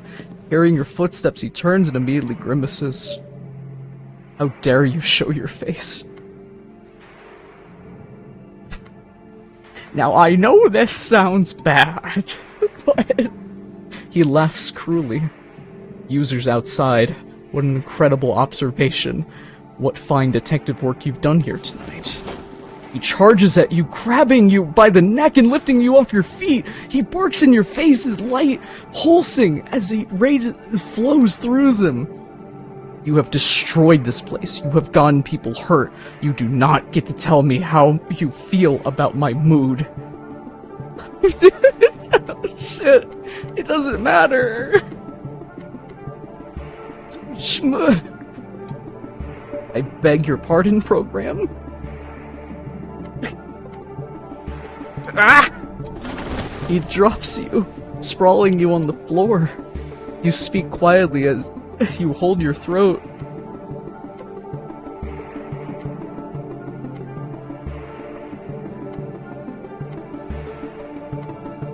There's a way through this. There is. There always is. I'm just thinking the path doesn't involve you. Grish looms over you.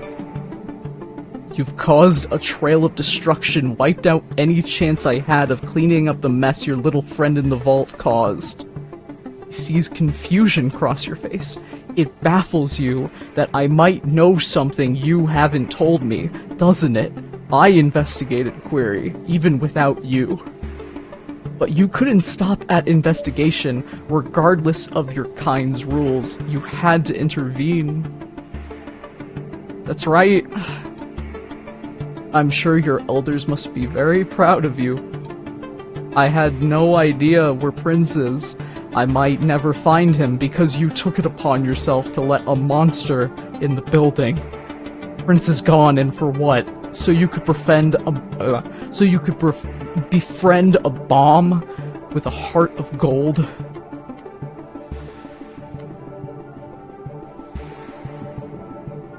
You have to put me in touch with the core. Grish holds up a hand of silence. You're acting like you're still in charge here, program, which shows you've learned nothing. This is already over. I'm not letting you walk out of here with a criminal in tow. That's not what I'm suggesting. Good. I hope you're being honest with me. Because if you're not, I will do what I need to do to prevent you lying to anyone else ever again. I want to say this as clearly as I can. I'm not making threats. I'm telling you what will happen if you try to do something stupid. I'm really not. Whatever trust there was between us died on that landing pad. Rish puts a hand on your shoulder, firm, threatening. I need you to hear this.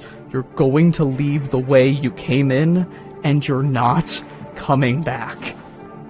He points his other hand to the door. Now.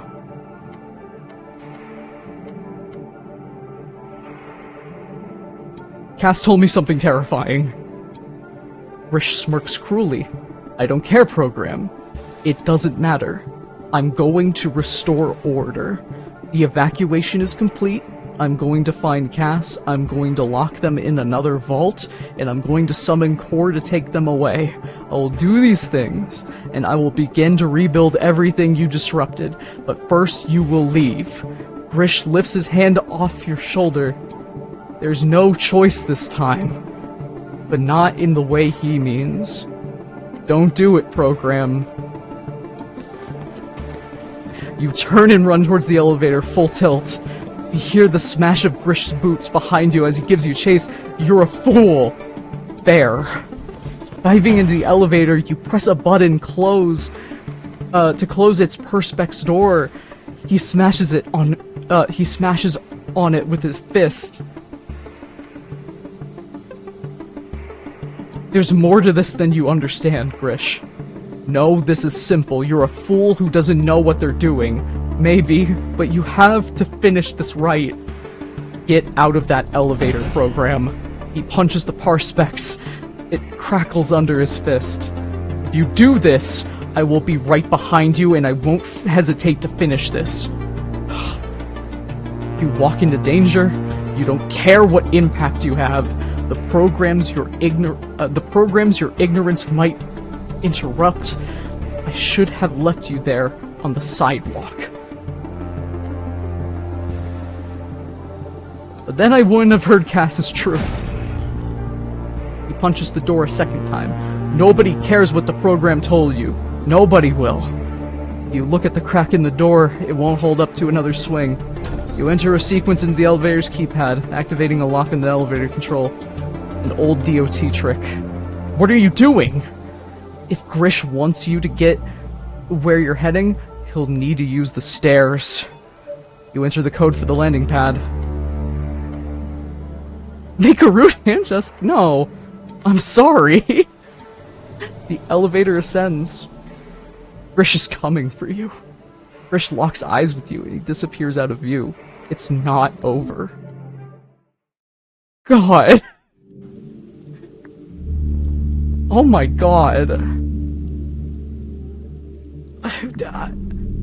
I guess to the landing pad, right?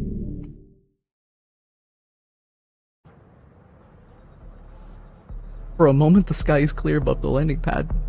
You see Cass set at its edge, feet hanging over. They turn to you as you approach. Hello. You smile. Are you okay? Pat themselves down. Yeah, I think so. You note confusion across their face. Do we know? Oh, right, he reset. They reset. Fuck.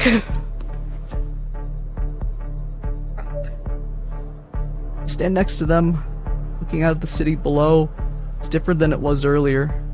More fragile. My name's Query. That's right. You're a detective. You nod. They smile. Are you here to help me? Oh, I hate the connotation of that first line. Oh boy. I hope so. Cass looks a little frightened. They hold on a little tighter to the edge of the pad. Have you been down there? It's so beautiful, so intricate. The light of hundreds of thousands of programs mingling, glowing together. I wish I remembered what it was like to be there. You realize there's every chance that they've never actually set foot on the ground. Oh, I need you to help me remember. You can rebuild identity discs, right? You nod. You take the disc from their back. Please. This will be a little faster now, as you already know who Cass is, and the view seems to be anchoring them, but if I do this, it'll trigger another explosion, and probably bring us closer to, you know, the apocalypse! Oh boy.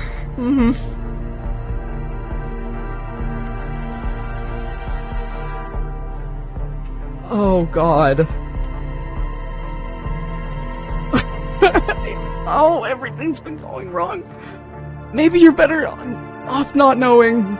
Maybe you're really better off not knowing. I can't make that decision without knowing. Paradox. Do it. You take the disc, you weigh it in your hands. No! Shit! You said it would be faster! Why am I on the full screen? Okay, I gotta remember to actually read after I do this one. If this gives us any new insight, anything that could save the fucking grid, we gotta take it, I guess.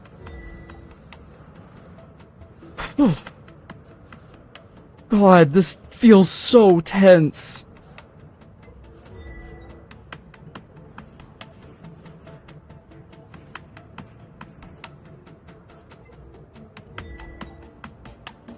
I knew I would get invested into this, but I didn't know, like, how long, or how, like, just how deep it would be.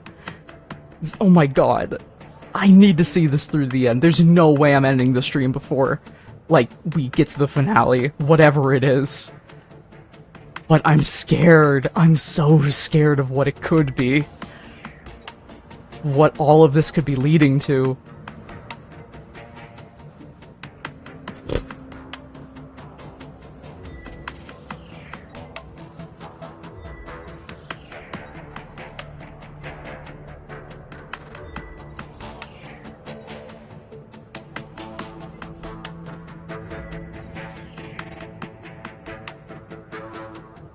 Oh boy.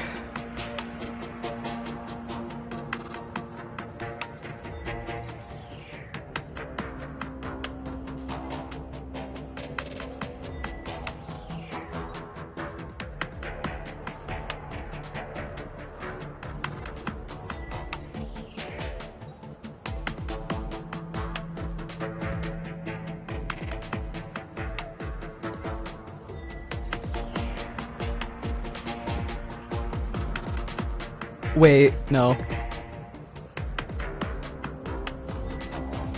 Yeah, there we go. Okay.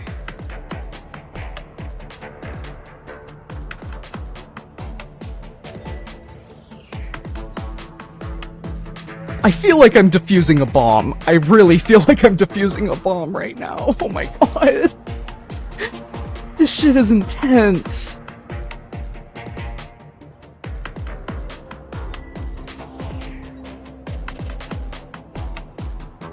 Oh boy, okay.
I'm looking for repeating numbers. I'm trying to make sure I'm keeping ones that are, you know, I can actually squash out. Wait. Yeah, I just realized that was a 2. No. We're keeping that. Okay. That feels ironic considering what I said, but man, I really am feeling the pressure of just everything I'm about to, you know, accomplish here. I think accomplish is the wrong word, considering I'm basically... You know what? I'm not defusing a bomb, I'm literally activating a bomb. Oh god. This game doesn't fuck around.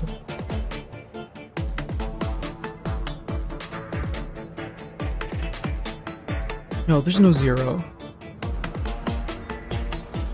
Just gonna diffuse the situation. A little query humor for you, Cass. Yeah. Hugs a collar. Ooh.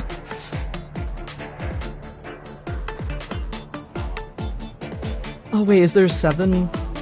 No, there's no 7. Oh hey, wait. Hey, that gets rid of the reds. Okay.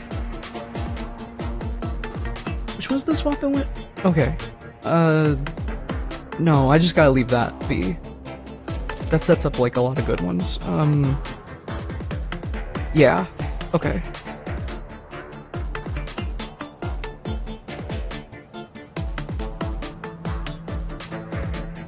Oh, they knew. It's a real pick your poison type of thing. Oh, no, wait. If I do this move, then the 4s will stay there and I'll be able to do it. Okay, cool, yeah. Or, no, I completely... I messed that up. I meant to do this.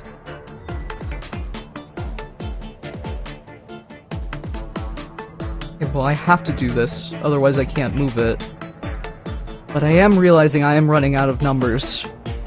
But at the very least, I'm not running out of tiles. Tile types, I mean. Okay, I need to get from here to there. Which is complicated if that's switching here.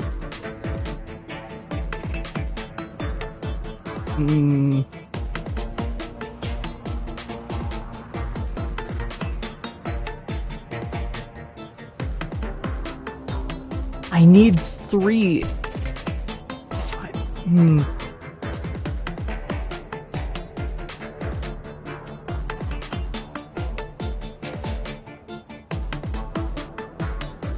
Oh, wait. I was overthinking that. Okay. And now I can basically just get rid of everything. Oh! A friend. The vault was cold. The memory of an explosion lingered. Unnoised by the title God. Aim! Annoyed by the elevator, a figure approached. A tall figure wearing a long coat and a quizzical expression. The confused program looked up exhausted. What happened? The confused one asked. The inquisitive program asked his questions. He seemed kind, but the questions were difficult. The answers blurry, distant. If you let me, I can skim your disk. The confused one nodded. He didn't understand the words, but the tone was warm, reassuring.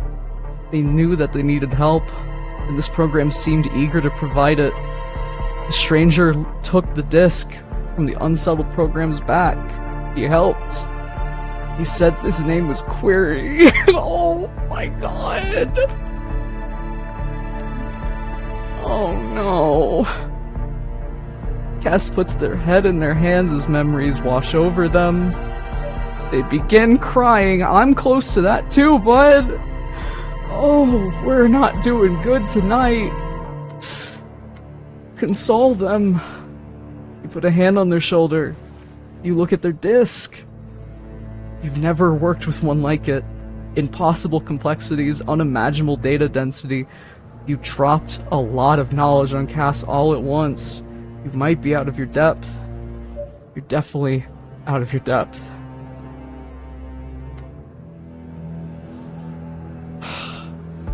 I'm so sorry. Cass shakes their head. You didn't do anything but try to help me. Cass looks up. I don't think I've ever been outside without rain before. He seems startled by it.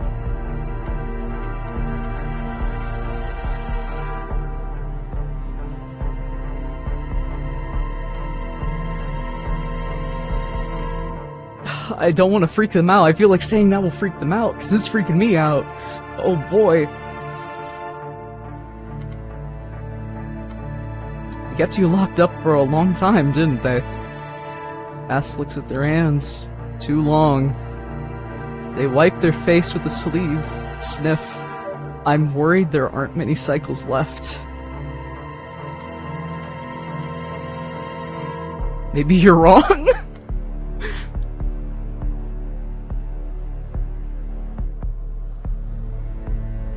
You said... There has to be a way to stop it. There has to be some way. Cass looks at you with sympathy. I like that's where your code goes, but no, it's inevitability of the framework of the grid. Only a user could fix it, and I don't see any. But we have a book! We have a book! Oh god, I should have finished reading the book! If I finished reading the book, I probably could have solved all of this! No! Literally every choice I made was the wrong one! Fuck! Oh my god! Oh no!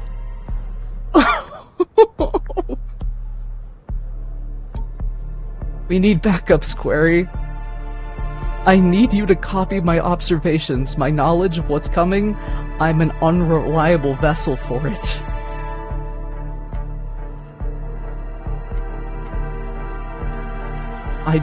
I don't think I have the capacity. I mean, this... They've been alive probably longer than me. Like way the fuck longer. Like thousands of years. I don't think a Query was designed for that. Oh, I think you have the capacity far greater than you know. And besides, it doesn't have to be all of it. Just enough evidence to pass along to others. They gesture to their disc, still held firmly in your right hand. Copy it. You nod, taking your own disc from your back, placing the two on top of each other. This is a thing they established in Tron Uprising. Just wanted to point that out. Here goes nothing. Oh boy. Unlock disc color 5. You know, I was so stressed out. I was so stressed out last time. I didn't even notice if there was one of these. Like, I gotta be real. I really did not even perceive if there was a thing there. I just wanted to, like, you know, get it done. Oh boy. I just need to do 5 consecutively, though. That's not as much. So... not as much as 9. For sure.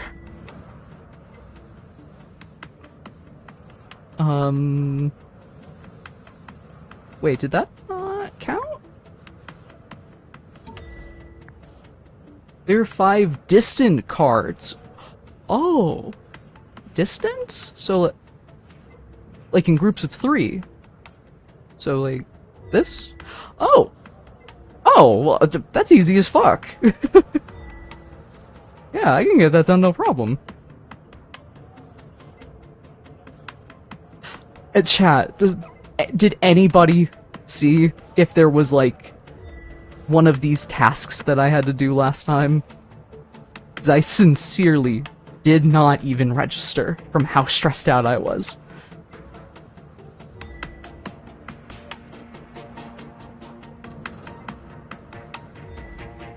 I don't think I've been this emotional about a video game in, like, a long time. Like, I was passionate about the story of Alan Wake, but I don't think there was ever a moment that made me like this, you know?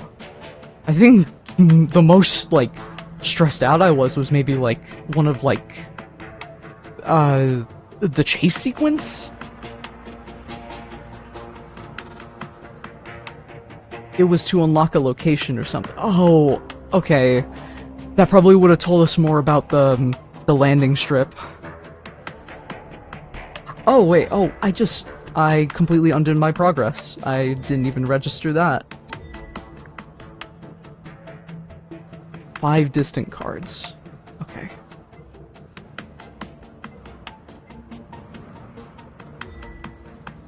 One more, and then we're good.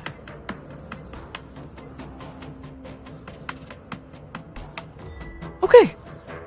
Cool. We're all good now. Except for that, but I mean, that's not as big of an issue as, you know, as it would have been, at least. I don't think I can stop those 2. Maybe? Maybe I can? Oh? Oh, but now there's... Now there's more. Okay.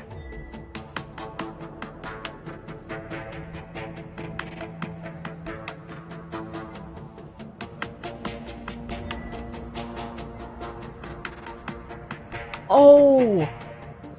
No, that makes sense. I just realized if they were gonna copy their data or something into, like, the master library and everything where all the data was, then it would be a bomb.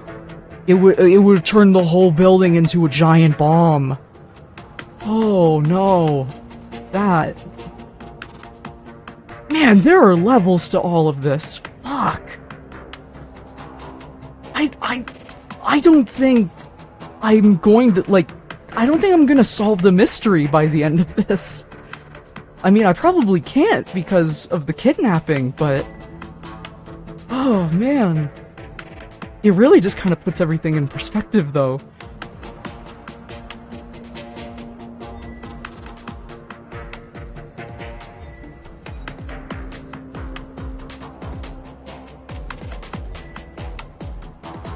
This game is intense, man.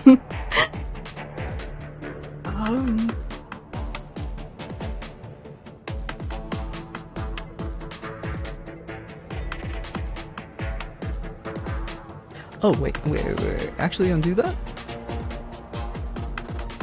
Oh, wait. No, they're not next to each other. Right.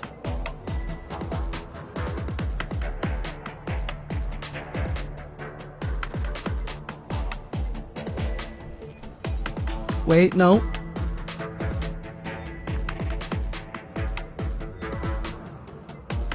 There we go. Okay.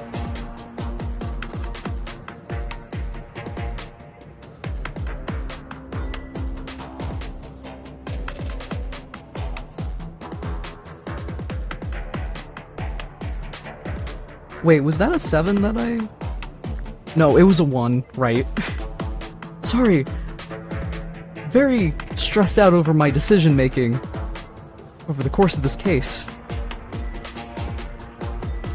Okay. Cool.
Oh, wait.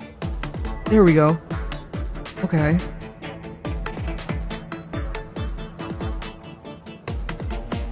Oh, nope.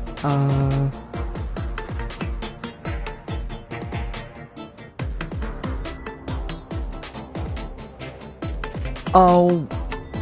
Shoot. Well, it only sent me back here, so I must have, like, another play. Or not. Shit.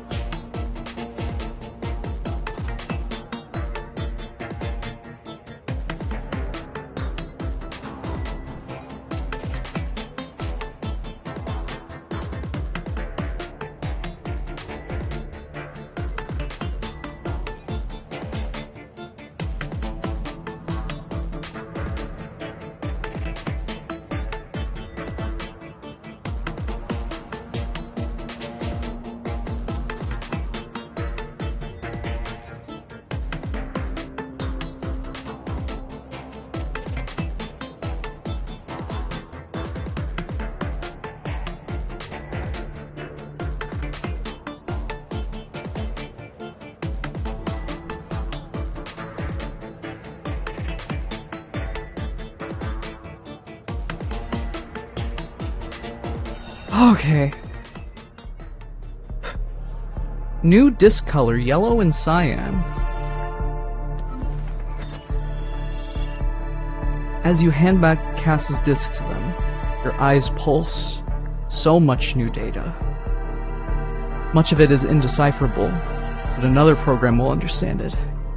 If it comes to that. Cass smiles. How does that feel? Fine, I guess. A playful smirk. Liar.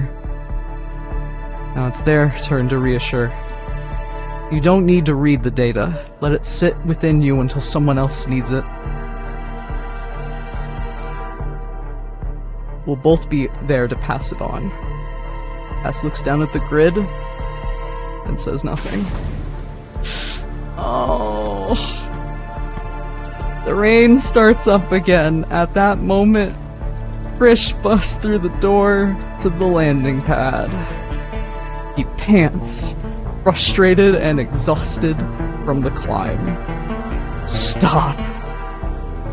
Hands where I can see them. Cass raises their hands. It's okay. It isn't.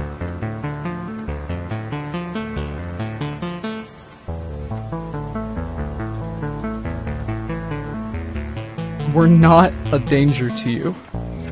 Krish draws his disc. Prince is gone because of you. You think I'll let you risk anyone else for this freak? Cass comes with me. We're going to head back to the vault. You'll be safe. More importantly, the rest of us will be too. Well, I have the data. Okay. All right. Wait, what? Did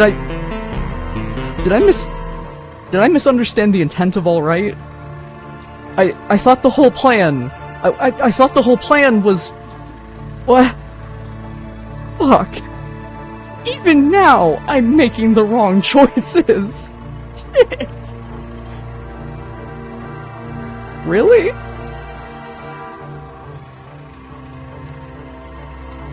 But you have to listen first. Rish laughs. Why would I do that? You take a deep breath.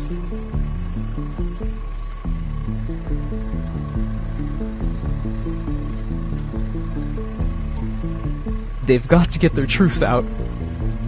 Rish scowls. The end of the grid, you believe that? How could they possibly know? It's a lie, to garner sympathy and make you feel like just enough of a hero to help them escape. You're no detective. I'm done talking. Rish readies his disc, aiming at Cass. Come with me, or it ends here.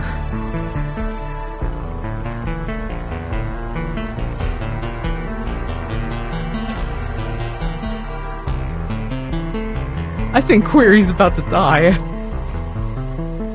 You block Grish's aim. Get out of the way, program. You feel a brush against your back, your disc being removed quietly. Grish doesn't see it.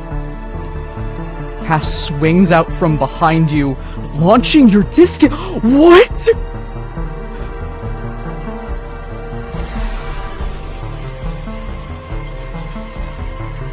No! What? No! What? Cass, why? Why would you do that?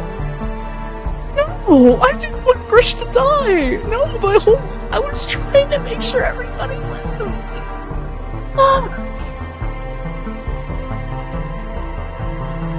Grish disintegrates into a cloud of energy like dust across the landing pad. You catch your disc. Cass exhales. Now what?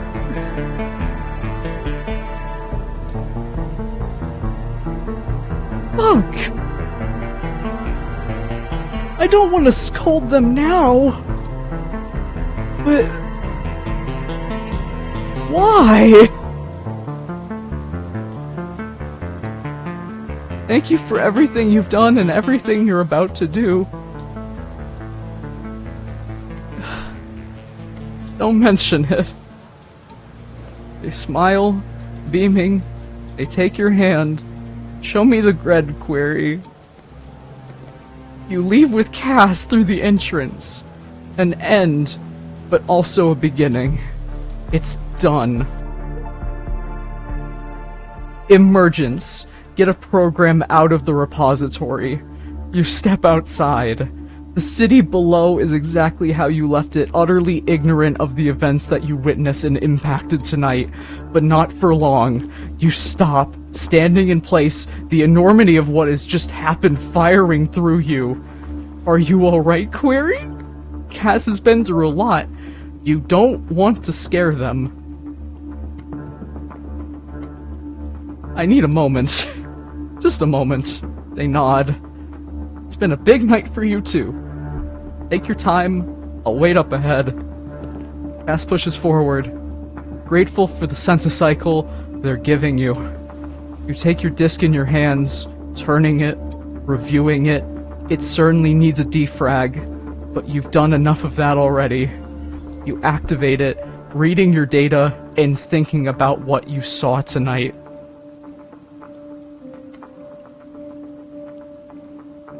Programs you met. You think about them. Grish was the first program you met. At least you didn't... at least you set the right tone by standing up to that light cycle. You worked with him for a while, but he showed you where his priorities were when Proxy arrived. And he sure as NCOM hated you. Oh wait, MCOM's hell. That's funny. That's funny. Okay. That kind of... Okay, that perked me up a little bit, considering all we've been through. It sure as NCOM hated you after what happened to Prince. Better him than Cass. Oh. Oh. You think about Prince. The repository, as much of a representation of Prince as anything else. His faith and his fealty defined the possibility space available to you.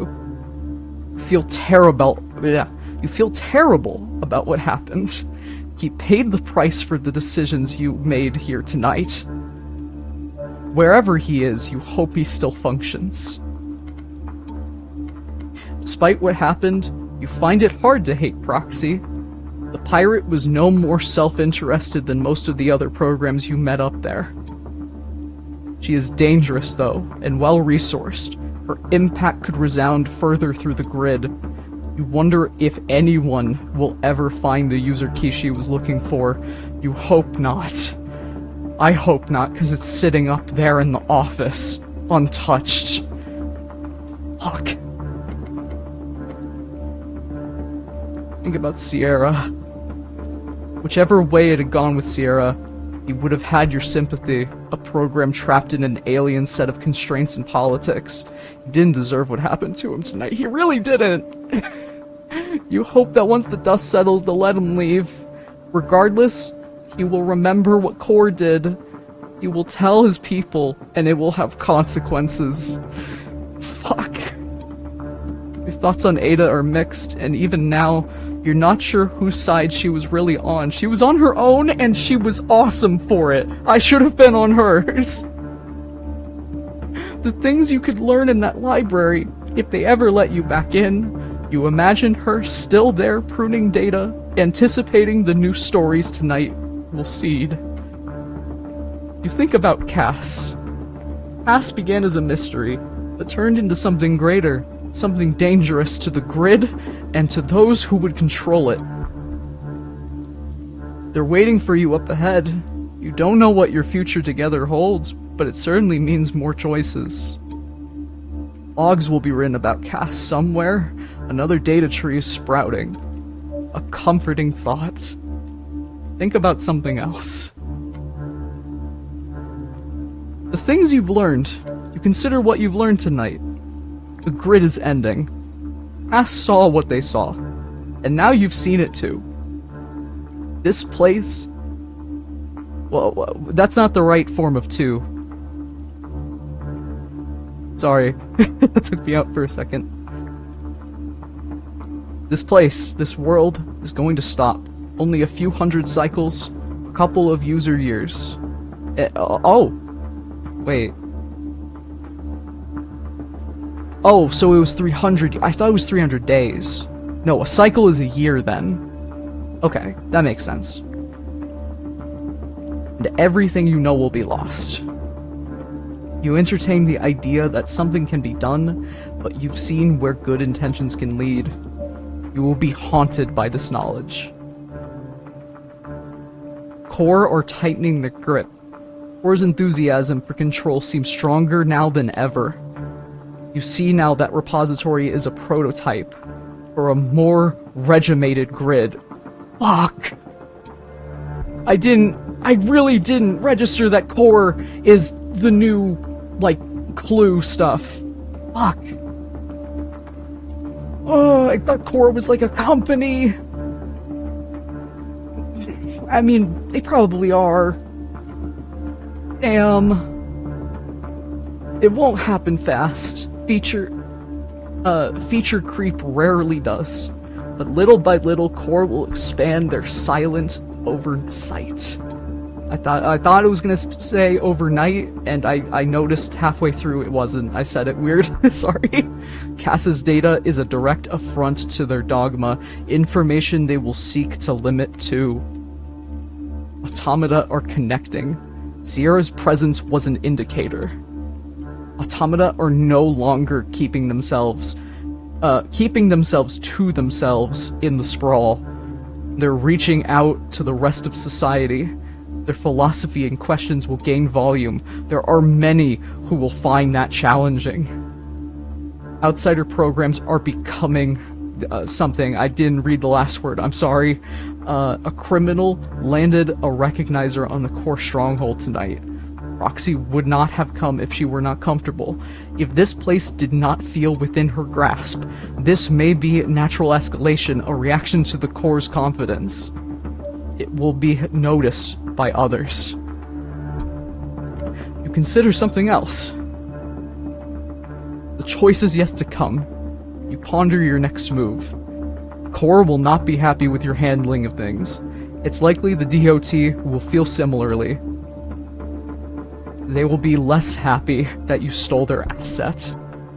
Ass won't be safe out there, and now neither will you. I have an exclusive choice here, with Proxy will help you.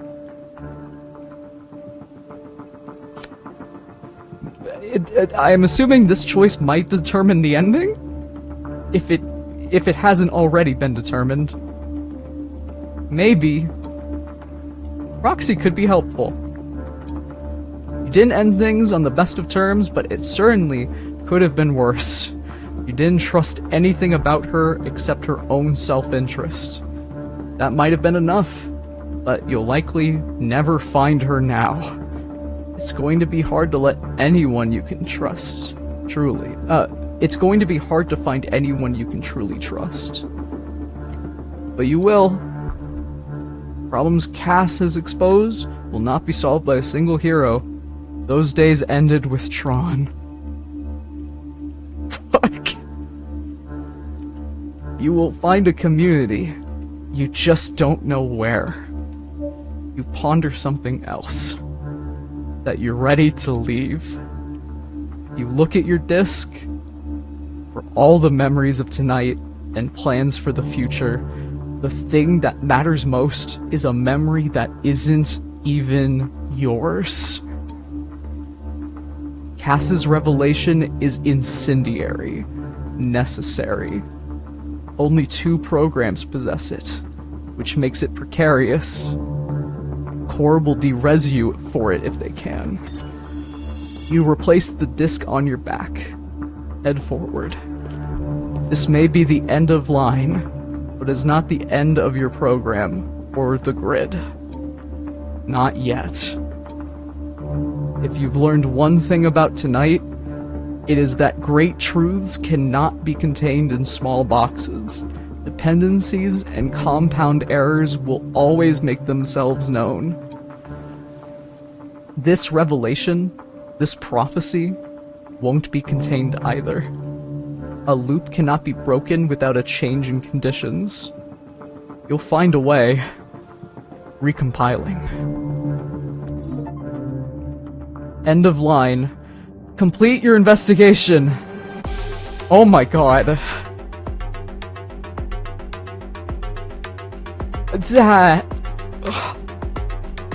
That was fucking incredible.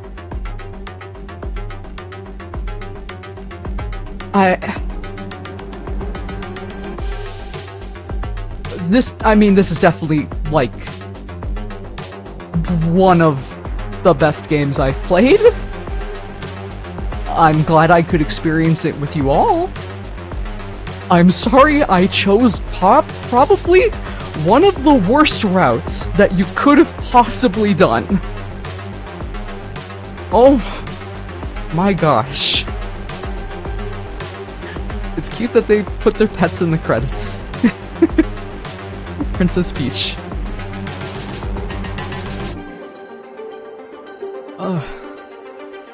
Oh my god, I hope you enjoyed that. Thank you for sticking around. I'm gonna let the credits roll just in case there's something at the end. Also, this music's kind of a bop. But I think we all knew that. God, I made the worst possible choices there.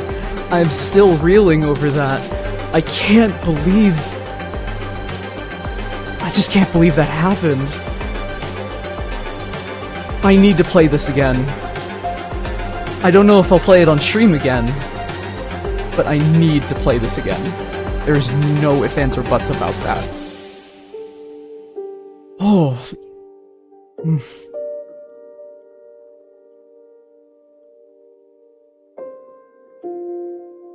This is definitely one of the best pieces of Tron media, and I do not say that lightly.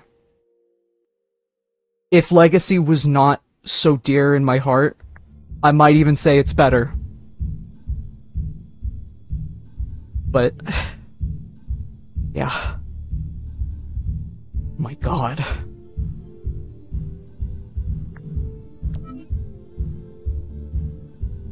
So, okay, this just gives you information about everything. So I get to keep it. I get to keep all this info for next time that I play. Which is nice. Oh yeah, we never saw what this was. Oh.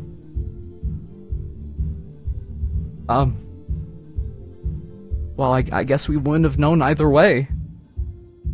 I feel a little better about that, at least. Looks at a recap of everything you did. Man, I'm great at my job. No, I am not. I am really not. Or maybe I'm good at my job, but I certainly did not end up as a good person. Oh, man. Okay. So yeah, there were different... yeah, different routes for everybody. She is... oh! Wow! Wow! That's scary! That is the scariest line that could have happened! She is safe in the library? So does that mean the other... she could have been in danger? Oh god! Wait! No! Proxy could have kidnapped her! Oh no! Oh no! Or maybe something worse? Oh man! Oh. Oh, there was a... I didn't think there would be a different path that would have led me there. But it looks like a... oh, so even if I didn't have his respect at all at first, I could have still saved him. Oh, man. And Proxy... well, okay. There's actually quite a few. Well, I mean, I'm assuming this route would have been... Proxy dies. But I really would have hated... well, no. One of these has to be Proxy dies. But it can't be both, because then they would have connected to the same thing. Cass. That's unusual. Got to know you, left with you. Got to know you... 3 other choices. I mean, that's probably the best ending for Cass, but... I mean, could I have achieved that without any of this happening? I mean, I definitely could have achieved it without Sierra staying locked up or Ada resenting me, but could I have done it without Grish dying? I mean, if I didn't lose Grish's respect...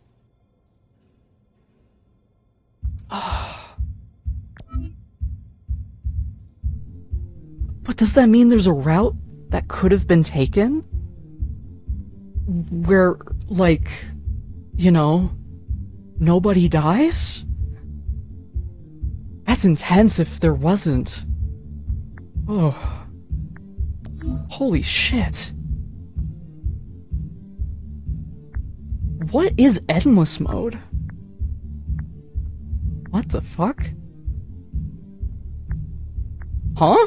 What? Size? Environment? What? Color? Okay, so that's the unlockable stuff from earlier. Which, cool? Errors. Spawners. Oh! Oh, wait! Unlockable puzzle mode. That makes sense. That makes sense. Daily run. Do your dailies. Mm. Wow. I honestly thought that was like a customizable option for like query or something. Like the stuff I was unlocking, I mean. I would not have focused as much on that if I knew it was just going to be for the puzzle mode. Which, admittedly, the puzzles were fantastic. They were great. I just, uh, I need a moment like Query had at the end there to really take in everything there. Cause holy shit, that was so much. Ugh. I mean, it's probably gonna be faster if I play it on my own, and you know I don't have to do the voices. But I'm actually really happy that I got to experience that with you all. Um, much like you know previous times where I've wanted to stream a game again, and then something happens or I just don't. I don't think I can stop myself from playing this tomorrow. I won't have the conditions to stream it, but I need to see that other route. I can't wait. I can't wait a whole week just to see, especially if I don't feel good next week.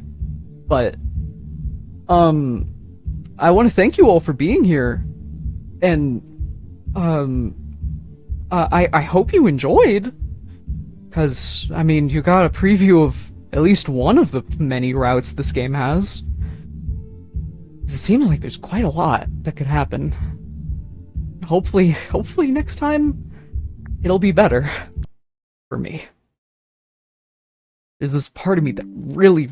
Oh, wait! Before, you know, we stop. I just realized the achievements have percentages on them. So I can see how many other people did this. So, okay.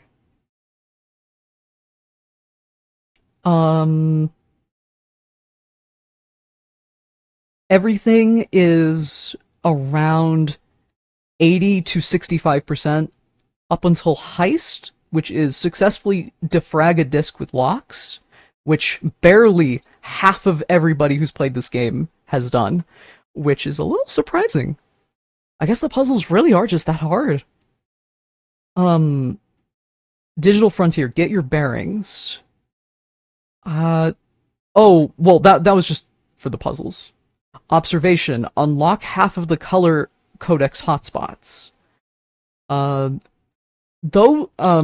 there is a 6% drop-off on Digital Frontier, there is a, almost 20% drop-off on observations. Only 37% of players, like, unlocked half of the colors.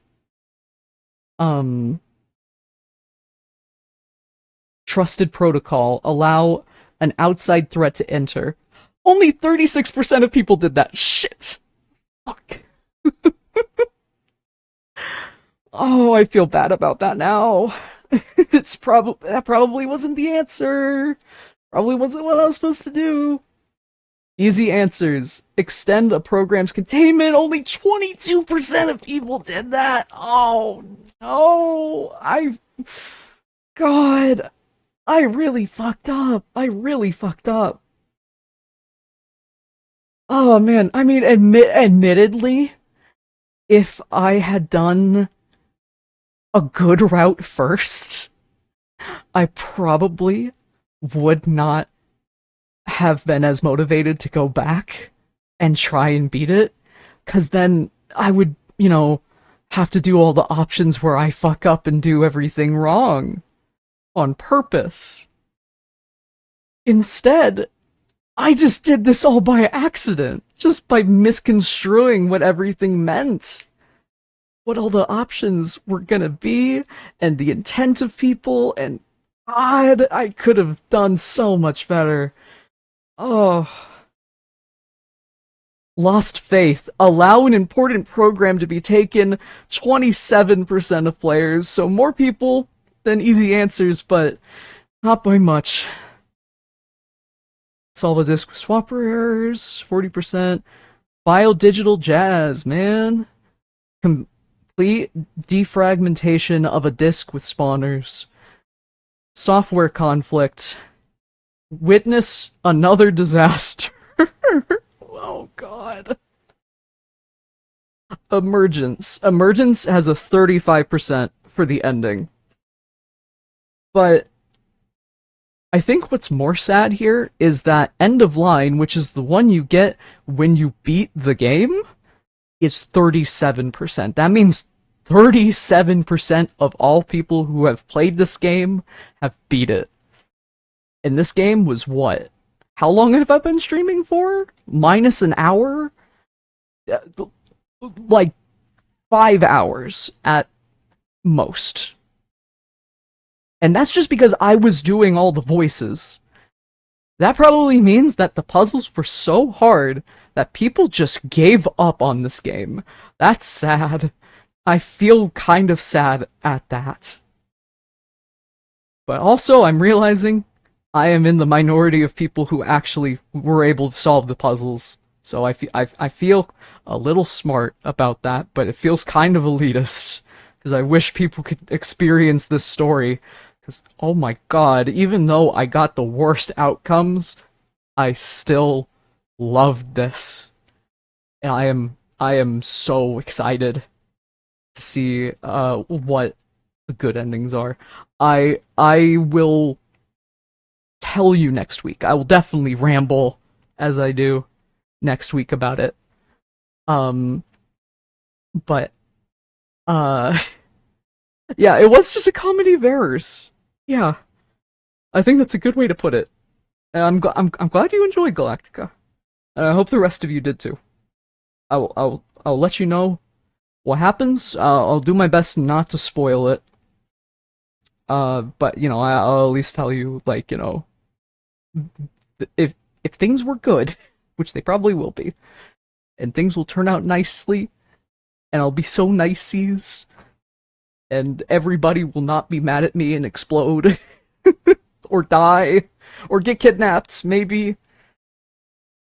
Hard puzzles are the least of a Tron fan's problems. I don't know how to take that. Oh, wait, I am a Tron fan, so, wait. Yeah, hard puzzles ain't nothing. This shit ain't nothing to me, man. Okay. Well, it is 12:30. Cherry Choose. Oh, hi. Thank you for following. It's nice to see you here. Whew. Ignore I wasn't following Smiles. No, it's okay. It's okay. I appreciate it. I'm pretty sure I'm following you. Yes, I am. Okay. Cool. Great. We're mutuals. Yay! Yay! I don't know how long you were here, Cherry, but um it was a disaster. I I I chose all the wrong options. It was fun though. It was very fun and it was such an engaging story with great themes. Oh, you're with Jackson. Yeah, oh that makes sense. Yeah. God. Oh man. So much. So much just to process and take in from all of that. God, I love Tron, man. I hope they don't fuck it up. I really hope they don't fuck it up with Tron 3. I know they will, obviously. It's Jared Leto. But still. I, you know what? With how good this game was, if Tron 3 ends up as shit, at the very least I have Tron Identity. It's goddamn what a good game. Please, please, Disney. I know you're not watching this, but probably if anybody, if any person out there that was involved with this game, pat yourself on the back. You did an amazing job. Thank you for doing this. Thank you for making another great piece of Tron media. Um, please make a sequel, or at the very least, a game with the same mechanics. It could be set in a completely different place in the timeline, way in the future, past this. I just, I want more. It was so good. It was so well constructed. Did a fantastic job. And also, God, you just so effortlessly just put in so many little new bits and pieces of lore, which I'm sure Tron 3 is not going to follow up on in any meaningful way. But man, I want to know more about like the wars and the weird stuff that happened in between this game and Tron Legacy, cuz there was just so much to chew on, just conceptually and also just literally. Wait, that doesn't make sense. Well, I guess I have my food to chew on, but that's unrelated. At least make a good remake called Tron Mars. uh, a remake without Jared. Imagine it. They just reshoot all the shots with Jared Leto, and that's it. That's the only thing changed. Although I have a distinct feeling it's probably not going to be good outside of that. But fingers crossed. Fingers crossed. Okay. Well, I think I've yapped enough. I've gabbed your ear off a little too much here. Uh, so I'll say it again. Thank you so much for for following and for rating. Thank you, Jackson, and thank you.